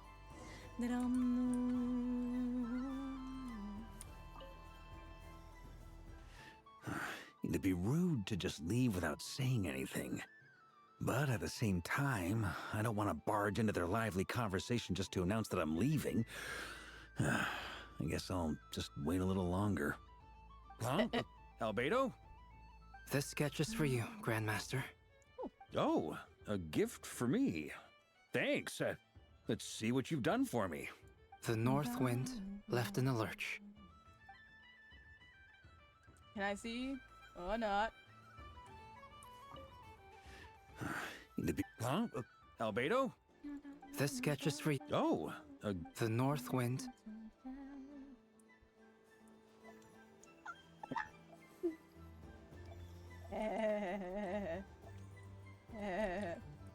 Oh, Dory. But I was aiming right at it. Aw, what a pity. I saw it with my own eyes. You were so close. So very close. That's not true. It dodged out of the way right as I was about to snag it. I'm sorry? You heard me. This paper frog can move. I swear. Dear, oh dear, what are you saying? How could a paper frog move? Dory, you suck. Even if I, the mere humble merchant that I am, knew such magic, surely I would not use it on a paper frog. I'd sooner give Mora legs, so I could walk right into my purse. My dear customer, why not have one more try? This time time I'll give you 12% off. A very generous discount for one of my most regular customers. Just think about how much experience you have under your belt now. You're sure to win the next one. Darn, I used up all my coins. I'll be right back. Just gonna fetch some more from my house. Take your time, but don't take too long. This event is Moon Prayer Night only. Miss it, and you'll have to wait a whole year before I'm back. Next customer, please. Welcome. Hello. Whoa! What's this bigwig doing over here? How do I tell my employees not to go running around this time? Shooting them a glance won't work. I haven't known them long enough. Dory? Why, hello there, Miss Columbina. Would you like to play my ring toss game? The rules are very simple, and it's easy to get the hang of. How much for a round? Oh, first time's free. Not a single mora. After that, well, we can cross that bridge if and when we come to it. But with your sharp eye, sharp skills, I'm sure you'll win all the prizes in one fell swoop. That was an obvious enough hint for them, right? Right?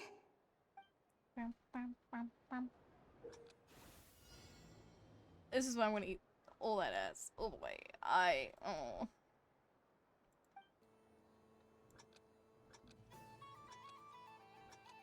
I'm gonna fucking destroy all of you little shits.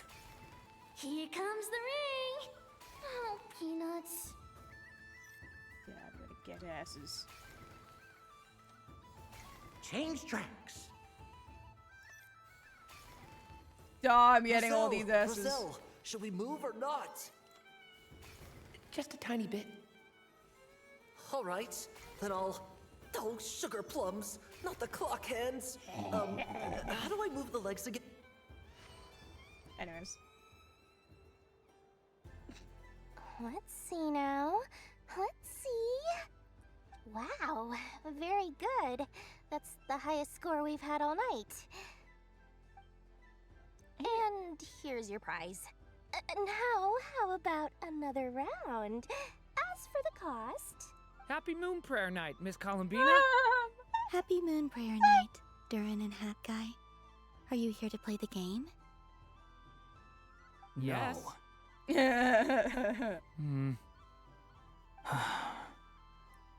You said we were just coming here to say hello. I did, but then I recognized a few more people as I got closer. Do my eyes deceive me? Is that... It's our little dragon. He's all grown up. Someone's popular. Well now, since you came all this way, why don't you try out this lovely game we have going? First try is free. He'll have a go. I'll pass. It's only one free try per customer. You can't give your try to him. I'm aware. How has Elder Almond been lately? He's in great shape. He goes for a run in the forest every morning to stay fit and healthy. He tried to go boat racing with Firecracker a while back, but he couldn't even make it onto the Lotus Leaf. Firecracker was in fits of laughter. How about you, little dragon? Can you still fly? Yes, I can. But you've become less chatty. Has growing up been tough on you? We call that maturity. You know, the thing people sing about. The knight wields a sword of stone to defend those hearts that are made of gold. Stone is very heavy. That's what keeps him from talking too much. That's awesome! I want to be a knight when I grow up too. Ring, here I come! Oh, the hat-wearing man. I never thought I'd see you again. You seem more determined than when I saw you last on the train. If you say so.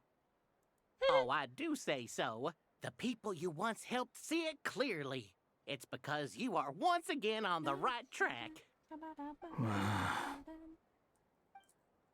May the engine in our hearts propel us to the station of our dreams.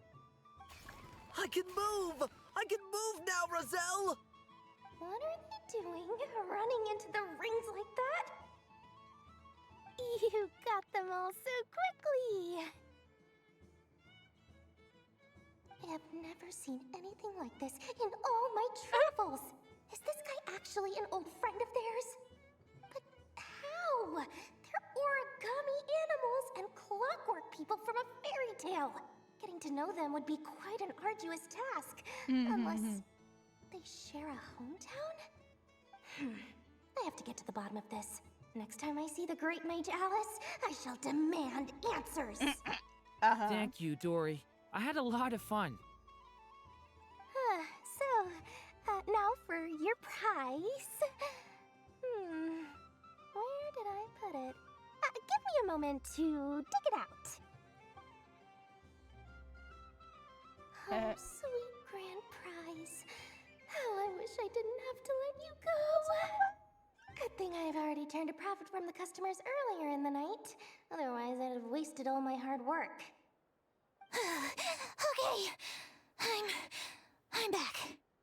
What? I leave for 2 seconds and someone's already claimed the grand prize? Oh, well, these things happen, you know? Perhaps you'd be interested in one of the other prizes instead. We've got all kinds of wonderful goodies here. Is this the thing you wanted? Here, you can have it. Huh? No, give it to me! I want it! Don't worry about it. It will be happier with you. Oh, thanks so much, Miss. Moon Goddess. Goodness gracious, Columbina. Give me strength. How am I supposed to make any more money from this child at this rate? Tori. Daddy, look! What the That's the game fuck? I was telling you about. Hello? Forget it. Huh? Moon Goddess, after all. I'll think of some other way to swing this. Maybe I can try to hook this new kid. Huh? Oh, someone already won the grand prize. You can take mine if you want. What? Why? Why are all these bleeding hearts coming here to ruin my business? Happy Moon Prayer Night, everyone. Happy Moon Prayer Night.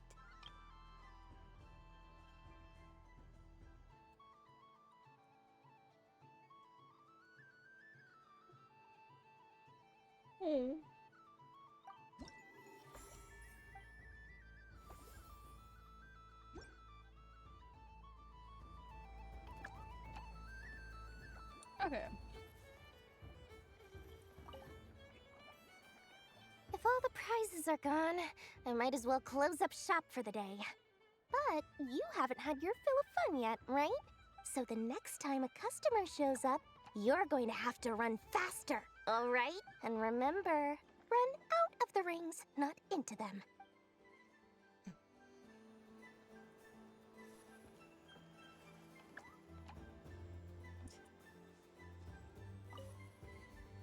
Done being a do-gooder yet? Thanks for coming here with me, Hat Guy. Are there any games you'd like to play? It's your turn to pick. I'll come with you.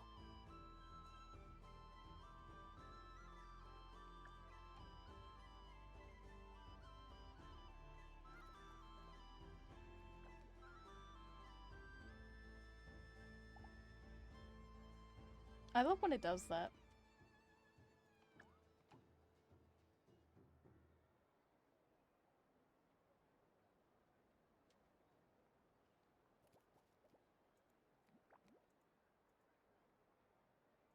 Oh, but it just doesn't work. Anyways. Why does that hamster think you've grown up? You haven't changed at all. I know you don't mean that. You're just taking the opportunity to make fun of me, aren't you? Even if you won't admit that taking some time to compose yourself is important, I can see that you're doing it in practice. Otherwise, you'd have taken off your hat and flown away by now. Looks like Albedo's socialization program has been far more useful to you than all those Vahumana textbooks. I still can't believe that guy just fucking flew up. Is he still up there? I don't see him. Hmm. Okay, 1, 2. I will come back to myself later. So this is the Frost Moon Scions area. It feels very familiar. But everyone looks much happier than usual. If this were any other day, I'm sure it would make for a great photo opportunity. But Moon Prayer Night has rendered my antlers uncomfortably large. Doesn't it look like this rhyme-horned deer has 2 sets of antlers? Only a little bit.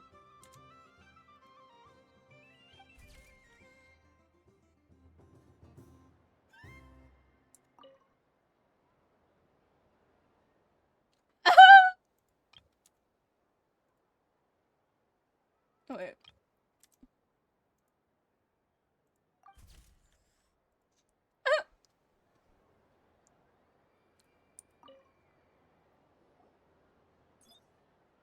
And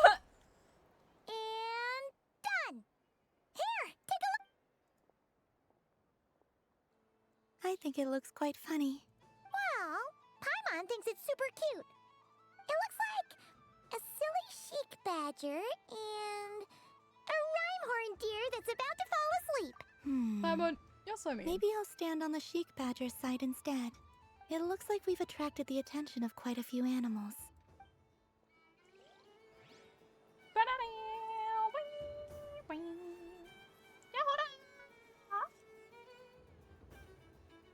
Wow, the Frost Moon Scion stall looks kind of plain, but it's pretty cool once you get into it.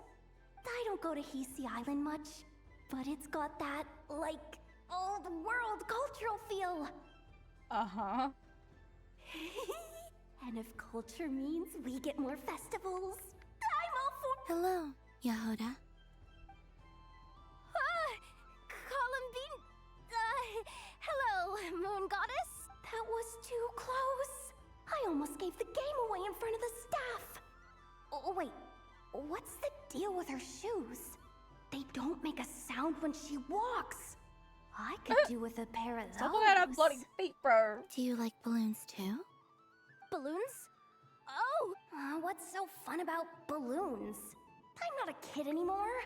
They're probably Oh, more up I Anna's alley. know. She's so happy to be Yes. there. The animals seem very curious about these strange flying objects. I was drawn here by their voices.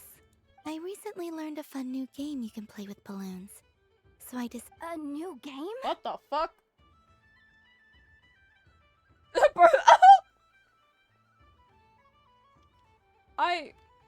Okay. Hello. Welcome home, Moon Goddess. Here to buy some balloons? Yes. Could you give me a few that haven't been inflated yet? Are you sure? Yes, please. Uninflated balloons? But those are just— Would you like to play the balloon game, Yahoda? Huh? Yes. Sure. Wait here a moment. Wait, her robotic arm. Her robotic arm. Oh. You better hope to God that's waterproof. This is so weird. What have I got myself into now? I thought I saw Columbina nearby. Uh-oh! That's the fourth Harbinger!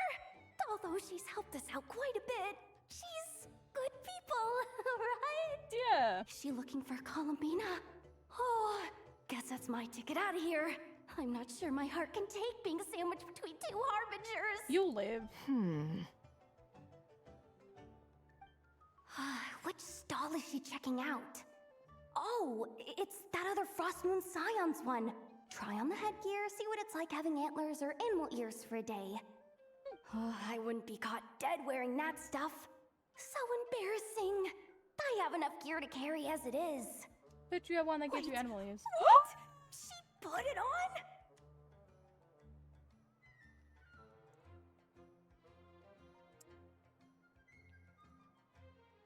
Oh my god. Cat girl Alakito.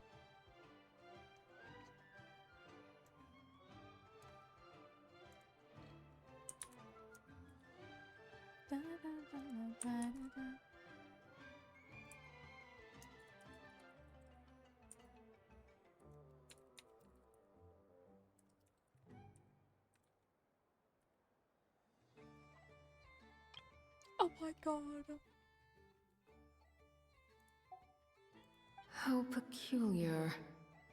This would take some getting used to. I wonder if this is what it's like for Lynette.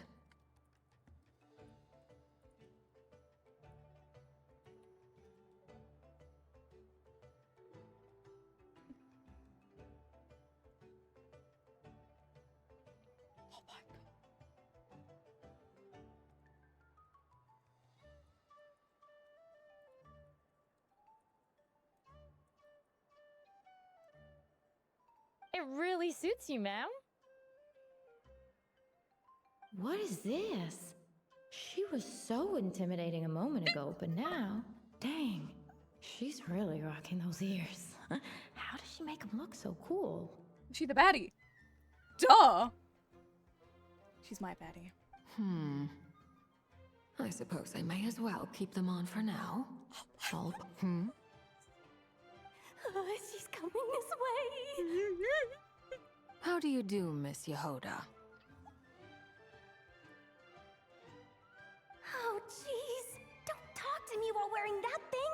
Where am I supposed to look? Oh, hey there. I'm looking for Columbina. Have you seen her? She just... Fucking throw them, Columbina. Go for it. Oh, wait. Is that what she meant by balloon game? Throw him. Oh? Oh! Oh. Huh? No fair. How come I get caught in the crossfire? An ambush from the rear? Is this a declaration of war, Columbina? Would you like to play too, Arlecchino? Seriously? Are they gonna start some beef right here, right now? Gladly. That said, I believe there is another who would like to join. Never. Boss Nev!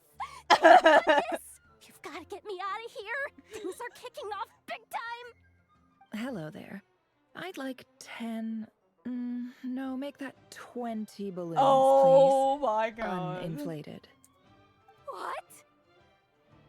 Miss Moon Goddess, I hope you're prepared to pay the price for assaulting my employee. Welcome to the game, Nefer. Just to be clear, let's keep this a fair fight, okay? No strange powers, please and thank you. Naturally. Don't just stand there, Yehoda. Aren't you going to team up with me? Huh? Do I Like, have me? Of course. Don't forget, the Curatorium has a reputation to uphold. I knew something Run, like this bitch! would happen. Oh my god, Arlecchino.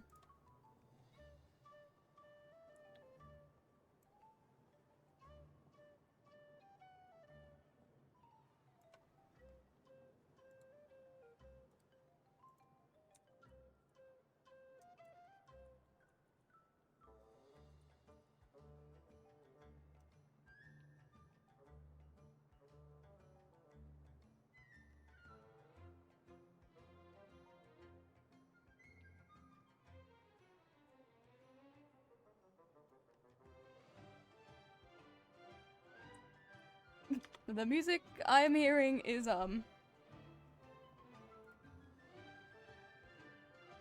this is so stinky.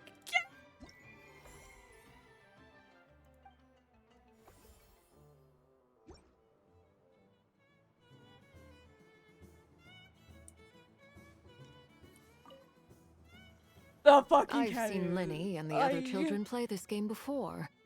It would seem that it's not a bad way to relax, once in a while.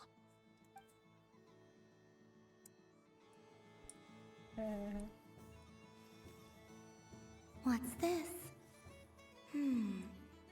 Should I give it a try? What is there again? Hi, Dipper. That was fun. It's a shame Ashru doesn't like playing with water. Or I'd have roped him in as well. Of course you would have.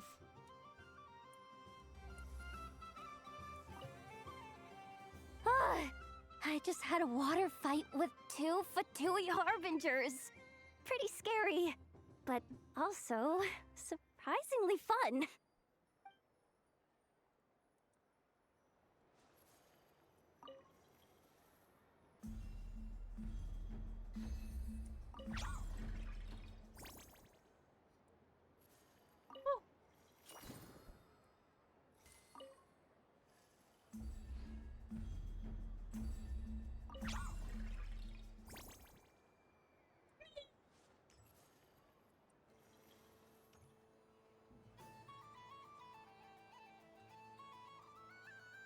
I wish for a never-ending supply of laka berries.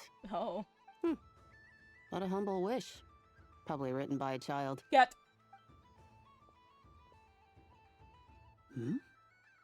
Is that Lama the Moon Chanter? I love the way your body goes.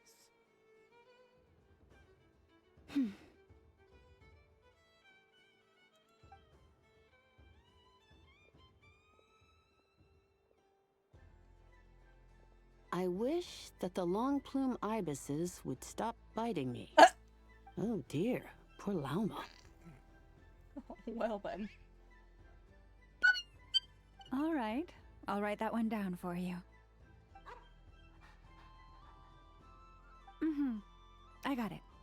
While everyone else is celebrating Moon Prayer Night, you're as busy as ever. I don't mind. It's rewarding work. A good kind of busy. My antlers are at their heaviest tonight, and the Kuvaki waves are especially strong. But as I help these dear friends hang their wishes up, I feel a great peace within myself that is hard to describe. You see, they are all such beautiful wishes, and they are ones that we can fulfill by our own strength. Do you blame me, Lama? I want to hear your honest answer. She does not, It is girl. by the help of so many people that I can return to the moon. But I feel as though I've hardly done anything in return. You've done plenty, Columbina. I say this in earnest, both as someone who knows your history, and also as a friend who has seen what you've been through. What about as a moon chanter? I feel proud to honor our moon goddess's wish, and I'm sure any moon chanter in history would have felt the same way. Thank you for your kind words, Lama. But... Since you asked for my honesty, I won't lie to you. My feelings are mixed right now. Besides pride, I also feel... I suppose it's a reluctance to let go. Once you return to the moon, we will be far apart and separated by a false sky. I'm sure those of us left behind will gaze up at that sky, yearning for the moon once in a while, just as you used to do. I will miss you, Lama. I will miss you all. Please don't fucking I hope to stay in touch. I will try and find some way to send messages down from the moon. Perhaps you could use Kuvaki. I've heard Yehoda say that signals can be sent using long and short waves, or strong and weak lights. That sounds a little complicated. What if we forget what the signals mean? We could prepare a codebook beforehand, but... You're right. It wouldn't really suit you. Still, whatever happens, I believe that you will find your own unique way of communicating with us. And now that I think about that, my heart feels lighter. Boing. Because you trust in me? Yes. I have faith in you, and in the power of truth, In my experience, the truth tends to be difficult. But that's what makes it stand out from what is false.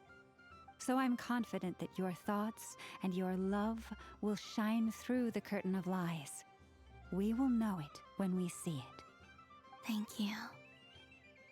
Now, could you help me hang up my wish? Is this? I wish that all who dwell in this moonlit world can find a place to belong. And I wish that I shall one day see my friends again. Oh. It's 2 wishes. I hope that's not too greedy of me. Not at all. And I think you speak for us all with the second one.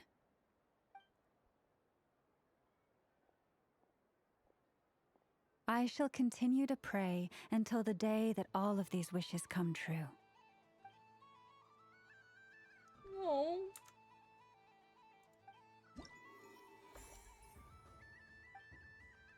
Okay. I can still do that one. Something I can do the other one still? Shit. Fuck, what was it? At the same damn time. Welcome home, Moon At the same Goddess. damn time. Would you like to try on some animal-themed headwear? Please!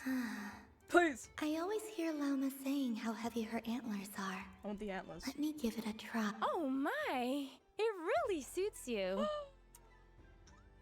It's a little itchy, and it's hard to turn my head. Should I keep wearing it? How does this look? Oh. How does this look? How does this look? This one. This one. Yeah!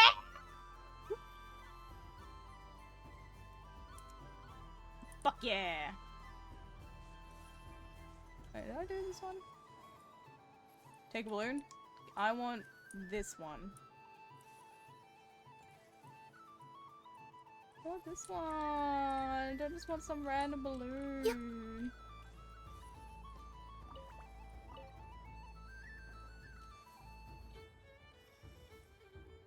I want a pretty purple one.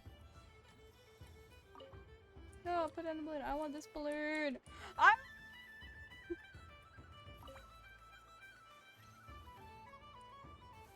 At the same damn time. At the same damn time. At the same damn time. What balloon did I just take? I don't want anyone.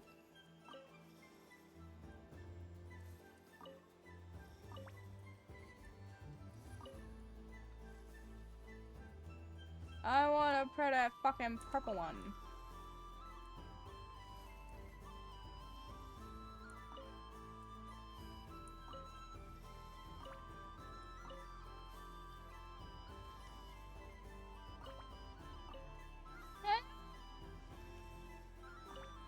Fine. Fine.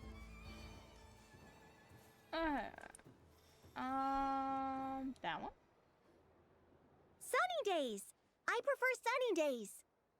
Ah, well, you are as warm as the sun itself, Moon Goddess. Very well. I believe your spirit animal has to be this most adorable chic badger. Wow! Thank you, Mr. Talking Magic Lamp. Have a very happy festival, Moon Goddess. Flans? That's you, isn't it? Shh. It's our little secret, my dear traveler in Paimon. What? Okay, sure, but why are you here selling sugar sculptures? Everyone celebrates in their own way. After gazing into the abyss and spending time around gravestones all year, what better way to relax than to see sunny smiles on the faces of the living? Oh, Besides I that, love him. I like to think of myself as a fair judge of character. I dare say matching personalities to confection suits me rather well. That's not what Paimon was talking about. Aren't you afraid that your true identity might be exposed? Should I be? There is all manner of magic in the air this moon prayer night, thanks to the work of the great mages. I see Miss Columbina is hiding in plain sight. Why should I not do the same? Aw. Why miss this rare opportunity to enjoy a special evening in my true form? Fair enough. You got a point there. People who don't know you will probably think you're just a talking lantern. Well, now that we see eye to eye, what brings you here? Not a search for your spirit animal, I presume? Ah, well, actually...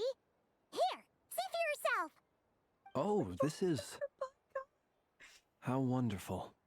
A beautiful idea. Yeah, we just met Barca, and he said that having everyone draw their own section was kind of boring. So, he did your bit for you. What up, bitch? Ah, Varka. Ever the maverick.